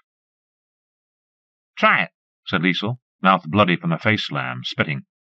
Oh, not me, said Wallace. I got a life in front of me. Yeah, said Diamond. Yeah, I guess I'll give it a go. Attaboy, said Como Bude, and handed him a rosined left glove. Never been on a bull? No, sir, said Diamond. No boots, no spurs, no chaps. T-shirted and hatless. Liesel's old man told him to hold his free hand up, not to touch the bull or himself with it. Keep his shoulders forward and his chin down. Hold on with his feet and legs and left hand. Above all, not to think. And when he got bucked off, no matter what was broke, get up quick and run like hell for the fence. He helped him make the rap, eased down on the animal, said, Shake your face and get out there." And grinning, blood-speckled Lovis opened the chute gate, waiting to see the town kid dumped and dive-bombed. But Diamond stayed on, until someone, counting 8, hit the rail with a length of pipe to signal time. He flew off, landed on his feet, stumbling headlong, but not falling in a run for the rails. He hauled himself up, panting from the exertion and the intense nervy rush. He'd been shot out of the cannon. The shock of the violent motion, the lightning shifts of balance, the feeling of power, as though he were the bull and not the rider, even the fright, fulfilled some greedy physical hunger in him he hadn't known was there. The experience had been exhilarating and unbearably personal. "You know what?" said Como Butte. "You might make a bull rider." Monday morning, on the school bus, Diamond went for Liesel, sitting in the back with one of the crotch-scratchers. Liesel touched thumb and forefinger in a circle, winked. "I need to talk to you. I want to know how to get into it. The bull riding. Rodeo." "Don't think so," said the crotch-scratcher. "First time you get stacked up, you'll yip for Mama." "You won't," said Liesel, and to Diamond, "You bet it ain't no picnic. Don't look for no picnic. You are going to get tore up." That night he told his mother he was going to bull-riding school in California. Kaylee Phelps managed a tourist store, High West, vintage cowboy gear, western antiques, spurs, collectibles. A chain headquartered in Denver. She had told him there was probably a place in the business for him after college, one of the other stores if he wanted to see the world. "What is this, some kid thing you kept to yourself all this time?" "No, you're going to college. I worked to bring you boys up in town, get you out of the mud, give you a chance to make something out of yourselves. You're just going to throw everything away to be a rodeo bum?" "Well, I'm going to rodeo," he answered. "I'm going to ride bulls." "Don't you get it?" she said. "Rodeo's for ranch boys who don't have the opportunities you do. The stupidest ones are the bull riders. We get them in the shop every week trying to sell us those pot metal buckles or their dirty chaps." "Doing it," he said. It could not be explained. Texas. At the California bull riding school he rode 30 animals in a week, invested in a case of sports tape, watched videos until he fell asleep sitting up. The instructor's tireless nasal voice called, "Push on it. You can't never think you're going to lose. Don't look into the well. Find your balance point. Once you're tapped, get right back into the pocket. Don't never quit." Back in Wyoming, he found a room in Cheyenne, a junk job, bought his permit, and started running the mountain circuit. He made his PRCA ticket in a month, thought he was in sweet clover. Somebody told him it was beginner's luck. He ran into Liesel Bude at almost every rodeo, got drunk with him twice, and after a time of red-eye solo driving, always broke, too much month and not enough money, hooked up with him and they traveled together, riding the jumps, covering bulls from one little rodeo to another, eating road dust. He had chosen a rough, bruising life, and with it confused philosophies of striving to win and apologizing for it when he did. But there was a dark lightning in his gut now, a feeling of blazing, real existence. It worked pretty well for a year, and then Liesel quit. It had been a scorching, dirty afternoon at the Greeley Fairgrounds. Liesel squirted water from a gas station hose over his head and neck, drove with the window cranked down, the dry wind sucking up the moisture immediately. The venomous blue sky threw heat. "I wasn't packing enough in my shorts today to ride that trash," said Liesel. "Say what, the juice ain't worth the squeeze.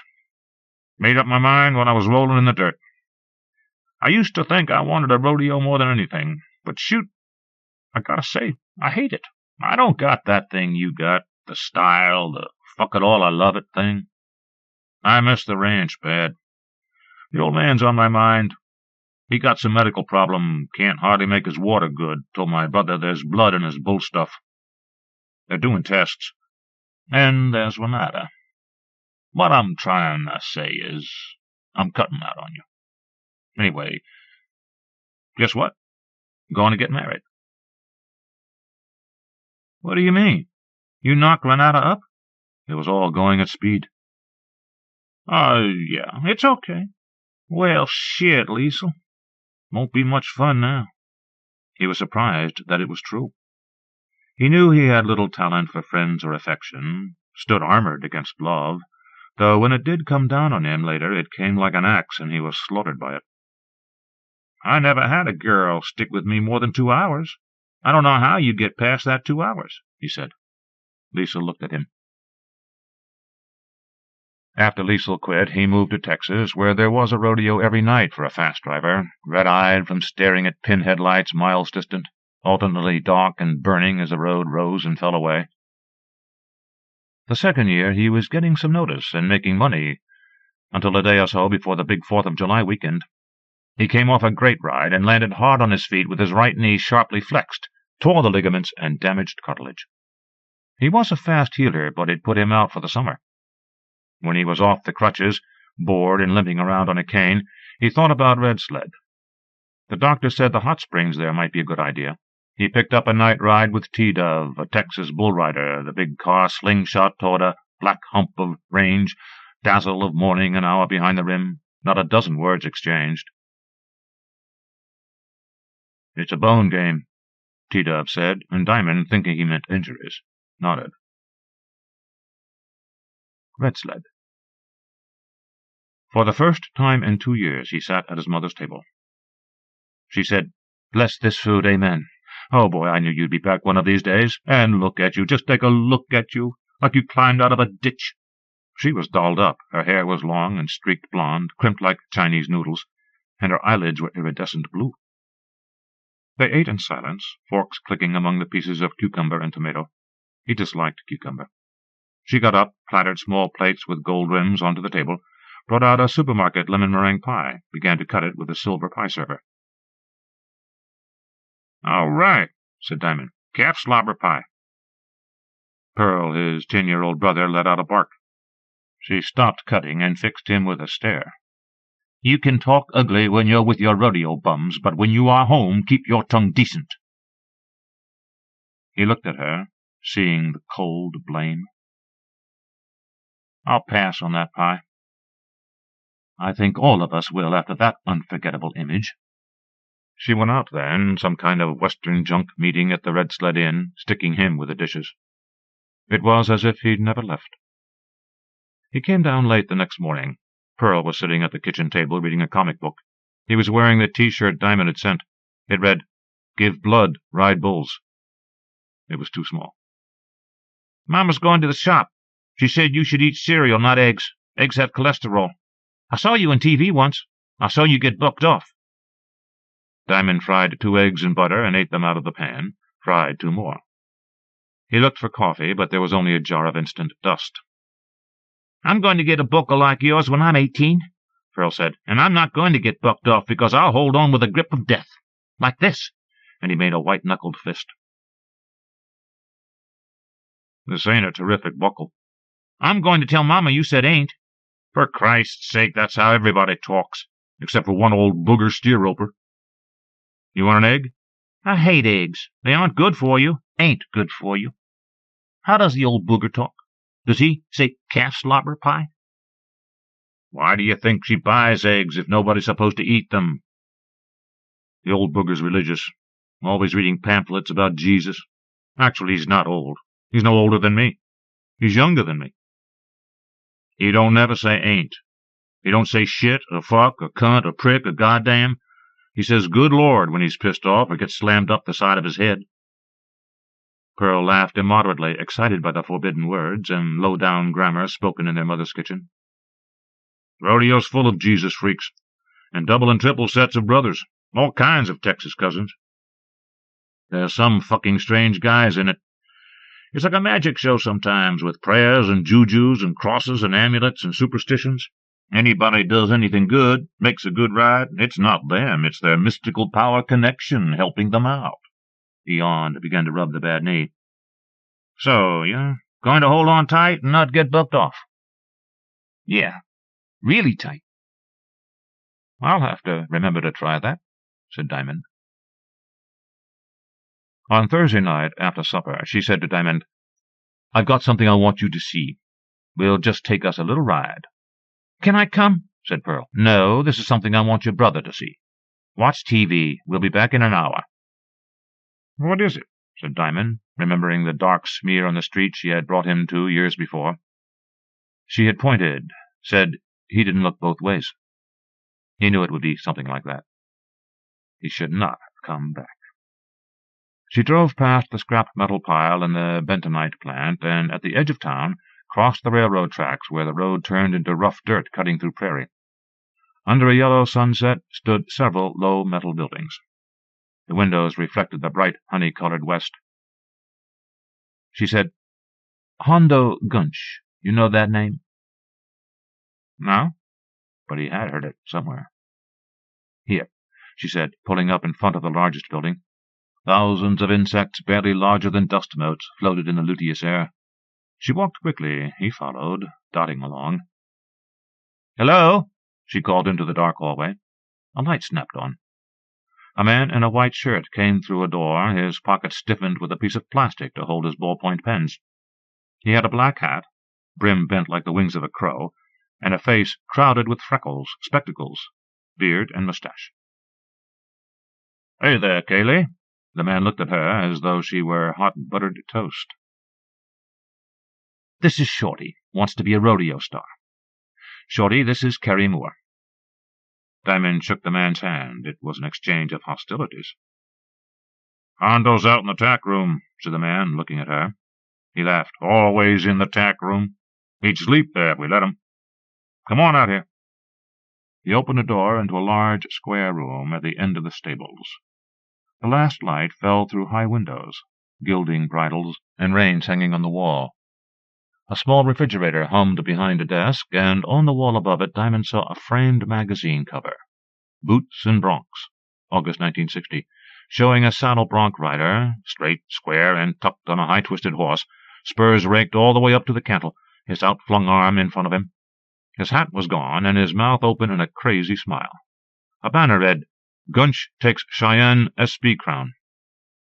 The horse's back was humped, his nose pointed down, hind legs straight in a powerful jump, and 5 feet of daylight between the descending front hooves and the ground. In the middle of the room an elderly man worked leather cream into a saddle. He wore a straw hat with a brim rolled high on the sides. There was something wrong in the set of the shoulders, the forward slope of his torso from the hips.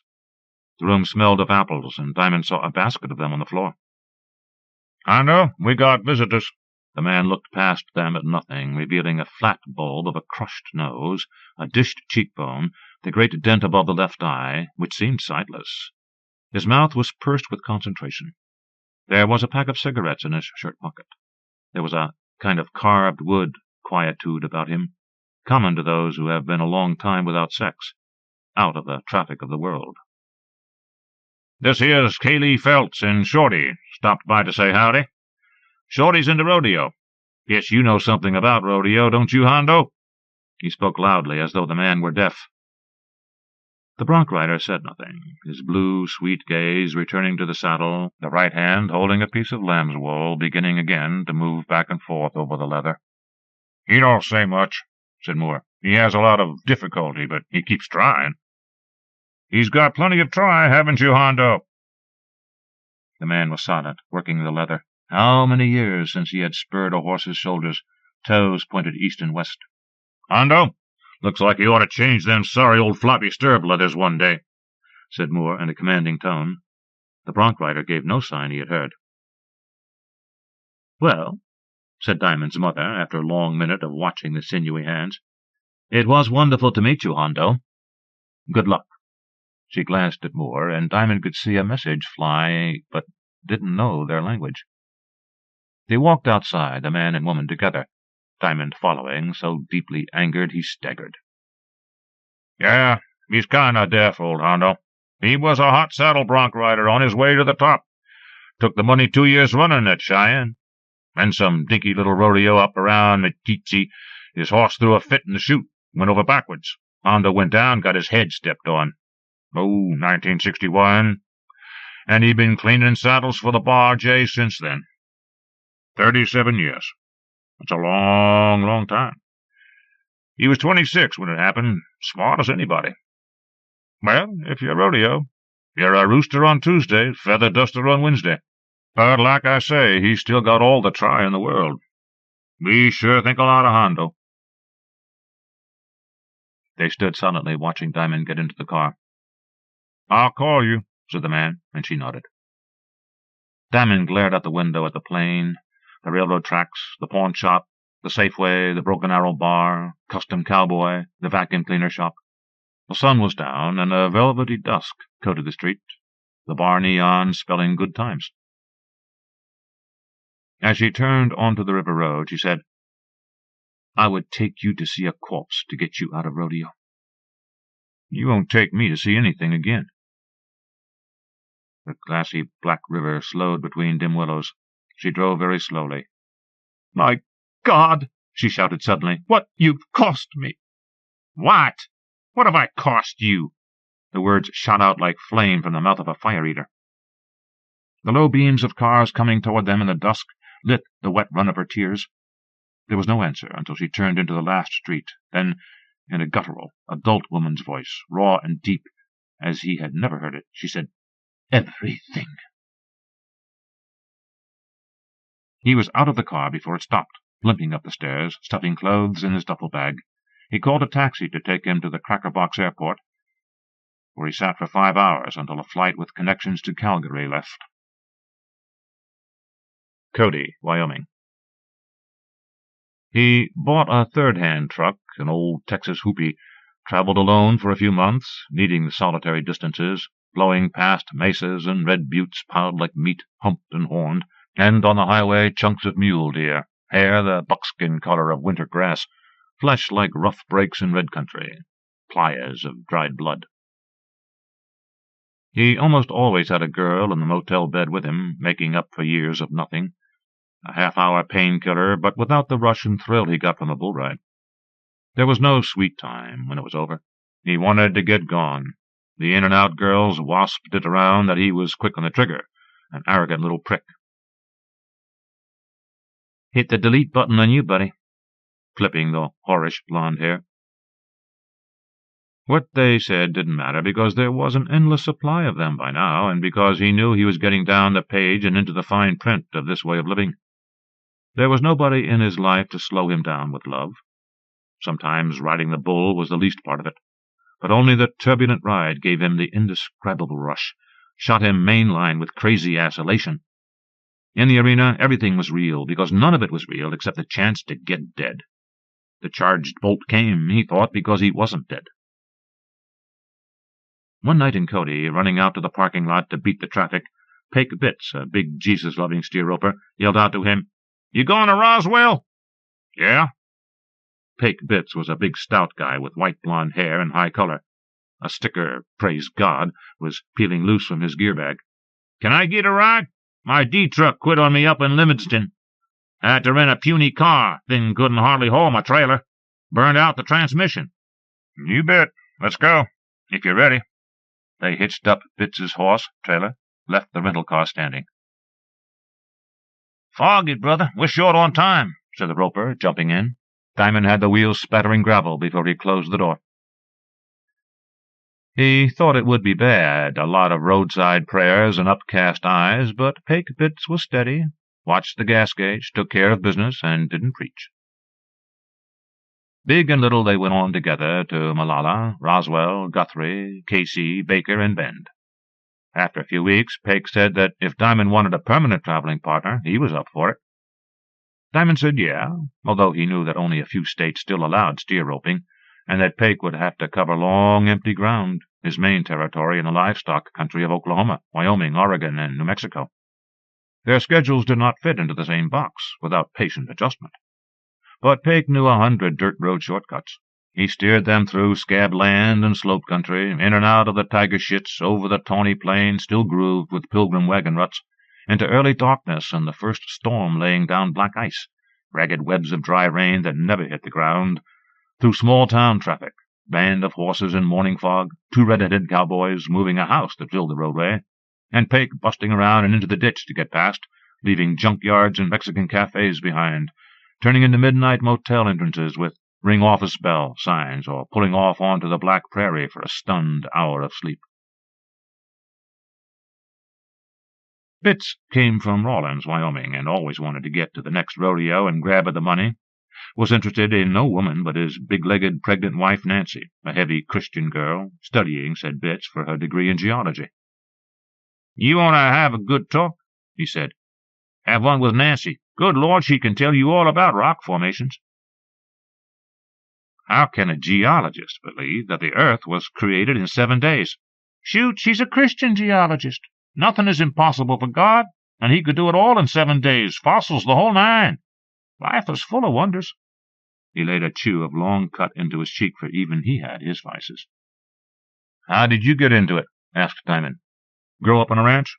"Never lived on a ranch. Grew up in Huntsville, Texas. You know what's there?" "Big prison." "Right. Huntsville had a real good prison rodeo program for years. My dad took me. He got me started in a Little Britches program. My granddad, Bitts, was in Huntsville, too. Did most of his roping there. He had a tattoo of a rope around his neck and piggin' strings around his wrists. But he seen the light after a few years and took Jesus into his heart, and that passed on down to my dad and to me. And I try to live a Christian life and help others." They drove in silence for half an hour, light overcast dulling the basin grass to the shades of dirty pennies. Then Pake started in again. "Bringing me to something I want to say to you." "About your bull riding? About rodeo?" "See, the bull is not supposed to be your role model. He is your opponent, and you have to get the best of him, same as the steer is my opponent, and I have to pump up and get everything right to catch and throw him, or I won't throw him." "Hey, I know that." He'd known, too, that there would be a damn sermon sooner or later. "No, you don't. Because if you did, you wouldn't be playing the bull night after night. You would be a man looking for someone to marry and raise up a family with. You take Jesus for a role model, not a de-ornery bull.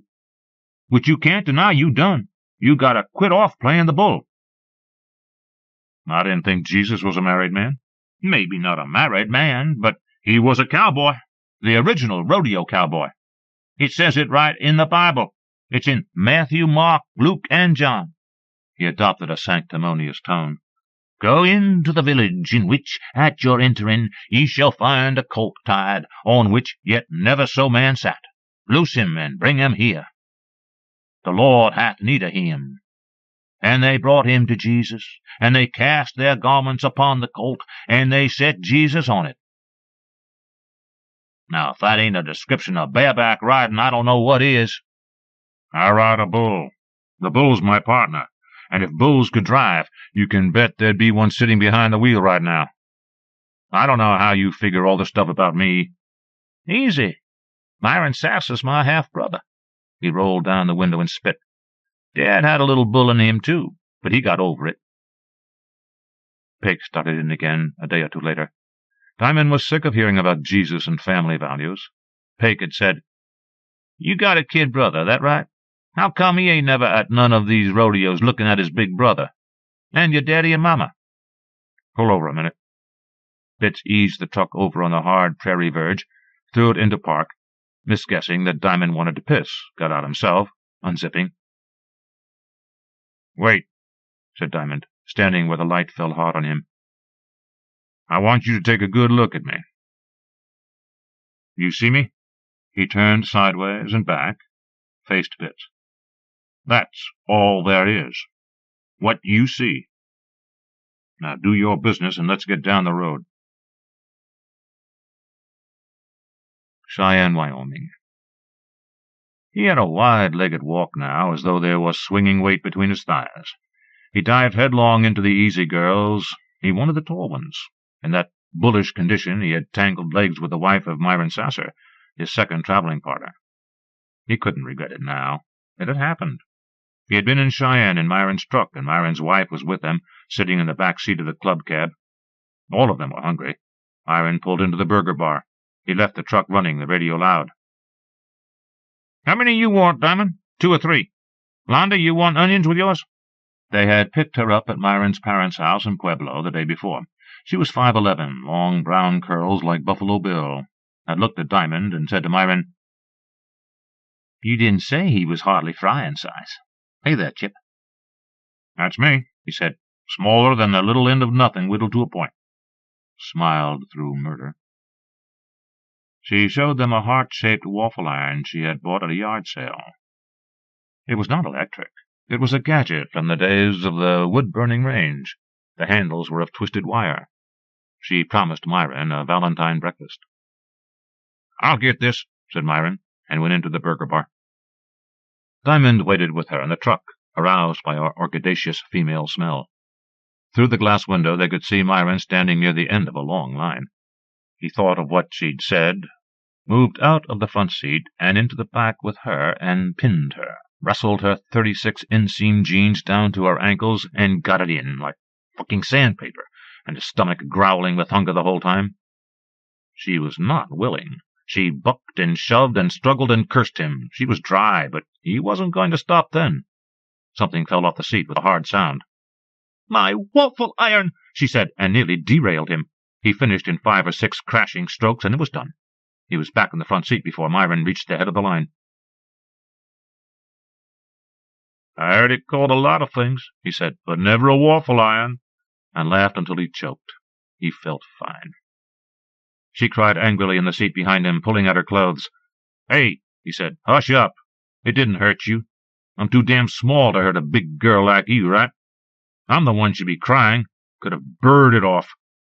He couldn't believe it when she opened the door and jumped down, ran into the burger bar, threw herself at Myron. He saw Myron putting his head over to listen to her, glancing out of the parking lot where he could see nothing, wiping the tears from her face with a paper napkin he took from the counter, and then charging toward the door with squared, snarling mouth. Diamond got out of the truck. Might as well meet it head on. "What are you done to Londa?" "Same thing you did to that wormy Texas buckle bunny the other night." He didn't have anything against Myron Sasser, except that he was a humorless fascist who picked his nose and left pliant knobs of snot on the steering wheel. But he wanted the big girl to get it clear and loud. "You little pissant shit," said Myron, and came windmilling at him. Diamond had him flat on the macadam, face in a spilled milkshake, but in seconds more lay beside him, knocked colder than a wedge by the waffle iron. Oklahoma. Little kisses, bull 82 in. Let the hammer down. In the 6th second the bull stopped dead, then shifted one way and immediately back again, and Diamond was lost, flying to the left and over the animal's shoulder, his eye catching the bull's wet glare, but his hand had turned upside down and was jammed. He was hung up and good. "Stay on your feet," he said aloud. "Jump, amen." The bull was crazy to get rid of him and the clanging bell. Diamond was jerked off the ground with every lunge, snapped like a towel. The rope was in a half-twist, binding his folded fingers against the bull's back, and he could not turn his hand over and open the fingers. Everything in him strained to touch the ground with his feet, but the bull was too big and he was too small. The bullfighters darted like terriers. The animal whipped him from the Arctic Circle to the Mexico border with every plunge. There was bull hair in his mouth. His arm was being pulled from its socket. It went on and on. This time he was going to die in front of shouting strangers. The bull's drop lifted him high, and the bullfighter, waiting for the chance, thrust his hand up under Diamond's arm, rammed the tail of the rope through, and jerked. The fingers of his glove opened, and he fell cartwheeling away from hooves. Then the bull was on him, hooking. He curled, got his good arm over his head. "No, man, get up! This is a mean one!" Someone far away called, and he was running on all fours, rump in the air, to the metal rails, a clown there, the bull already gone. The audience suddenly laughed, and out of the corner of his eye he saw the other clown mocking his stagger. He pressed against the rails, back to the audience, dazed, unable to move. They were waiting for him to get out of the arena. Beyond the beating rain a siren sounded faint and sad. A hand patted him twice on the right shoulder. Someone said, "Can you walk?"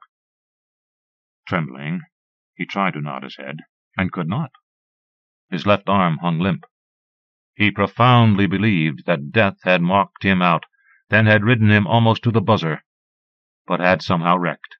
The man got in under his right arm. Someone else grasped him around the waist, half-carried him to a room where a local sawbone sat swinging one foot and smoking a cigarette. No sports medicine team here. He thought dully that he did not want to be looked at by a doctor who smoked. From the arena the announcer's voice echoed as though in a culvert. "What a ride, folks! Far as it went, but all for nothing. A 0 for Diamond Phelps. But you gotta be proud of what this young man stands for. Don't let him go away without a big hand. He's gonna be all right, And now here's Dunny Scotus from Whip-Up, Texas. He could smell the doctor's clouded breath, his own rank stench. He was slippery with sweat and the roaring pain. Can you move your arm? Are your fingers numb? Can you feel this? Okay, let's get this shirt off. He set the jaws of his scissors at the cuff and began to cut up the sleeve. That's a $50 shirt, whispered Diamond. It was a new one, with a design of red feathers and black arrows across the sleeves and breast. Believe me, you wouldn't appreciate it if I tried to pull your arm out of the sleeve. The scissors worked across the front yoke, and the ruined shirt fell away. The air felt cold on his wet skin. He shook and shook. It was a bad-luck shirt now, anyway. There you go, said the doctor. Dislocated shoulder. Humerus displaced forward from the shoulder socket. I want an X-ray first. Can't you? X-ray. In the mobile X-ray unit, a fattish woman, red-peppered with freckles, guided him into position as though he held a vial of nitroglycerin, then led him back to the doctor. All right, I'm going to try to reposition the humerus. The doctor's chin was against the back of his shoulder, his hands taking the useless arm, powerful smell of tobacco. This will hurt for a minute. I'm going to manipulate this. Jesus Christ! The pain was excruciating and violent. The tears rolled down his hot face, and he couldn't help it. Cowboy up, said the doctor sardonically. Pake Bitts walked in, looked at him with interest. Got hung up, huh? I didn't see it, but they said you got hung up pretty good. 28 seconds. They'll put you on the videos. Thunderstorm out there. He was damp from the shower. He spoke to the doctor. Throw his shoulder out. Can he drive? It's his turn to drive. We got to be in South Texas 2 o'clock tomorrow afternoon. The doctor finished wrapping the cast, lit another cigarette. I wouldn't want to do it. Right hand's all he's got. Dislocated shoulder, it's not just a question of pop it back in and away you go. He could need surgery. There's injured ligaments, internal bleeding, swelling, pain. Could be some nerve damage. He's hurting. He's going to be in the cast for a month. If he's going to drive one-handed or with his teeth, I can't give him codeine, and you'd better not let him take any either. You may want to call your insurance company. What insurance? Said Pake. Then, you ought to quit off smoking. And to Diamond, well, the good Lord spared you. When can we get out of here? Hey, you see how they spelled my name? Good Lord. He yawned hugely, had driven all the last night, coming down from Idaho. Give me 10.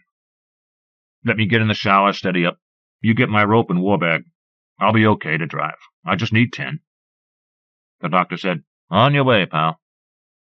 Someone else was coming in, a deep cut over his left eyebrow, finger pressed below the cut to keep the blood out of his rapidly swelling eyes, and he was saying, Just tape it up. Tape the fucking eyes open. I'm getting on one. He undressed one-handed in the grimy concrete shower room, having trouble with the 4-buckle chaps in his bootstraps. The pain came in long ocean rollers. He couldn't get on the other side of it. There was someone in one of the shower stalls, leaning his forehead against the concrete, hands flat against the wall and taking hot water on the back of his neck. Diamond saw himself in the spotted mirror. 2 black eyes, bloody nostrils, his abraded right cheek, his hair dark with sweat, bull hairs stuck to his dirty, tear-streaked face, a bruise from armpit to buttocks. He was dizzy with the pain, and a huge weariness overtook him.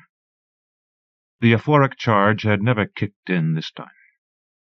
If he were dead, this might be hell. Smoking doctors and rank bulls, 800 miles of night road ahead, hurting all the way. The cascade of water stopped, and T-Dove came out of the shower, hair plastered flat. He was ancient, Diamond knew, 36, an old man for bull riding, but still doing it. His sallow-cheeked face was a map of surgical repair, and he carried enough body scars to open a store. A few months earlier, Diamond had seen him, broken nose, draining dark blood, take 2 yellow pencils and push one into each nostril, maneuvering them until the smashed cartilage and nasal bones were forced back into position. Dove rubbed his scarred torso with his ragged but lucky towel, showed his fox teeth to Diamond, said, Ain't it a bone game, bro? Outside, the rain had stopped. The truck gleamed wet, gutters flooded with runoff. Pake Bitts was in the passenger seat, already asleep. He woke when Diamond, bare-chested, barefooted, pulled the seat forward, threw in the cut shirt, fumbled one-handed in his duffel bag for an oversized sweatshirt he could get over the cast, jammed into his old athletic shoes, got in, and started the engine. "You okay to drive? You hold out 2-3 hours while I get some sleep. I'll take it the rest of the way. You drive the whole road is not a necessity by no means." "It's okay. How did they spell your name?" "C-A-K-E. Cake bits. Nancy left her head off over that one. Burn a rag, brother, we're running late." And he was asleep again, calloused hand resting on his thigh, palm up, and a little open as though to receive something. Just over the Texas border, he pulled into an all-night truck stop and filled the tank, bought 2 high-caffeine colas and drank them, washing down his keep-awakes and pain-stoppers. He walked past the cash registers and aisles of junk food to the telephones, fumbled the phone card from his wallet, and dialed. It would be 2:30 in Red Sled. She answered on the first ring. Her voice was clear. She was awake. "It's me," he said. "Diamond." "Shorty," she said. "What?" "Listen, there's no way I can put this that's gentle or polite. Who was my father?" "What do you mean?" "Shirley Custer Phelps, you know that." "No," he said, "I don't know that." Shirley Custer Phelps had walked out 10 years before. "Get the fuck out of the way," were his last words to me. "Get the fuck out of the way, you little bastard. You ain't no kid of mine." "That dirty man," she said. "He set you up like a time bomb." "I'm no time bomb. I'm just asking you, who was he?" "I told you." As she spoke, he heard a deep, smothered cough over the wire. "I don't believe you. 3rd time. Who was my father?" He waited. "Who you got there, Mama? The big slob with the black hat?" "Nobody," she said, and hung up. He didn't know which question she'd answered. He was still standing there when Pake Vitz came in, shuffling and yawning. "You want me to drive now?" He pounded the heel of his hand on his forehead. "Now, get you some sleep." "Oh, yeah. Piss on the fire, boy, and let's go." He was okay to drive. He would drive all the way. He could do it now, this time, many more times to come. Yet it was as though some bearing had seized up inside him and burned out.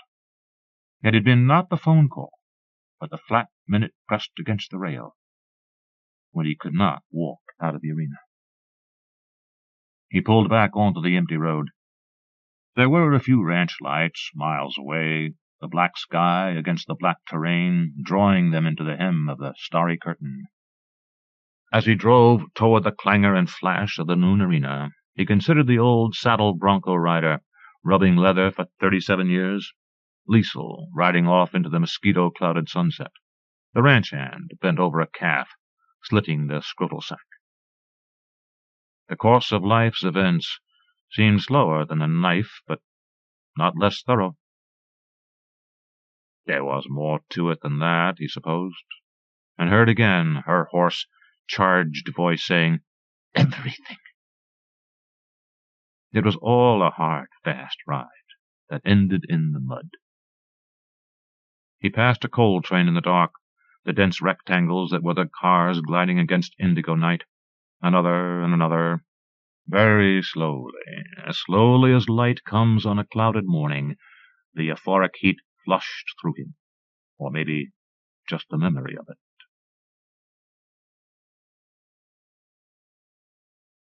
Contributor's Notes. Peter Bida grew up in Baltimore, lives in New York City, and works as director, direct mail fundraising at Memorial Sloan Kettering Cancer Center. He has published fiction in the Gettysburg Review, American Literary Review, Western Humanities Review, Confrontation, and elsewhere, and nonfiction in The Atlantic, American Heritage, The American Scholar, and elsewhere. He is the author of Poor Richard's Legacy, American Business Values from Benjamin Franklin to Donald Trump. A Nurse's Story was inspired by Sisters, Can You Spare a Dime?, a non-fiction account of a nurses' strike that appeared in the July 10, 1995 issue of The Nation. A nurse's story is a whole life rather than a slice-of-life story. What pleases me most about it is that it captures, as well as I could, the life of a decent woman. I don't usually like happy endings, but I like the one in this story. I also like and admire my main character, Mary MacDonald. If you feel good when you finish reading this story, you can thank Mary. Many of my stories are angry, but Mary would not let me write an angry story. Sometimes I find it helpful to have some scene by a better writer in mind while I work on scenes in my fiction. For instance, I was thinking about the gravedigger's scene in Hamlet when I wrote the embalming scene in A Nurse's Story. I don't think that this is stealing, just intelligent borrowing.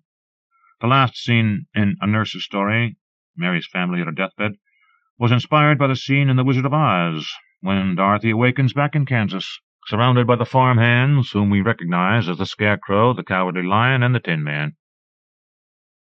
For a year or so, I knew that I wanted to write a story about a nurse's strike, but I could not find a form that fit the story. Once I decided to begin near the end of Mary's life and to move back and forth in Mary's mind, everything seemed to fall into place. The key, I think, is that the story moves forward both in the present, through Mary's conversations with Eunice, and in Mary's memories.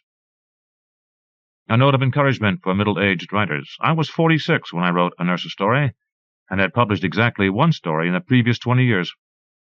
A discouraging note: 22 editors rejected the story before Peter Stitt took it for the Gettysburg Review. Thinking about the 22 rejections, I wonder, what are editors looking for?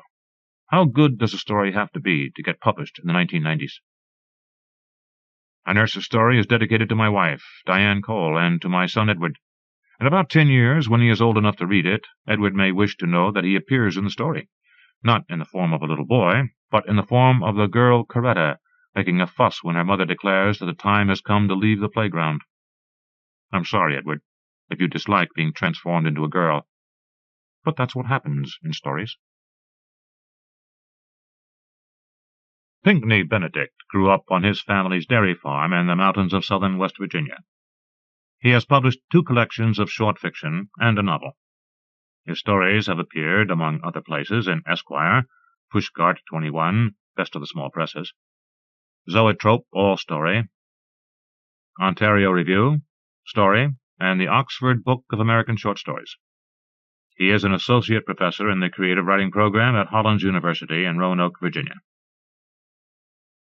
I remember being afraid, I was a clumsy kid, of catching my arms or my legs in the machinery around the farm and having them torn off.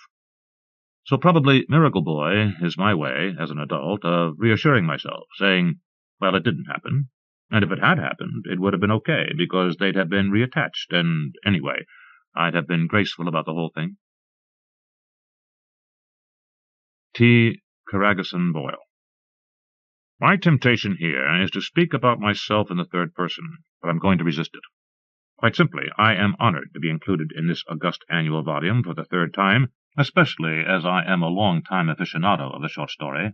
I have published 7 novels, the most recent of which is Riven Rock, and 5 volumes of short stories, including, this past year, a collected volume of 68 pieces called T.C. Boyle's Stories.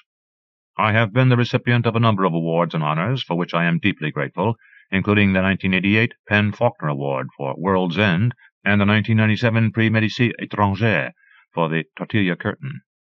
The Underground Gardens is one of a group of stories I did not include in the collected volume, but have instead reserved for the next collection, After the Plague, which should appear in 2001. Baldassare Forestieri is a figure from history, and he did indeed carve out the underground gardens of Fresno, which remain as a tourist attraction. I knew only the bare bones of his biography, and interpolated from there. What would provoke a man to such extreme behavior, I wondered, and why go underground? The answer, for my fiction at least, was love. What else? The actual Baldassare was apparently rejected by his inamorata in Sicily, who did not want to return with him to Fresno. My Baldassare had both a happier and a sadder fate. Michael Chabon. I was born in 1963 in Washington, D.C., and after several early dislocations brought about by my physician father's various medical residencies and his hitch in the U.S. Public Health Service, raised in the Maryland suburbs, specifically in Columbia, a mildly utopian new town. My childhood was itself rather utopian, to a point. After my parents' divorce, my father moved to Pittsburgh, a chance that has since determined not only my college career, a year at Carnegie Mellon, then 3 at Pitt, but the settings of my first 2 novels, The Mysteries of Pittsburgh and Wonder Boys, and a number of my stories, collected in A Model World and Other Stories. I got an MFA in creative writing at UC Irvine, and have spent most of the past 15 years in Southern California, with brief sojourns in Washington State, Florida, and New York State. Since 1997 I have been living in Berkeley, where I am on the point of finishing my 3rd novel, Cavalier in Clay, due next year from Random House. Son of the Wolfman has also appeared in my 2nd collection of stories, Werewolves in Their Youth. Son of the Wolfman arose in part from a sudden, easy familiarity with pregnancy, labor, delivery, midwifery, and the mysteries of courage that I derived from the gestations and births of my own 2 children. God only knows where the rest of it came from. Michael Cunningham is the author of the novels A Home at the End of the World, Flesh and Blood, and The Hours, which won both the 1999 PEN/Faulkner Award and the 1999 Pulitzer Prize. His stories have appeared in The New Yorker, Double Take, The Atlantic Monthly, and the Paris Review, as well as the Penguin Book of Gay Short Stories and the KGB Bar Reader. He has received fellowships from the Guggenheim and Whiting Foundations. He teaches in the MFA program at Columbia University. I almost always begin a novel or story convinced that I've got a good, simple idea in mind, that I know exactly what will happen, and that this time, finally, the work will go quickly, will be free of false starts and blind alleys, and will be finished, essentially, in one draft. That has never occurred, and yet I persist so obdurately in the illusion that I've come to accept it as necessary. If I have to trick myself into writing, so be it. Mr. Brother started with a title, which is rare for me.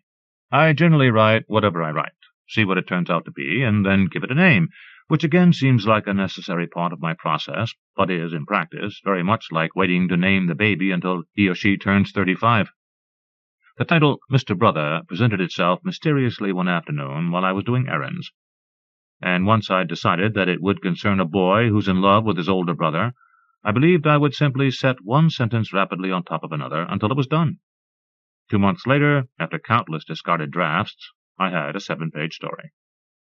Kiana Davenport is Papa Haole, half Native Hawaiian, half Anglo-American. She's the author of the novels Shark Dialogues and, most recently, Song of the Exile. Her short fiction has been published worldwide. In 1987, traveling from Honolulu to Auckland, I stopped to visit friends in Fiji. During my stay, the Prime Minister and his cabinet were kidnapped. It was the first military coup in the history of the South Pacific. Radio stations were shut down. Parts of Suva City were in flames. People were killed. The potential layers of deception in this event have haunted me. A Prime Minister deceiving his people, the military leader of the coup deceiving and murdering his friend, a mercenary deceiving his mistress, a woman deceiving her clan. Fork used in eating Reverend Baker is also a cautionary tale. An educated woman turns her back on her culture and loses her jungle instincts, her hiding and hunting skills. She can no longer discern what is merely fascinating and what is deadly. Charlotte Forbes lives in New York with her husband and daughter. Her stories have appeared in Other Voices, Sycamore Review, New Delta Review, and other magazines. I once knew a Reggie who, like the Reggie in the story, was a drifter. My husband hired him to do some odd jobs and to help restore some religious statues he had come upon. We both took to Reggie. He had a brilliance and vulnerability that were irresistible. Then 2 or 3 odd things happened that sent my imagination into overdrive. Carrie Holliday, a native of Virginia, is the author of 2 short story collections, The Palace of Wasted Footsteps, University of Missouri Press, 1998, and The People Down South, University of Illinois Press, 1989. She lives in Memphis.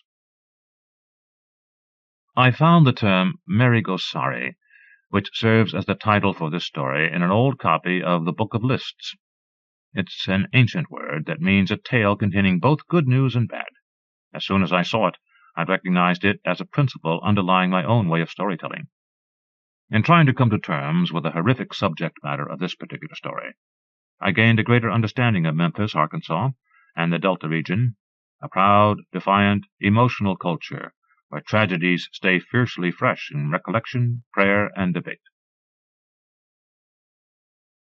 Pam Houston is the author of 2 books of short stories, Cowboys Are My Weakness and Waltzing the Cat, as well as a forthcoming book of essays, A Little More About Me. She lives at 9,000 feet above sea level in Colorado, near the headwaters of the Rio Grande. I wrote Cataract not long after a near-fatal trip of my own down Cataract Canyon. I was very aware, the whole time I was writing it, that since it was my second river story, its reason to be needed to be something other than the life and death drama of surviving a river accident, though the story certainly contains its share of that. I got very interested in the boys' boat, girls' boat nature of the trip, and the very complicated, rarely spoken, and often divergent reasons men and women find themselves risking their lives in the outdoors. As always, I was driven into the story by the metaphoric potential of the place names of the Colorado Plateau: the Doll's House, Spanish Bottom, Upheaval Dome, and, most intriguing of all, the land behind the rocks. I was worried during the writing about the length of the denouement, the way it winds around river bend after river bend, pages after the story has reached its climax. As it turns out, those are the pages in which the story really happens, when everything about it that surprised me takes place. Jhumpa Lahiri's fiction has appeared in The New Yorker, Agni, Epic, The Louisville Review, Story Quarterly, and elsewhere.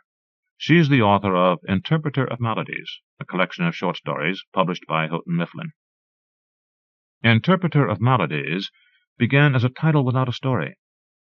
The title came to me after bumping into an acquaintance who told me that his job was to interpret on behalf of Russian-speaking patients for a doctor in Brookline, Massachusetts.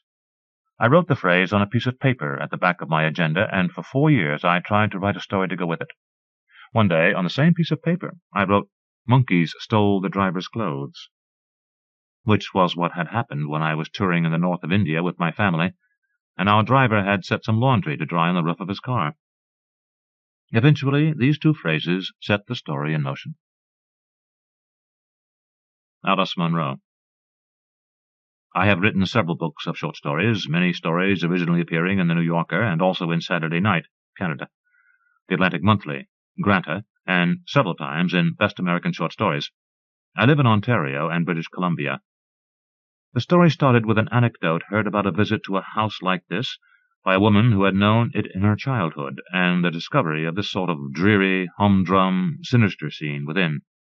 It just grew from there, the way my stories grow, so I can hardly recover the process later. Chaim Potok was born and raised in New York City. He is the author of The Chosen, My Name is Asher Lev, Davitas Harp, and I Am the Clay, among others. His most recent book is Zebra and Other Stories. Every story I write must have a core of truth, the base of a heretofore unexplored mountain. Language, imagination, and a nearly lunatic-focused will are some of the equipment for the climb. The core in Moon, my son, who plays the drums, close friends who are noted physicians, an Asian boy who spoke in a nearby school, and the rage that seems to possess so many young people today. Those elements aroused me, seized me, drew me toward the mountain. You stumble and climb, driven by an incomprehensible urgency, by a passion for mapping new worlds with language in the alchemical fires of the imagination, and by the exhilarating prospect of reaching the crest, the story in its final form, one more fragment of the world explored and given some measure of gratifying or fearful meaning.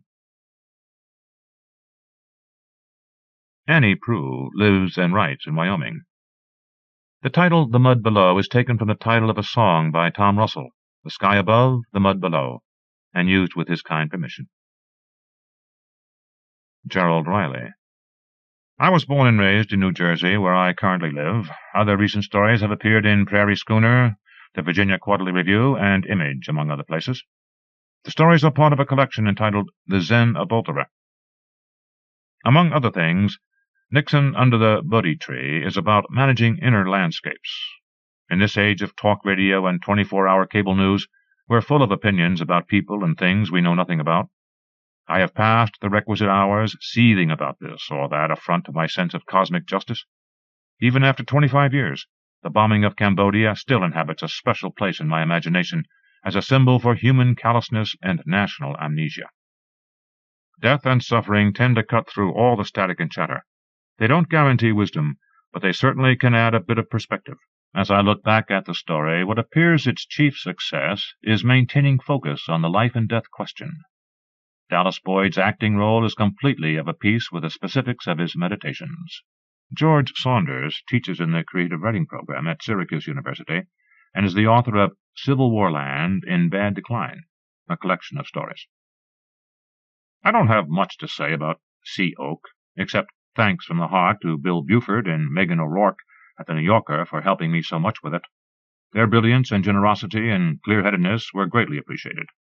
Also, thanks to Larry Dark for including the story in this collection. Robert Schirmer is the author of the collection Living with Strangers, which won New York University's Bobst Award for Emerging Writers. He's been the recipient of a Pushcart Prize and a fellowship from the Chesterfield Film Company's Writers' Film Project. He lives in Brooklyn, where he's working on a novel and a second collection of stories. I was in a serious house fire in 1986. At the time, I was living with a woman in a relationship that was not working out for many reasons, but neither one of us had the will to break it off.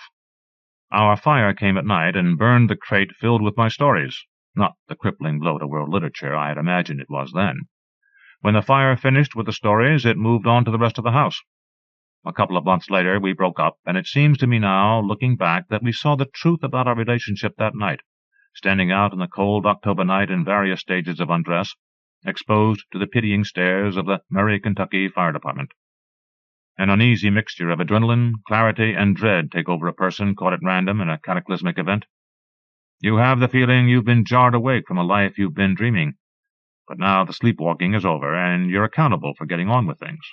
Or at least that's been my experience. The memory of the fire returned to me with special vividness several years later, when I was living and writing in Los Angeles during the city's disaster years, L.A. riots, Malibu fires, Northridge earthquake. I was almost broke and trying to write a romantic screenplay about star-crossed lovers for my agent at the time, who kept advising me to make the action big. But every time I tried to write one of the screenplay's soft, big, romantic moments, I felt goofy and artificial, a poseur trying to write Jello. I found much more compelling an image that had lodged itself in my brain, of a man and woman running out of a burning house with smoke rising off their clothes and hair. I pictured the image not from the perspective of the couple, but from that of an onlooker with his own life who might be driving by on the road. My deadline came and went. My heart locked itself against the Jello screenplay. I had moved from almost broke to unequivocally so, and a friend of mine involved in a destructive relationship with a woman felt too far in to break it off, so he married her instead. The bones of this man will soon be visible in pale light. The words came to me in a kind of whisper, so I jotted them down quickly while I could still hear them and wrote the first draft of Burning. Then, with money I received unexpectedly from the option on a different screenplay, I packed my life into boxes and moved to New York. Sheila M. Schwartz is the author of Imagine a Great White Light, a winner of the Pushcart Editor's Book Award. She teaches in the creative writing program at Cleveland State University. She recently completed a novel, Lies Will Take You Somewhere. I think of this story as a kind of occurrence at Owl Creek Bridge, only higher up in the air. It was inspired by a plane trip which ended with our landing gear being in question. We actually buzzed the control tower so that little men with binoculars could point upward and say, "Yep, it's there," or, "Sorry, you guys are doomed." I have to admit that I was terrified to the point of prayer and a whole lot of sweating. The only thing that calmed me down was the thought that at least my children weren't with me. I began the story with this idea, that a woman could feel lucky to be dying as long as her children weren't. I hadn't realized until then that it was possible to begin a story with a revelation as well as end with one. David Foster Wallace is the author of 4 fiction books, the most recent of which is Brief Interviews with Hideous Men. He lives in Bloomington, Illinois. This was not a real fun piece to do. For one thing, I kept falling into periods of violent dislike for the protagonist and wanting to have scenes in the story where, like, huge spikes come out of nowhere and impale her through the right eye socket. This is not a great head to be in WRT1's protagonist, obviously. A couple of close friends of mine have posited that maybe I disliked her so much because she reminded me of certain qualities, tendencies in myself that I reject or deplore, etc. This theory is still under review. W.D. Wetherell holds the Strauss Living Award from the American Academy of Arts and Letters, enabling him to devote 5 years to writing. His books include Chekhov's Sister, Wherever That Great Heart May Be, and North of Now. When you're writing about a game, it's hard not to take sides, fix the outcome. I sympathize with my hero all the way, and my hunch is that anyone looking to write the classic sports story in this day and age, be it about soccer or basketball or hockey, should look toward women's sports. When it comes to metaphor, symbolism, action, that's where the real excitement is. Forget about the men. Julia Whitty's stories have appeared in Harper's Magazine, Story, Prairie Schooner, the Virginia Quarterly Review, and elsewhere. She received the Bernice Sloat Award for fiction in 1996 and is currently at work completing a collection of short stories as well as a novel. I originally thought that A Tortoise for the Queen of Tonga would be a novella, spanning 200 years of change in the South Pacific.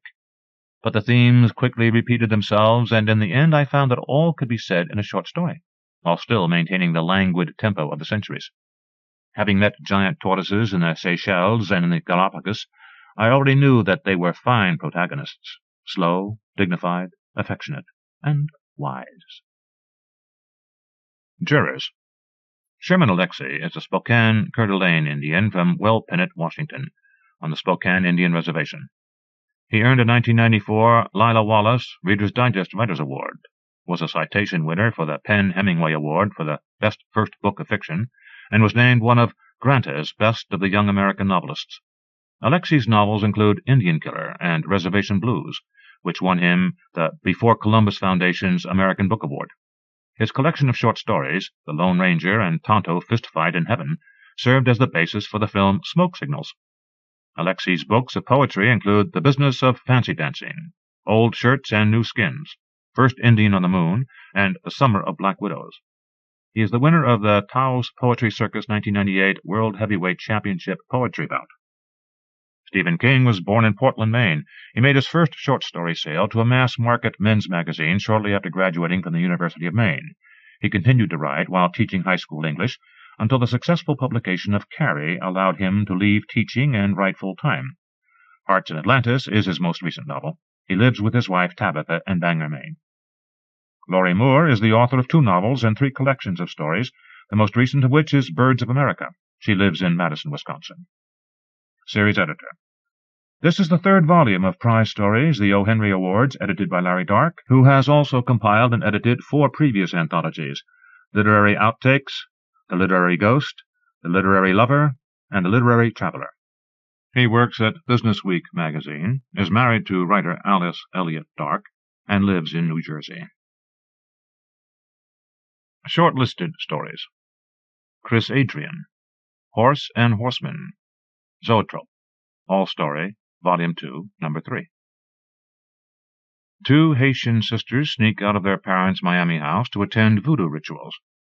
The older sister pursues voodoo because she wants to put to rest the spirit of her beloved older brother, and convinces her younger sister to participate in a ritual in which she will become the bride of a voodoo deity.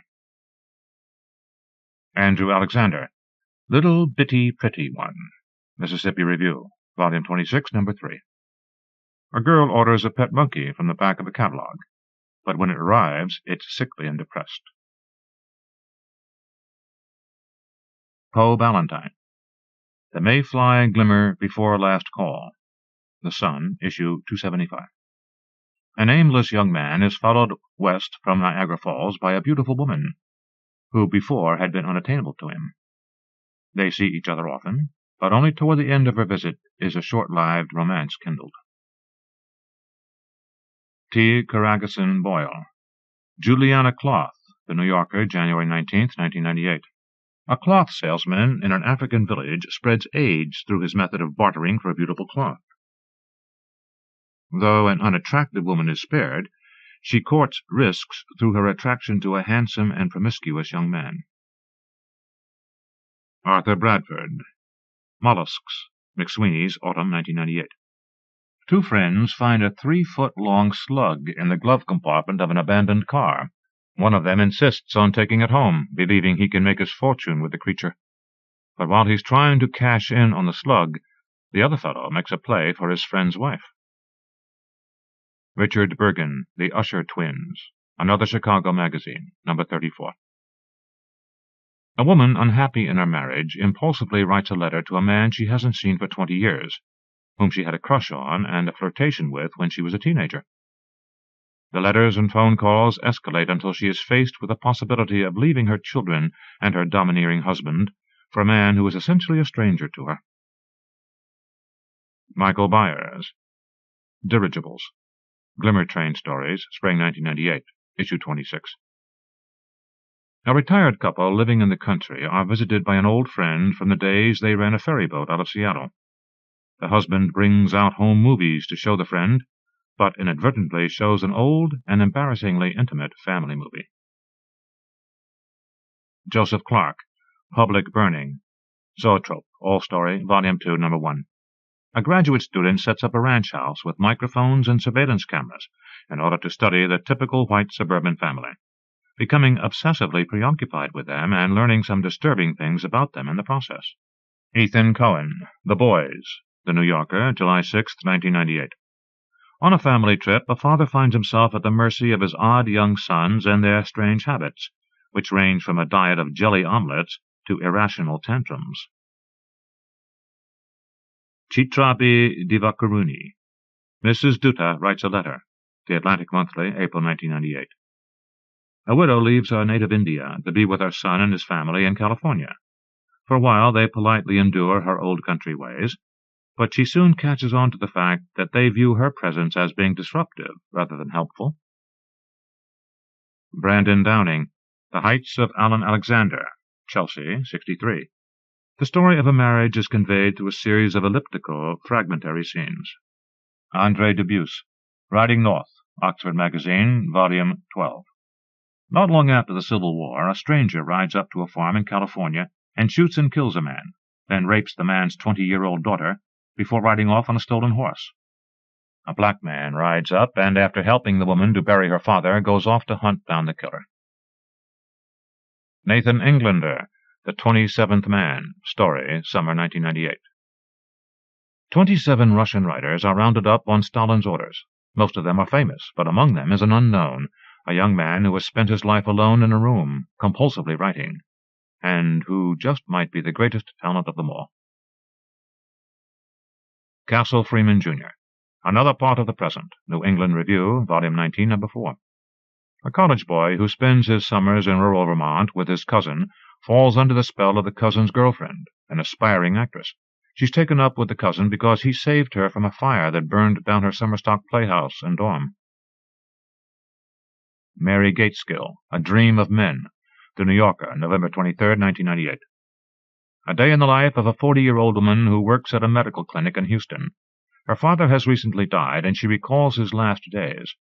Among the highlights of the day, a lingering, disturbing dream, a 43-year-old patient who proudly admits she is a virgin, office chat about Monica Lewinsky, and a car full of loud, vibrant young Hispanic men. Tim Gautreaux, The Piano Tuner, Harper's Magazine, September 1998. A Louisiana piano tuner strikes up a friendship with a frail woman living alone in her family's decaying farmhouse, a talented piano player skirting the edge of a breakdown. William Gay, I Hate to See That Evening Sun Go Down, The Georgia Review, Volume 52, Number 3. An old man checks himself out of a nursing home and returns to his house, only to find that it has been rented out by his lawyer son. He takes up residence in the tenant house and tries to harass the present tenants into moving out. George V. Higgins, A Martini for Father McBride, Michigan Quarterly Review, Volume 37, Number 1. When asked to relate the worst news he ever heard, a priest tells of how he discovered the shocking secret behind his sister's estrangement from his mother. Alice Hoffman, The Man Who Could Eat Fire, Story Quarterly, Number 33. During the Vietnam War era, A mentally unbalanced but brilliant young man renting a cottage on the grounds of an estate falls in love with a wealthy young woman who has ties to radical groups. She gets him to help her build bombs in the cellar of the cottage. Carrie Holiday, Heaven. The Kenyon Review, Volume 20, No. 1. In 1918, a prophesying horse plunks out the answers to questions on an enormous typewriter-like contraption kept in a barn. Charlotte Holmes, Agnes Landowski, Her Art and Life, New Letters, Volume 64, No. 4. A revealing self-portrait figures prominently in the story of an artist's life and the life of her ex-husband, who owns the picture. David Huddle, Latour Dreams of the Wolf Girl, American Short Fiction, Volume 8, No. 30. In two parallel plot lines, an ex-lover returns, causing a married man to leave his wife of 12 years, and the wife, an art historian, imagines the 17th-century painter Georges de Latour, at the end of his life and career, painting a beautiful model with an affliction known as wolf shoulder. Carl Yagnema, A Little Advance, Playboy, September 1998. A slacker who works at a 7-Eleven and makes sculptures out of rusty car parts accompanies his rich girlfriend home for Christmas and meets her eccentric, born-again brother. Mark Anthony Jarman, Burn Man on a Texas Porch. The Georgia Review, Volume 52, No. 3. A man is badly burned in a propane explosion while on vacation in Texas. He takes jobs that allow him to work with his face hidden and reflects on his bad fortune. Heidi Ulevitz, Marry the One Who Gets There First, Esquire, April 1998. Descriptions of and elaborations on 36 photographs taken during the weekend of a wedding reveal the behind-the-scenes story of the couple and members of the wedding party. Sheila Kohler, Africans, Story, Autumn 1998. A young newlywed South African woman retains the loyal Zulu servant who helped raise her, but his loyalty is tested by turmoil in her marriage. J. Robert Lennon, 12 Terrors, Fiction, Volume 15, No. 1. Episodes ranging from childhood nightmares and fears to adult anxieties. David Long, Morphine, The New Yorker, July 20, 1998. A small-town doctor in 1959 indulges himself in two ways, by making regular journal entries every night, and by once a month shooting up with morphine. One night, while under the effects of the drug, the doctor gets an emergency call and helps a boy with a severe ear infection, repaying an old debt. Ian Macmillan, The Fourth Rescue, The Laurel Review, Volume 32, No. 1. An innocent young man from upstate New York, working as a lifeguard in Staten Island after serving time in a boys' home for a crime he didn't commit, performs a heroic rescue. Charles Philip Martin, Lau the Tailor, Manoa, Volume 10, No. 1.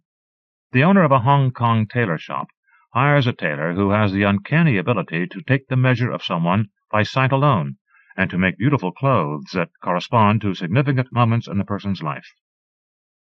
Bovis McCadden, The Candy Spoon, The Virginia Quarterly Review, Volume 74, No. 4. After 30 years of marriage, a wife still can't forgive her husband for accidentally setting fire to her honeymoon clothes. The husband has never amounted to much, and the wife supports the family through her dress shop and candy-making. He makes a fool of himself and gets shot in the leg pursuing a woman who isn't interested in him. Stephen Milhauser, Flying Carpets, The Paris Review, No. 145. A young boy is given a magic carpet. At first he uses it cautiously, then becomes more daring.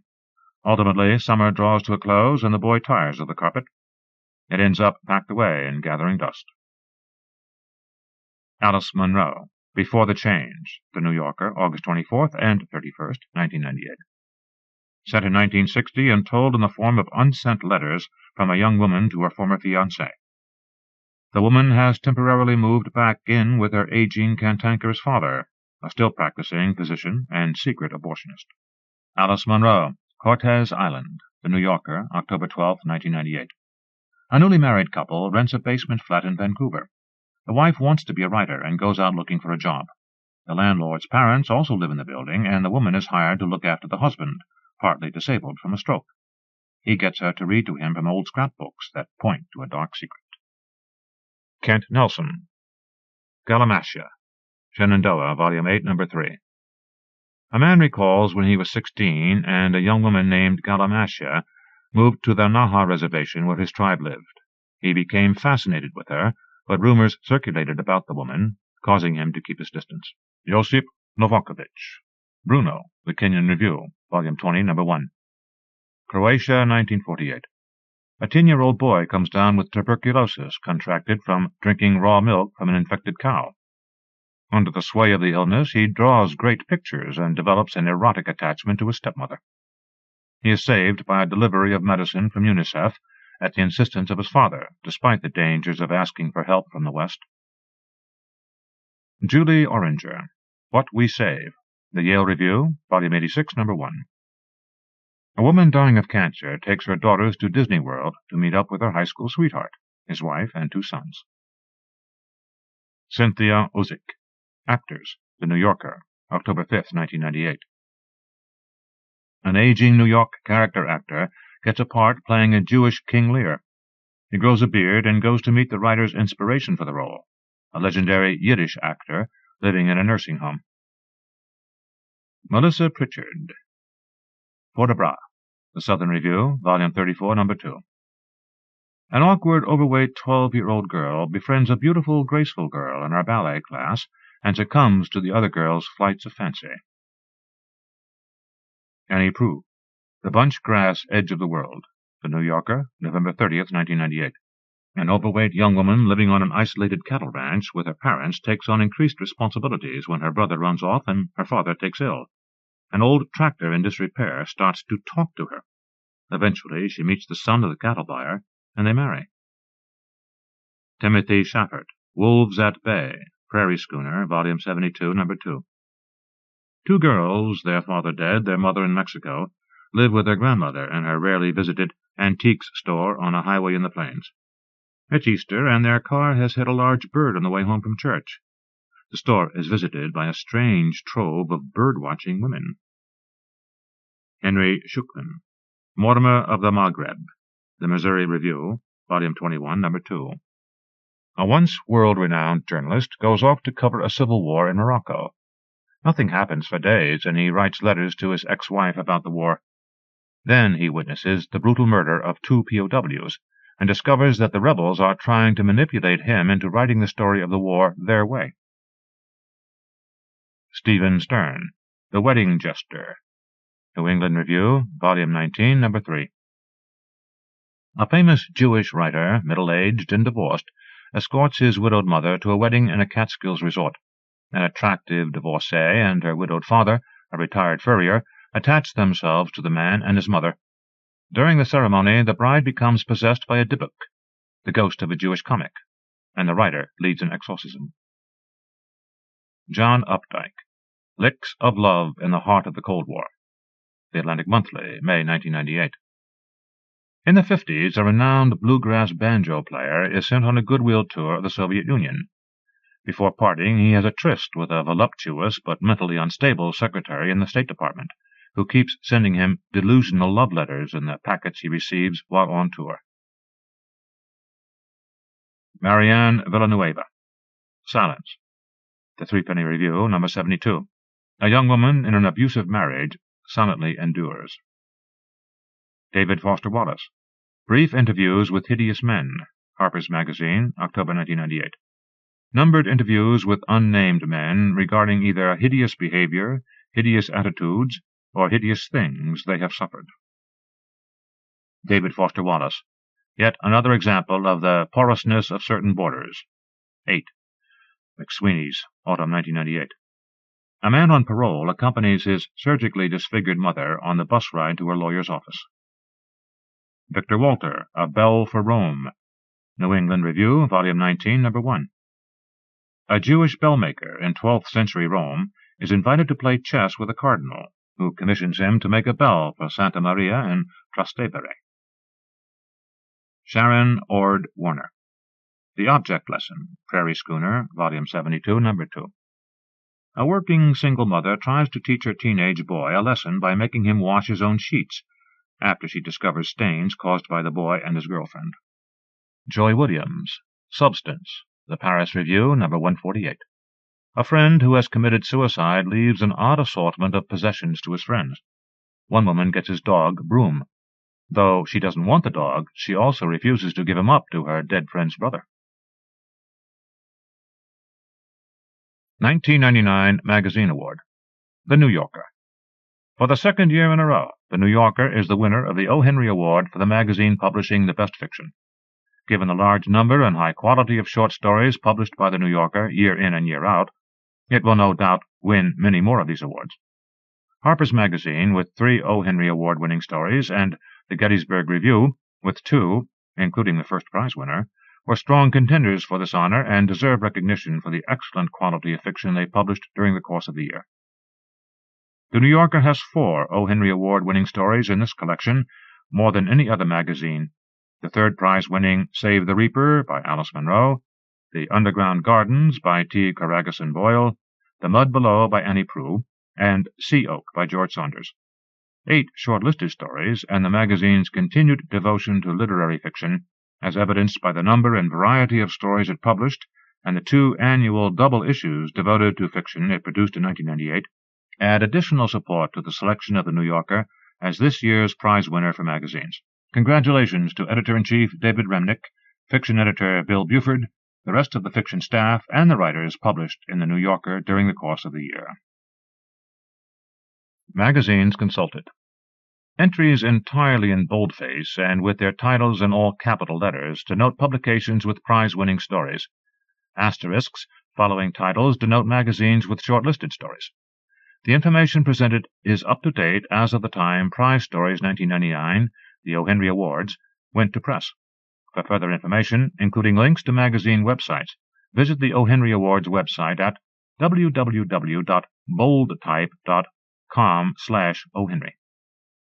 Magazines that wish to be added to the list and to have the stories they publish considered for O. Henry Awards may send subscriptions or all issues containing fiction to the series editor at P.O. Box 739, Montclair, New Jersey, 07042.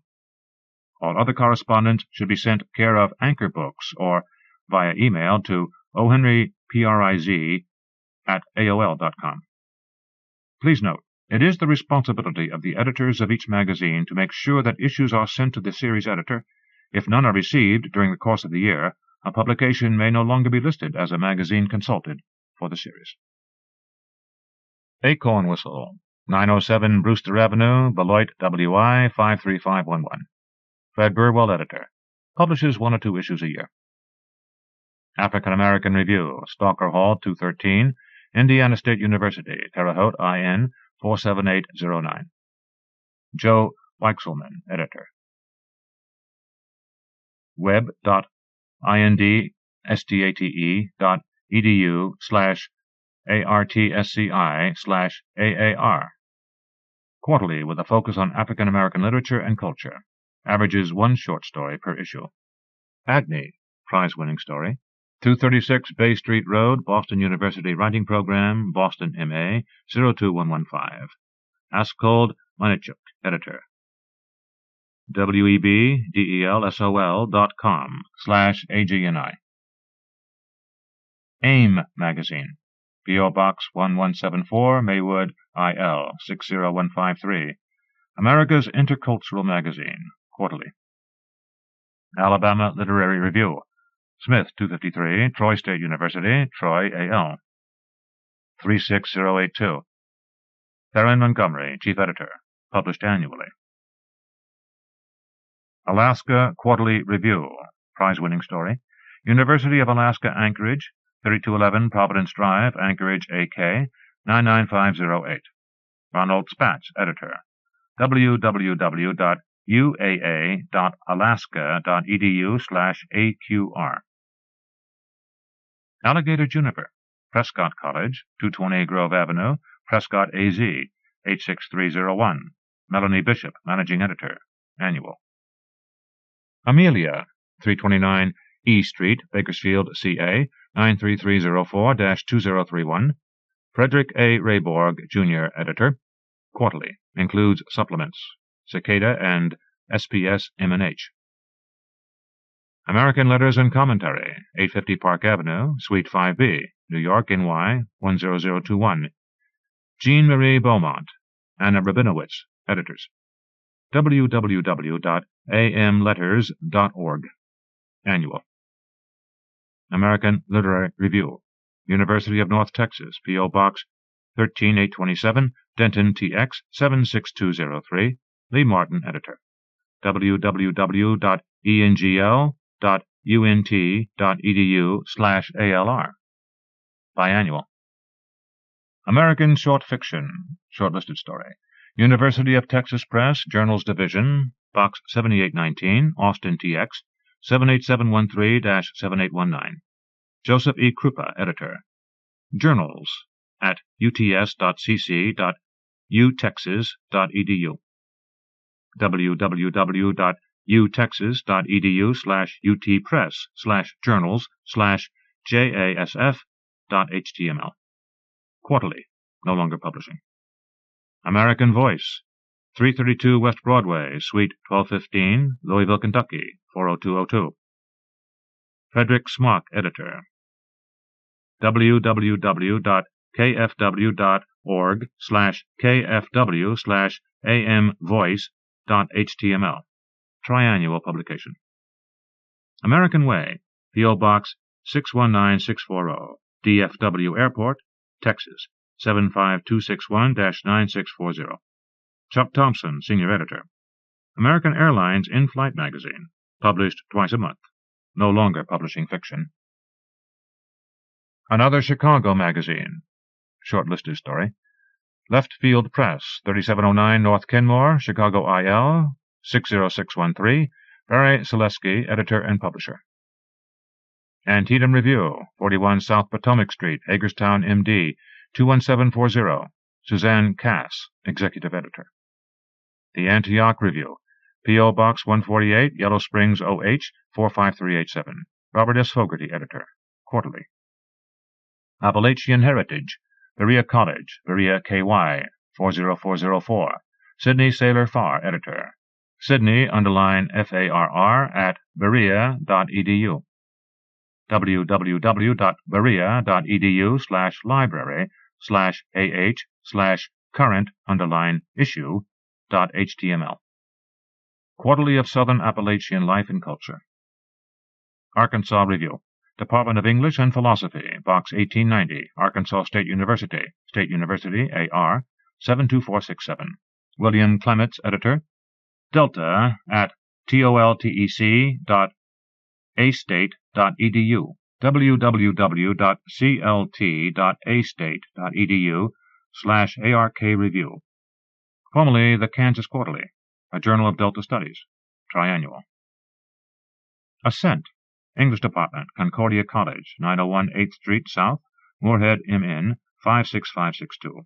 W. Scott Olson, Editor. Ascent at cord.edu. www.cord.edu/dept/English/ascent, triannual. Atlanta Review, P.O. Box 8248, Atlanta, GA, 30306. Daniel Veach, Editor and Publisher, biannual. The Atlantic Monthly, Shortlisted Story, 77 North Washington Street, Boston, MA, 02114. C. Michael Curtis, Senior Editor. www.theatlantic.com. The Baffler, P.O. Box 378293, Chicago IL 60637, Thomas Frank, Editor-in-Chief. Barnaby Mountain Review, P.O. Box 529, Lagunitas, CA 94938, Gerald Fleming, Editor. Annual, first published in 1995, which plans to cease publication after its 5th issue. Bellowing Ark, P.O. Box 55564, Shoreline, WA 98155. Robert R. Ward, Editor, bimonthly. Beloit Fiction Journal, Box 11, Beloit College, 700 College Street, Beloit, WI 53511. Fred Burwell, Editor-in-Chief, biannual. Big Sky Journal, P.O. Box 1069, Bozeman, MT 59771. Alan Jones, Editor. BSJ at mcn.net. Glossy Montana Magazine, published 5 times a year. Black Dirt, a journal of contemporary writing. Elgin Community College, 1700 Spartan Drive, Elgin, IL, 60123-7193. Rachel Texa, Fiction Editor. biannual, formerly known as Farmers Market. Black Warrior Review, University of Alabama, P.O. Box 862936, Tuscaloosa, A.L. 35486-0027. Christopher Chambers, editor. www.sa.ua.edu/osm/bwr. Biannual.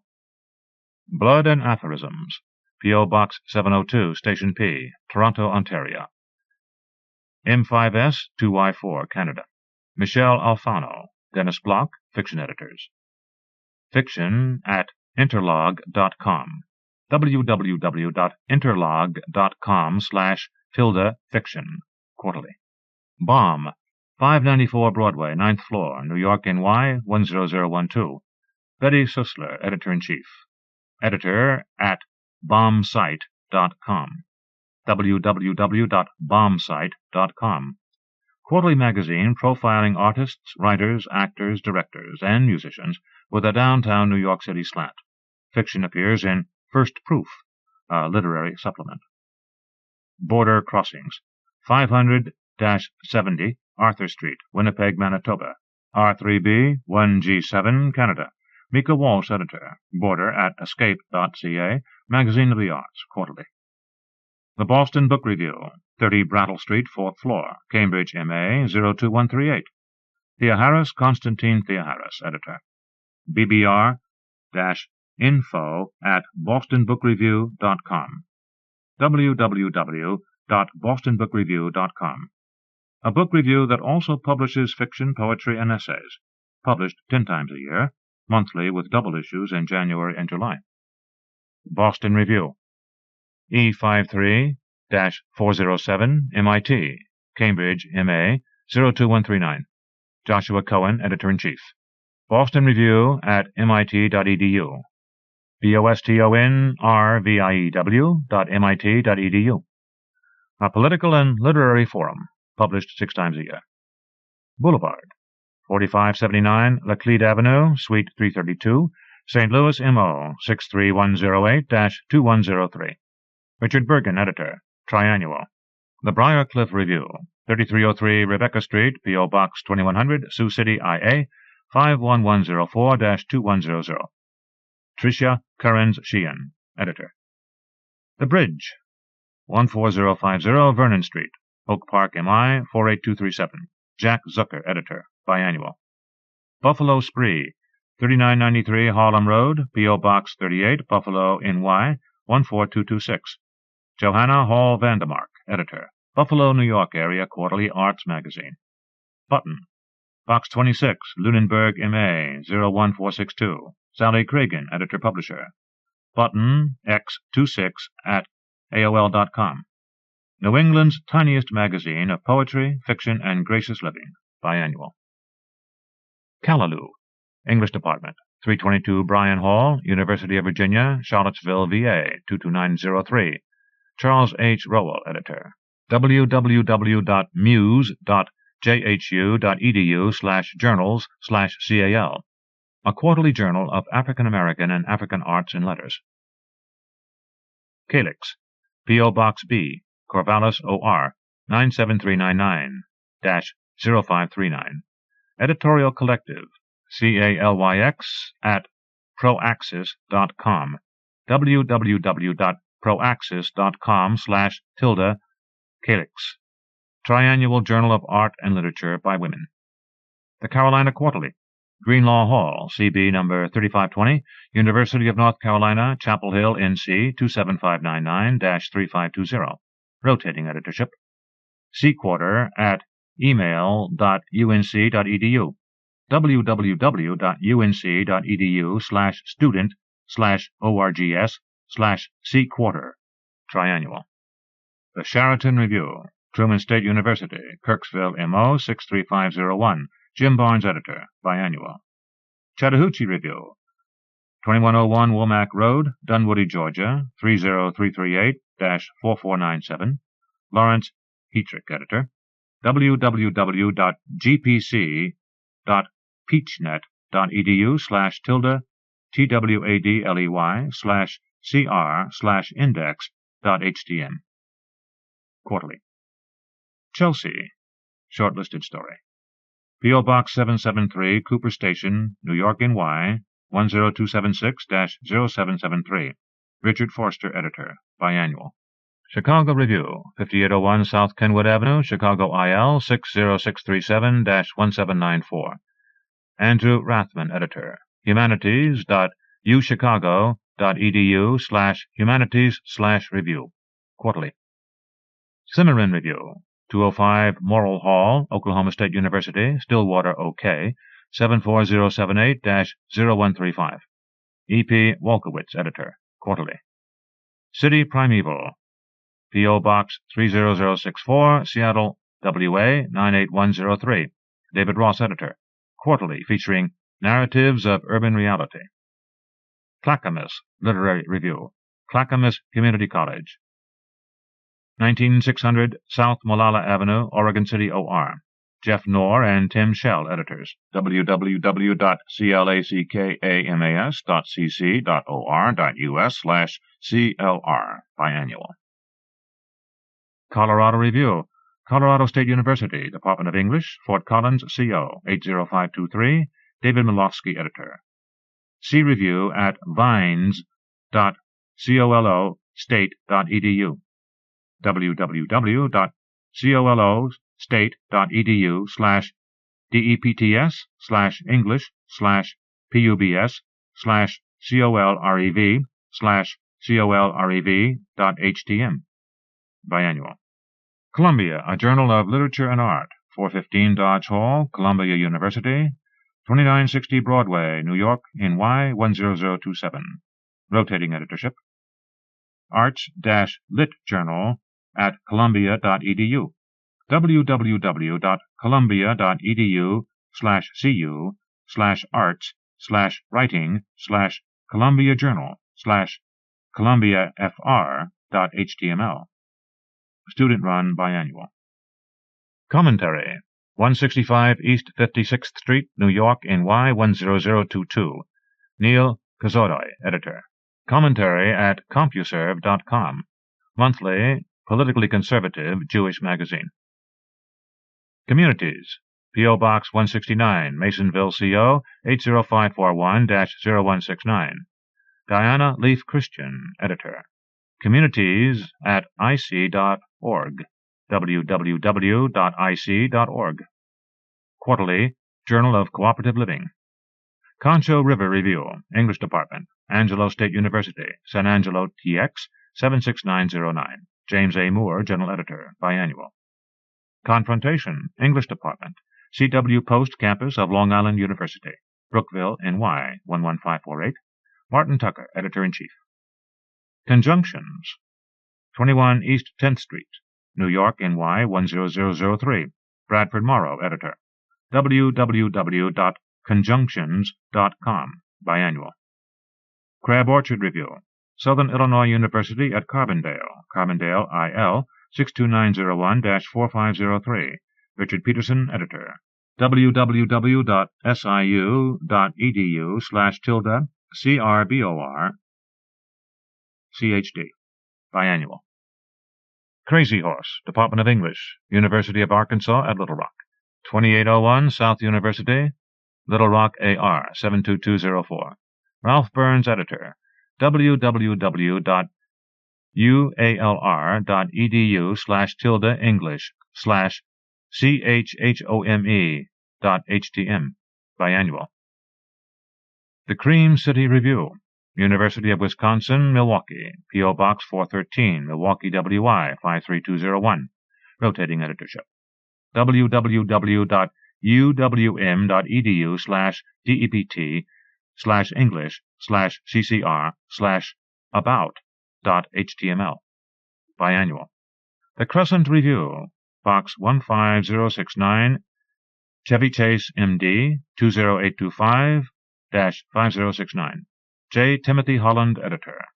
www.thecrescentreview.com. Triannual. Cut Bank, prize-winning story. Department of English, University of Montana, Missoula, MT, 59812. Rotating editorship. Cut Bank at selway.umt.edu, www.umt.edu/cutbank/default.htm. Biannual. Dead Snake Apotheosis, 87-3193, Road H, Captain Cook, H.I., 96704. Carol Greenhouse, Editor. Dead, eds, at AOL.com. Biannual. Established 1998. Denver Quarterly, English Department, University of Denver, Denver CO, 80208. Ben Ramke, Editor, www.du.edu/English/dquarterly.htm. Dominion Review, Old Dominion University, English Department, BAL 220, Norfolk, VA, 23529-0078, rotating editorship. webdelsol.com/D-Review, annual. Double Take, prize-winning story. 55 Davis Square, Somerville, MA, 02144, Robert Coles, editor. dtmag at AOL.com. www.doubletakemagazine.org. Beautifully produced quarterly devoted to photography and literature. New address. Epic, 251 Goldwyn Smith Hall, Cornell University, Ithaca, NY, 14853-3201. Michael Koch, editor. Triannual, 1997 O. Henry Award winner, Best Magazine. Esquire, prize-winning story, shortlisted story. 250 West 55th Street, New York, NY, 10019. Adrian Miller, literary editor. www.esquiremag.com. Monthly with annual summer reading issue. Event, Douglas College, Box 2503, New Westminster, British Columbia, V3L 5B2, Canada. Calvin Wharton, editor. Triannual. Fiction, prize-winning story, shortlisted story. English Department, The City College of New York, New York, NY 10031. Mark J. Mirsky, editor. www.ccuny.edu/fiction/fiction.htm. All fiction format. Fiction International, English and Comparative Literature Department, San Diego State University, San Diego, CA 92182. Harold Jaffe, editor. Annual. The Fiddlehead, University of New Brunswick, P.O. Box 4400, Fredericton, New Brunswick, Canada, E3B 5A3. Don McKay, editor. Quarterly. Fish Stories, 3540 North Southport Avenue, number 493, Chicago, IL 60657. Amy G. Davis, editor-in-chief. Annual. Publication currently suspended. Five Fingers Review, P.O. Box 12955, Berkeley, CA 94712-3955. Jamie Robles, editor. VLAD-STUTU at AOL.com. 5 Points, English Department, Georgia State University, University Plaza, Athens, GA 30303-3083. David Bottoms, Pam Durbin, editors. www.gsu.edu/tilde, www.eng/5points, triannual. The Florida Review, Department of English, University of Central Florida, Orlando, FL 32816. Russ Kessler, editor. Pegasus.cc.ucf.edu/tilde English/Florida Review/home.htm, biannual. Flyway, 206 Ross Hall, English Department, Iowa State University, Ames, IA 50011, Deborah Marquardt, editor. 14 Hills, Creative Writing Department, San Francisco State University, 1600 Holloway Avenue, San Francisco, CA 94132-1722, rotating editorship. Hills at sfsu.edu. User www.sfsu.edu/tilde Hills. Biannual. Fugue, Brink Hall, Room 200.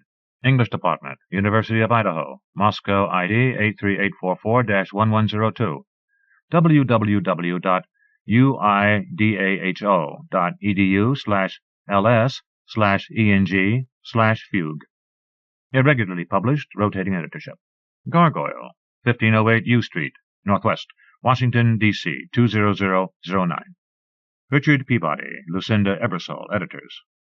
Atticus at atticusbooks.com, www.atticusbooks.com/gargoyle.html, published irregularly.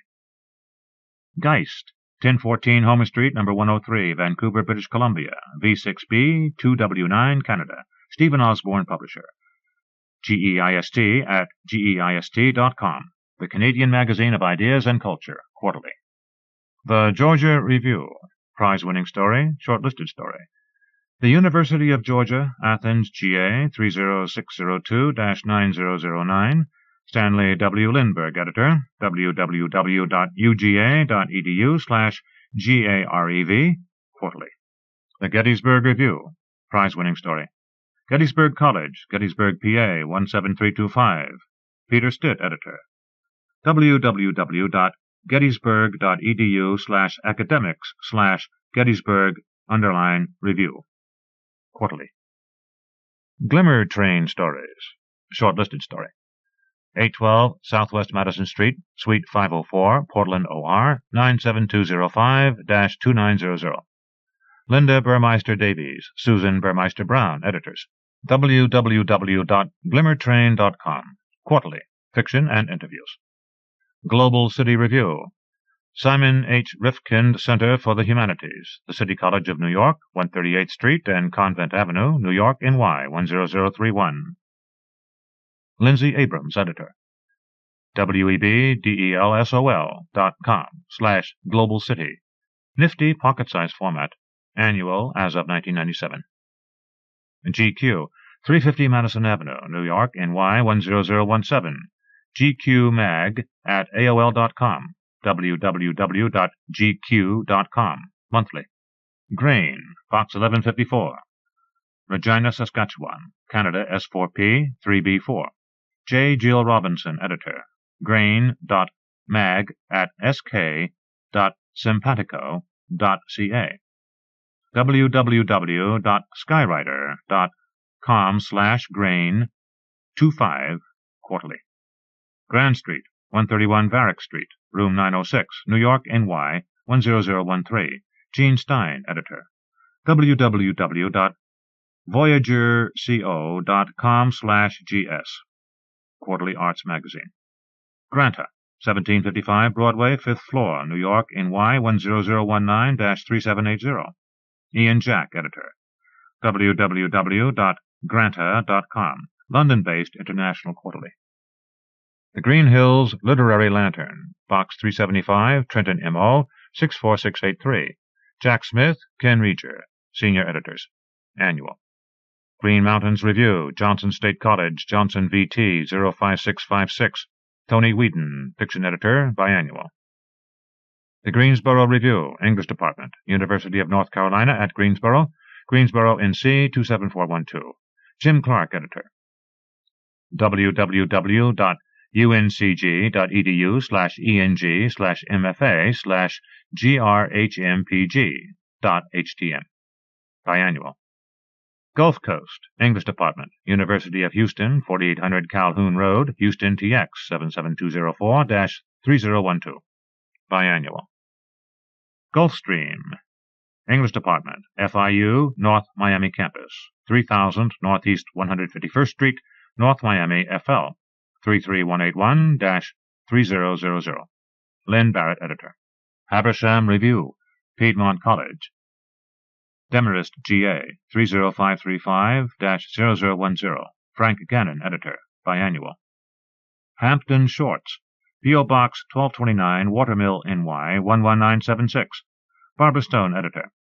Fiction plus from the Hamptons and the East End. Happy, 240 East 35th Street, Suite 11A, New York, NY, 10116. Bayard, editor. Offbeat Quarterly. Harper's Magazine, prize-winning story, shortlisted story. 666 Broadway, New York, NY, 10012. Louis Lapham, editor. www.harpers.org, monthly. Hayden's Ferry Review, Box 871502, Arizona State University, Tempe, AZ, 85287-1502. Rotating editorship. HFR at asu.edu. News, www.vpsa.asu.edu/hfr/hfr.html. Biannual. High Plains Literary Review, 180 Adams Street, Suite 250, Denver, CO. 80206. Robert O. Greer, Jr., Editor-in-Chief. Triannual. The Hudson Review, 684 Park Avenue, New York, NY, 10021. Paula Dietz, Editor, Quarterly. The Idaho Review, Boise State University, English Department, 1910 University Drive, Boise, ID 83725. Mitch Weiland, Editor-in-Chief. Annual, inaugurated in 1998. Image, prize-winning story. P.O. Box 674, Kennett Square, PA 19348. Gregory Wolf, Publisher and Editor. GWOLFE@CompuServe.com. www.imagejournal.org. A Journal of the Arts and Religion, Quarterly. Indiana Review, 465 Ballantyne, Bloomington, IN 47405. Rotating Editorship. www.indiana.edu/iReview/home.html. Biannual.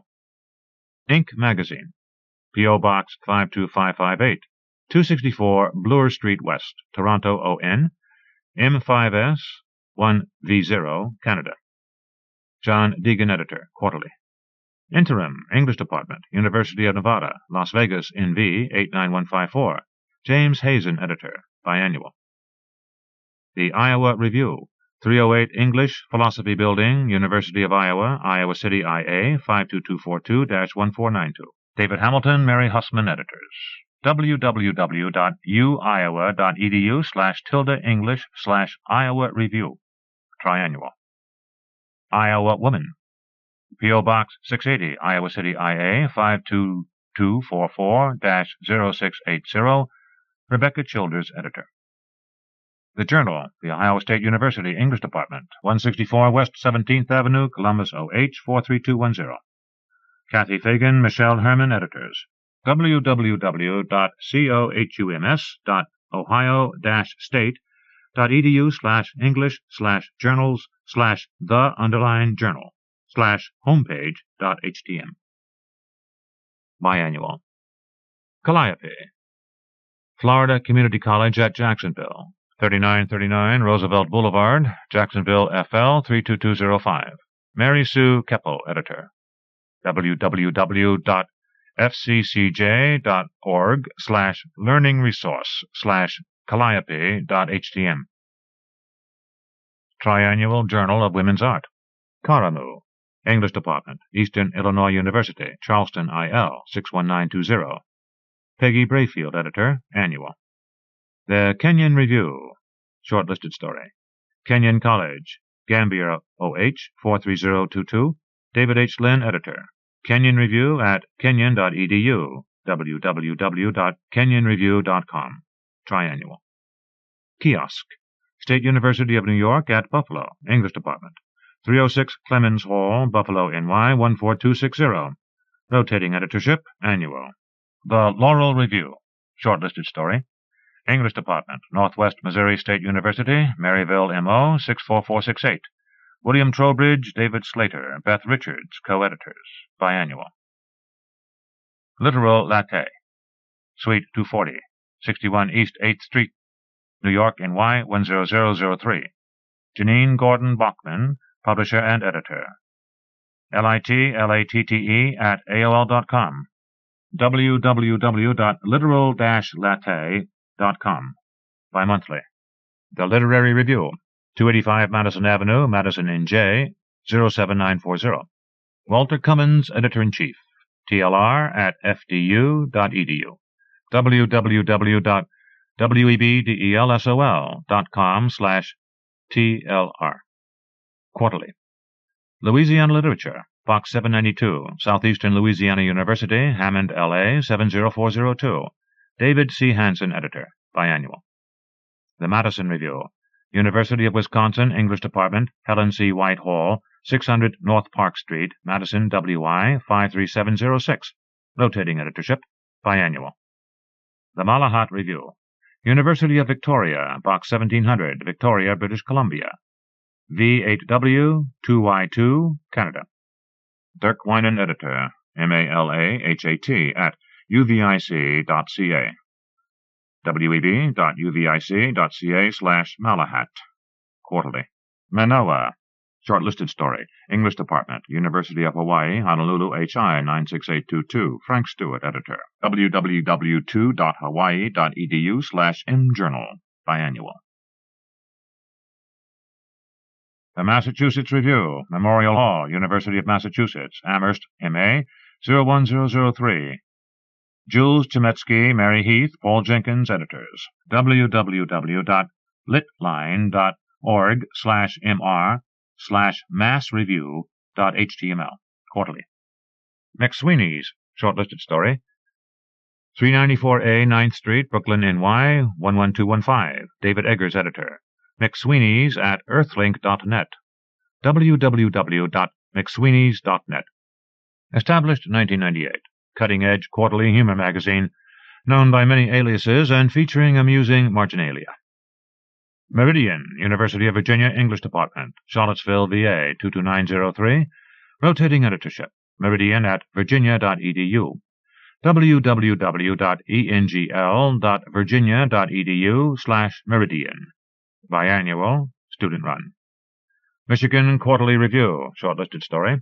The University of Michigan, 3032 Rackham Building, 915 East Washington Street, Ann Arbor, MI, 48109-1070. Lawrence Goldstein, editor. www.umich.edu/tilde-MQR.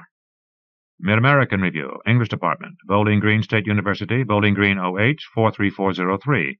George Looney, editor-in-chief, biannual. Midstream, 110 East 59th Street, 4th floor, New York, NY, 10022. Joel Carmichael, editor.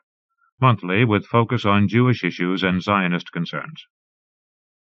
The Minnesota Review, English Department, University of Missouri, Columbia, 107 Tate Hall, Columbia, MO, 65211. Jeffrey Williams, editor. Non-Minnesota-based biannual. Mississippi Review, shortlisted story. University of Southern Mississippi, Southern Station, P.O. Box 5144, Hattiesburg, MS, 39406-5144. Frederick Barthelme, editor. sushi.st.usm.edu/mrw/index.html. Internet version publishes full-text stories and poems monthly, many of which are not included in regular issues of the magazine. One of the first literary websites and still among the best. The Missouri Review, shortlisted story. 1507 Hillcrest Hall, University of Missouri, Columbia, Missouri, 65211. Spear Morgan, editor. MO Review at showme.missouri.edu.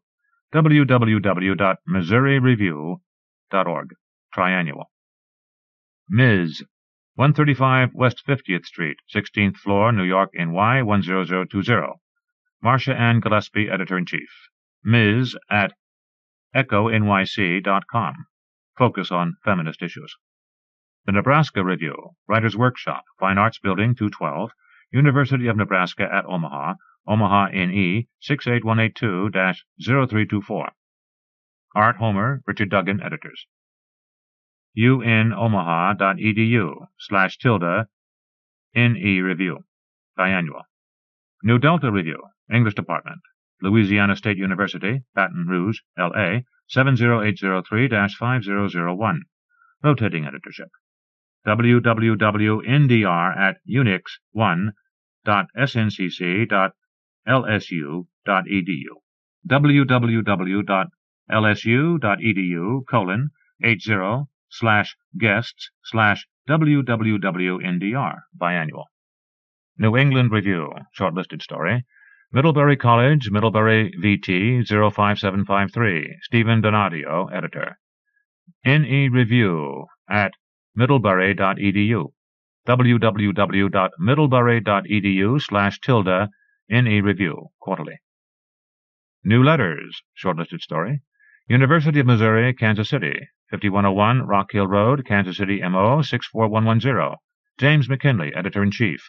cctr.umkc.edu/New Letters, quarterly. New Millennium Writings, P.O. Box 2463, Knoxville, TN 37901, Don Williams, editor. www.mach2.com/books/williams/index.html. Biannual. New Orleans Review, prize-winning story, Box 195, Loyola University, New Orleans, L.A. 70118. Ralph Adamo, editor. NO Review at beta.loyno.edu, quarterly. The New Renaissance, 26 Heath Road, No. 11, Arlington, MA, 02174-3614. Louise T. Reynolds, Editor-in-Chief, biannual. New York Stories, English Department, LaGuardia Community College, CUNY. 31-10 Thompson Avenue, Long Island City, NY 11101. Michael Blaine, Editor-in-Chief, triannual, inaugural issue in 1998. The New Yorker, prize-winning story, shortlisted story. 25 West 43rd Street, New York, NY 10036. Bill Buford, fiction editor. www.newyorker.com. Esteemed weekly with special fiction issues in June and December. Magazine award winner for 1998 and 1999. Nimrod. The University of Tulsa, 600 South College, Tulsa, OK, 74104-3184. Francine Ringgold, Editor-in-Chief. www.utulsa.edu/Nimrod, biannual. The North American Review, University of Northern Iowa, 1222 West 27th Street, Cedar Falls, IA, 50614. Robley Wilson, editor. NAR@uni.edu. www.webdelsol.com/NorthAMReview/NAR. Bi-monthly, founded in 1815. North Carolina Literary Review, English Department. East Carolina University, Greenville, NC, 27858-4353. Thomas E. Douglas, Margaret Bauer, editors. Bauer M. @mail.ecu.edu. Nicely produced and illustrated annual. North Dakota Quarterly. The University of North Dakota, Grand Forks, ND, 58202-7209. Robert W. Lewis, editor. ndq@sage.und.nodak.edu. Northeast Corridor, English Department, Beaver College, 450 Southeastern Road, Glenside, PA, 19038-3295. Susan Belay, editor. Biannual. Northwest Review, 369 PLC, University of Oregon, Eugene OR, 97403. John Whitty, editor. Triannual. Notre Dame Review, Creative Writing Program, English Department, University of Notre Dame, IN 46556. John Matthias, William O'Rourke, editors. English.ndreview.1@nd.edu. www.nd.edu/ndr/review.htm, biannual. Oasis. P.O. Box 626, Largo, FL 33779-0626. Neil Storrs, editor. Oasis, LIT, @AOL.com. www.litline.org/html/oasis.html. Quirky Quarterly. The Ohio Review, Ellis Hall, Ohio University, Athens, Ohio, 45701-2979, Wayne Dodd, editor, biannual. Ontario Review, 9 Honeybrook Drive, Princeton, NJ, 08540, Raymond J. Smith, editor. www.ontarioreviewpress.com, biannual. Open City, 225 Lafayette Street, New York, NY 10012. Thomas Beller, Daniel Pinchbeck, editors. OC Magazine @AOL.com. www.opencity.org. Downtown Annual. Other Voices, English Department, MC 162, University of Illinois at Chicago, 601 South Morgan Street, Chicago IL, 60607-7120. Lois Hauselman, Executive Editor. Biannual with all fiction format. Owen Wistar Review, University of Wyoming, Student Publications, Box 3625, Laramie, WY, 82071, rotating editorship, annual. The Oxford American. P.O. Box 1156, Oxford, MS. 38655, Mark Smirnoff, editor. OXAM at watervalley.net. John Grisham-backed magazine with Southern Focus, bi-monthly. Oxford Magazine, shortlisted story. English Department, 356 Bachelor Hall, Miami University, Oxford, OH, 45056. Rotating editorship. OXMAG at geocities.com. www.muohio.edu/creative-writing/oxmag.html. Oyster Boy Review. 103B Hannah Street, Carborough, NC 27510. Damon Sove, editor. Oyster-boy at sunsite.unc.edu. sunsite.unc.edu/ob. Triannual with full text available online. The Paris Review, shortlisted story.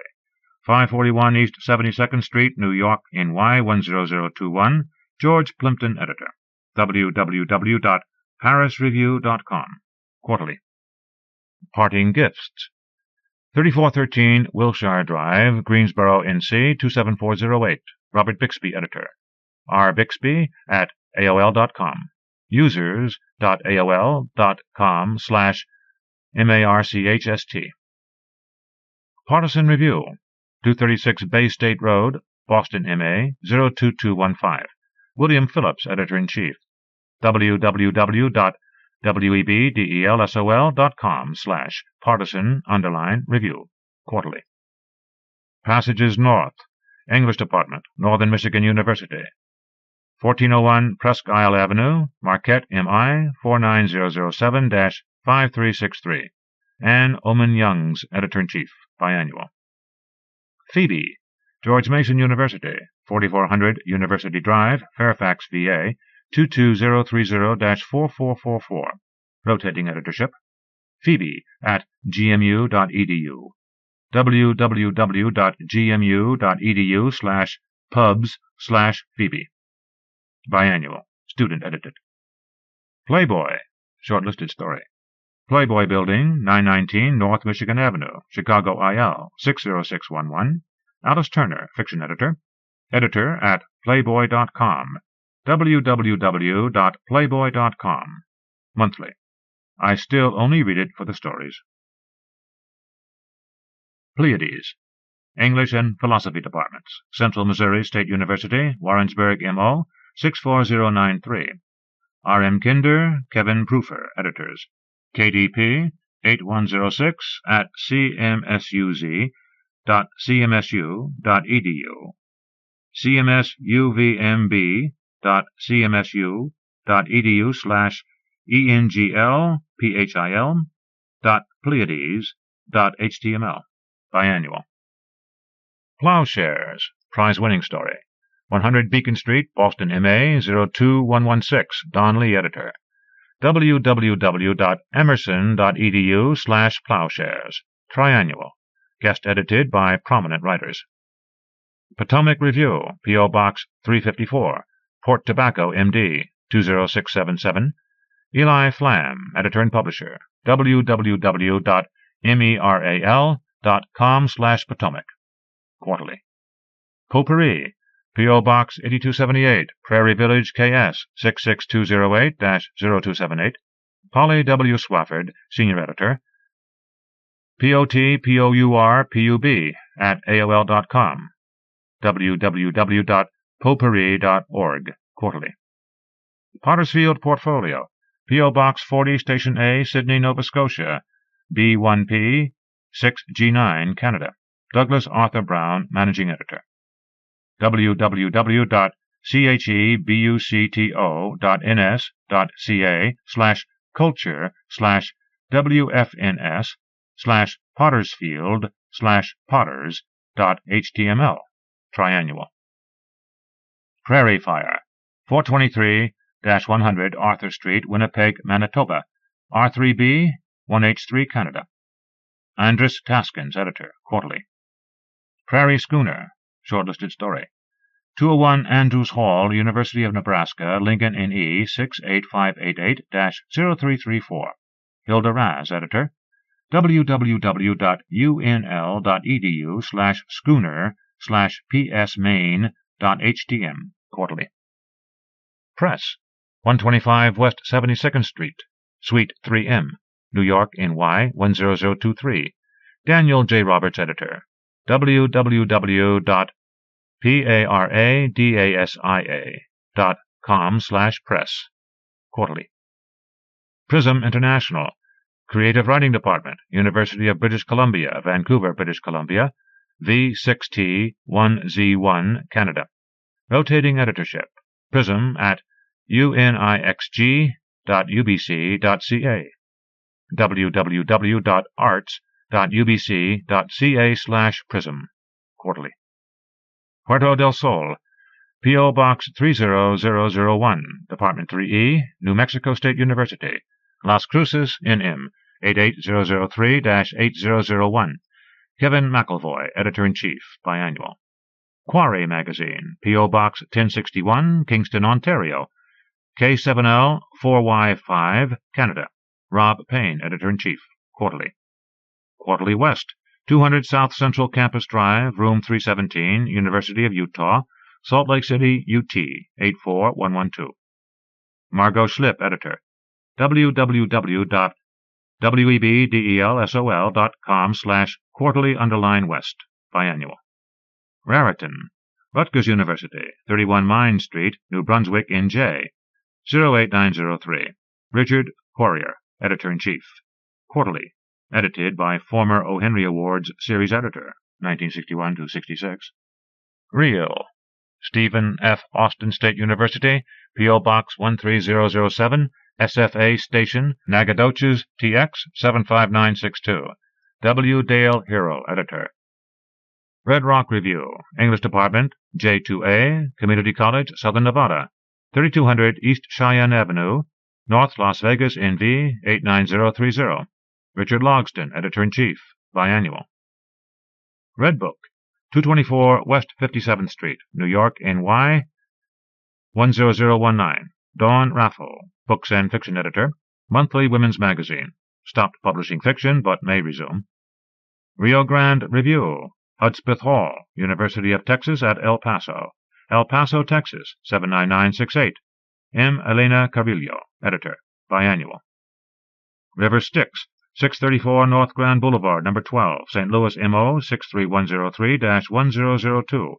Richard Newman, Editor. www.riverstyx.org/contents.html, triannual.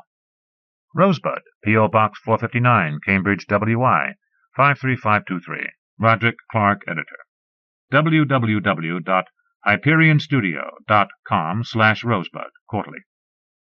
St. Anthony Messenger, 1615 Republic Street, Cincinnati, OH 45210-1298. Jack Wintz, OFM, Editor. www.americancatholic.org. St. Anthony at americancatholic.org. Monthly magazine published by Franciscans with about one story per issue. Salamander, 48 Ackers Avenue, Brookline, MA 02445-4160. Jennifer Barber, Editor, Biannual. Salma Gundy, Skidmore College, Saratoga Springs, NY 12866. Robert Boyers, Editor-in-Chief, Quarterly. Salt Hill, Syracuse University, English Department, Syracuse, NY 13244, rotating editorship. J.S. Parker at mailbox.syr.edu. www.hl.syr.edu/CWP. Biannual. Santa Monica Review, Santa Monica College, 1900 Pico Boulevard, Santa Monica, CA, 90405. Lee Montgomery, Editor, Biannual. The Seattle Review, Paddleford Hall, Box 354330, University of Washington, Seattle, WA, 98195. Colleen J. McElroy, Editor, Biannual. 7 Days, 29 Church Street, P.O. Box 1164, Burlington, VT 05042-1164. Paula Routley, co-publisher, Free weekly newspaper in the Burlington, Vermont area. Occasional fiction. The Sewanee Review. University of the South. Sewanee TN 37375. George Core, editor. www.sewanee.edu/sreview/home.html. Quarterly. Shenandoah. Shortlisted story. Troubadour Theater, 2nd floor, Washington and Lee University, Lexington, VA 24450. R.T. Smith, editor. www.wlu.edu/SHENANDO. Quarterly. Snake Nation Review. 110, No. 2, West 4th Street, Valdosta, GA 31601. Robert George, editor. Triannual. Sonora Review. English Department, University of Arizona, Tucson, AZ 85721. Rotating editorship. www.coh.arizona.edu/sonora, sonora@u.arizona.edu. Biannual. South Dakota Review. Box 111, University Exchange, Vermilion, SD 57069. Brian Bedard, editor. www.litline.org/html/sdreview.html. Quarterly. Southern Exposure. P.O. Box 531, Durham, NC 27702. Jordan Green, fiction editor. Southern Exposure at 14south.org. A quarterly journal of Southern politics and culture that publishes some fiction. Southern Humanities Review. 9088 Haley Center, Auburn University, Auburn, AL 36849. Dan R. Latimer, Virginia M. Kuitis, editors.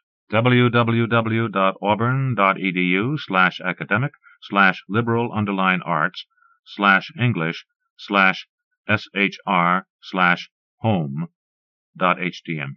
Quarterly. The Southern Review. Shortlisted story.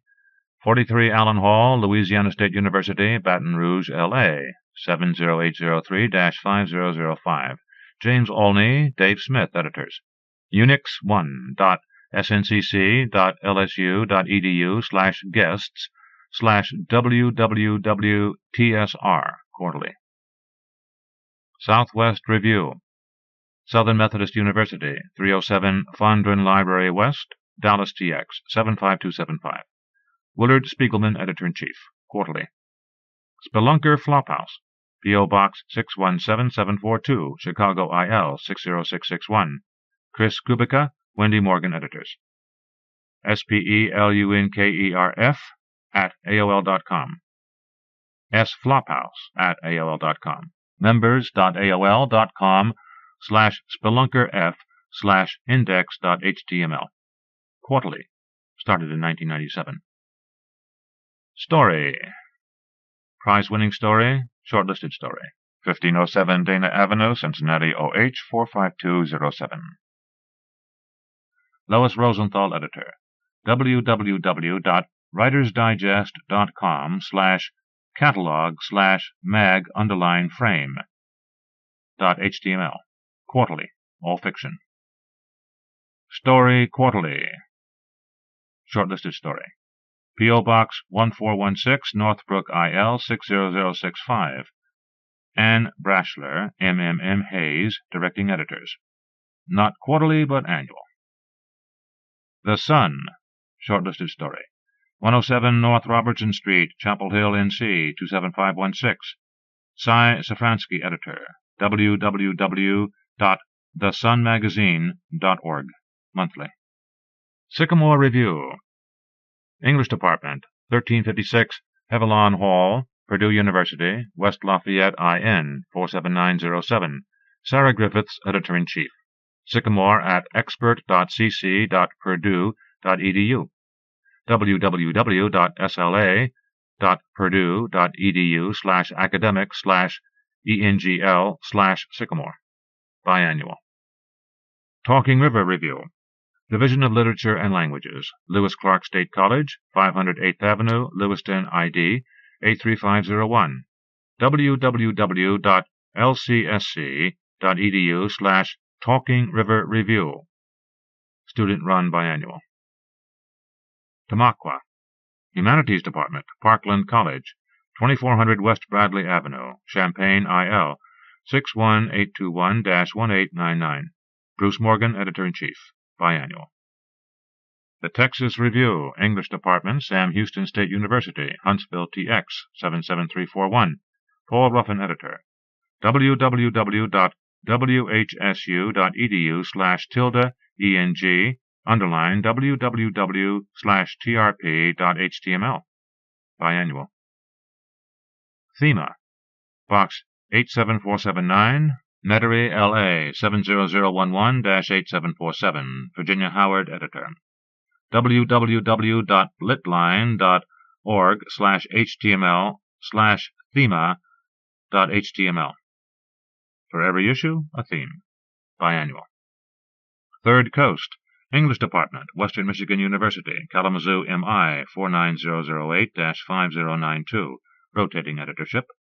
www.wmich.edu/thirdcoast. Biannual. 13th Moon, English Department, SUNY, Albany, NY 12222. Judith Emlyn Johnson, Editor. A feminist literary magazine. The Threepenny Review, shortlisted story. P.O. Box 9131, Berkeley, CA 94709. Wendy Lesser, Editor. www.litline.org/html/threepenny.html. Quarterly. Tikkun, 60 West 87th Street, New York, NY 10024. Thane Rosenbaum, Fiction Editor. Magazine at tikkun.org. www.tikkun.org. A bi-monthly Jewish critique of politics, culture, and society. Traffica, P.O. Box 250822, New York, NY 10025-1536. Scott Lewis, Krista Schwartz, Jeffrey Young, editors. Also has editorial office in Czech Republic. Tri-Quarterly, Northwestern University, 2020 Ridge Avenue, Evanston, IL 60208-4302. Susan Firestone Hahn, editor. triquarterly.nwu.edu. Triannual. The Urbanite, P.O. Box 4737, Davenport, IA 52808. Mark McLaughlin, editor. Surreal and lively and bizarre. Published irregularly.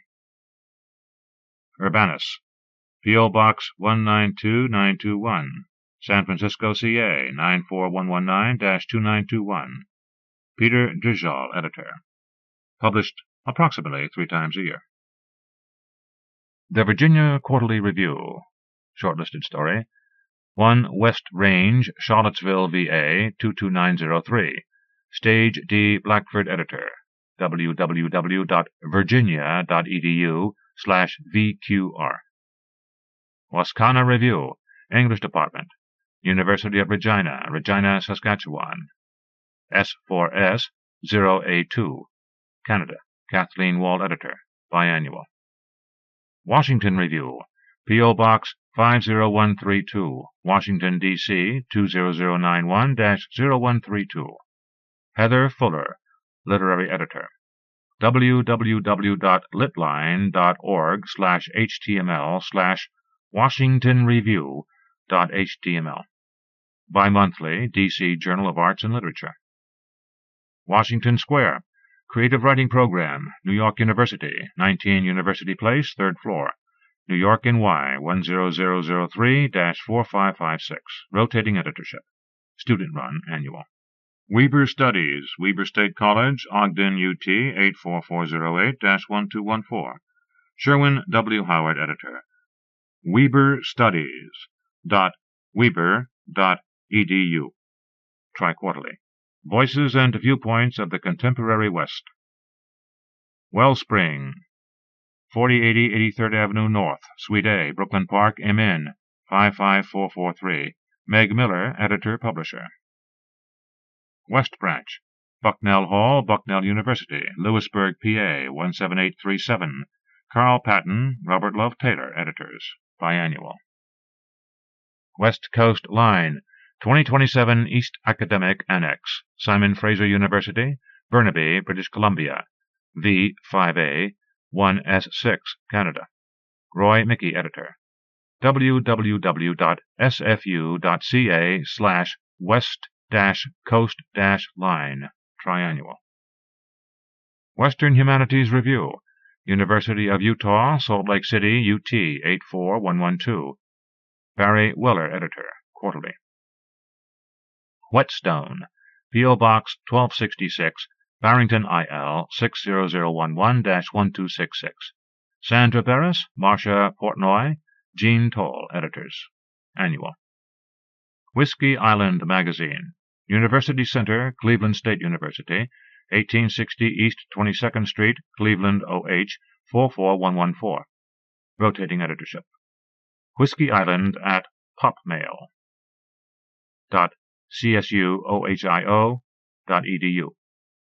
www.csuohio.edu/whiskey-island, biannual. Willow Springs, 526 5th Street, MS-1, Eastern Washington University. Cheney, WA 99004. Christopher Howell, editor, biannual. Wind, P.O. Box 24548, Lexington, KY, 40524. Charlie Hughes, Letha Kendrick, editors. lit-art.com/wind/magazine.htm, biannual. Windsor Review, English Department, University of Windsor, Windsor, Ontario, in 9B, 3P4, Canada. Alistair MacLeod, fiction editor. UW Review at uwindsor.ca, biannual. Witness, Oakland Community College, Orchard Ridge Campus, 27055 Orchard Lake Road, Farmington Hills, MI 48334. Peter Stein, editor, biannual. The Worcester Review, 6 Chatham Street, Worcester, MA 01609. Roger Martin, managing editor. www.geocities.com/paris/leftbank/6433. Annual. Wordplay, P.O. Box 2248, South Portland, ME 04116-2248. Helen Pepp, Editor-in-Chief, quarterly. Writers Forum, University of Colorado, P.O. Box 7150, Colorado Springs, CO 80933-7150. C. Kenneth Pellow, Editor-in-Chief, Annual. WV, Magazine of the Emerging Writer.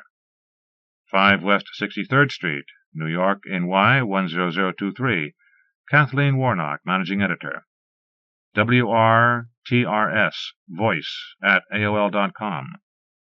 hometown.aol.com/WRTRS-voice/WVMag.html. Quarterly, launched in 1998. Xavier Review, Xavier University, Box 110C, New Orleans, LA, 70125. Thomas Bonner, Jr., editor, biannual. X-Connect, Writers of the Information Age. P.O. Box 2317, Philadelphia, PA 19103. David Deifer, publisher-editor.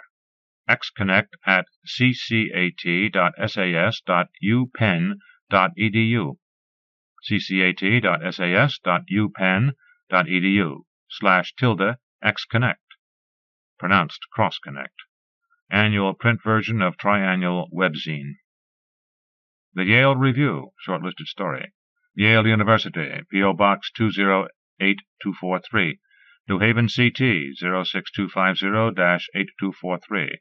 J.D. McClatchy, editor, quarterly. Yankee Publishing, Incorporated, Dublin, NH 03444. Judson D. Hale, Sr., editor, monthly magazine devoted to New England, occasional fiction. Zoetrope, All Story, shortlisted story. 126 Fifth Avenue, Suite 300, New York, NY 10011. Adrienne Brodeur, Editor-in-Chief. Quarterly. Established by movie director Francis Ford Coppola. short stories, essays on stories, reprints of classic stories adapted for the screen, and commissioned stories. Website provides full-text stories and allows for online submissions, provided users first read and rate 5 stories. An online community with message boards and live chat. Ziziba, 41 Sutter Street, Suite 1400, San Francisco, CA, 94104-4903. Howard Junker, Editor. ZYZZYVAINC at AOL.com. www.zyzzYVA.org. Triannual, West Coast Writers and Artists. End of Prize Stories 1999, the O. Henry Awards. Edited and with an introduction by Larry Dark. Larrydark. Read by Roy Avers in the studios of the American Printing House for the Blind, Louisville, Kentucky, for the Library of Congress, February 2002. Published by Anchor Books, a division of Random House Incorporated, New York. http://www.anchorbooks.com. Further reproduction or distribution in other than a specialized format is prohibited. End of book.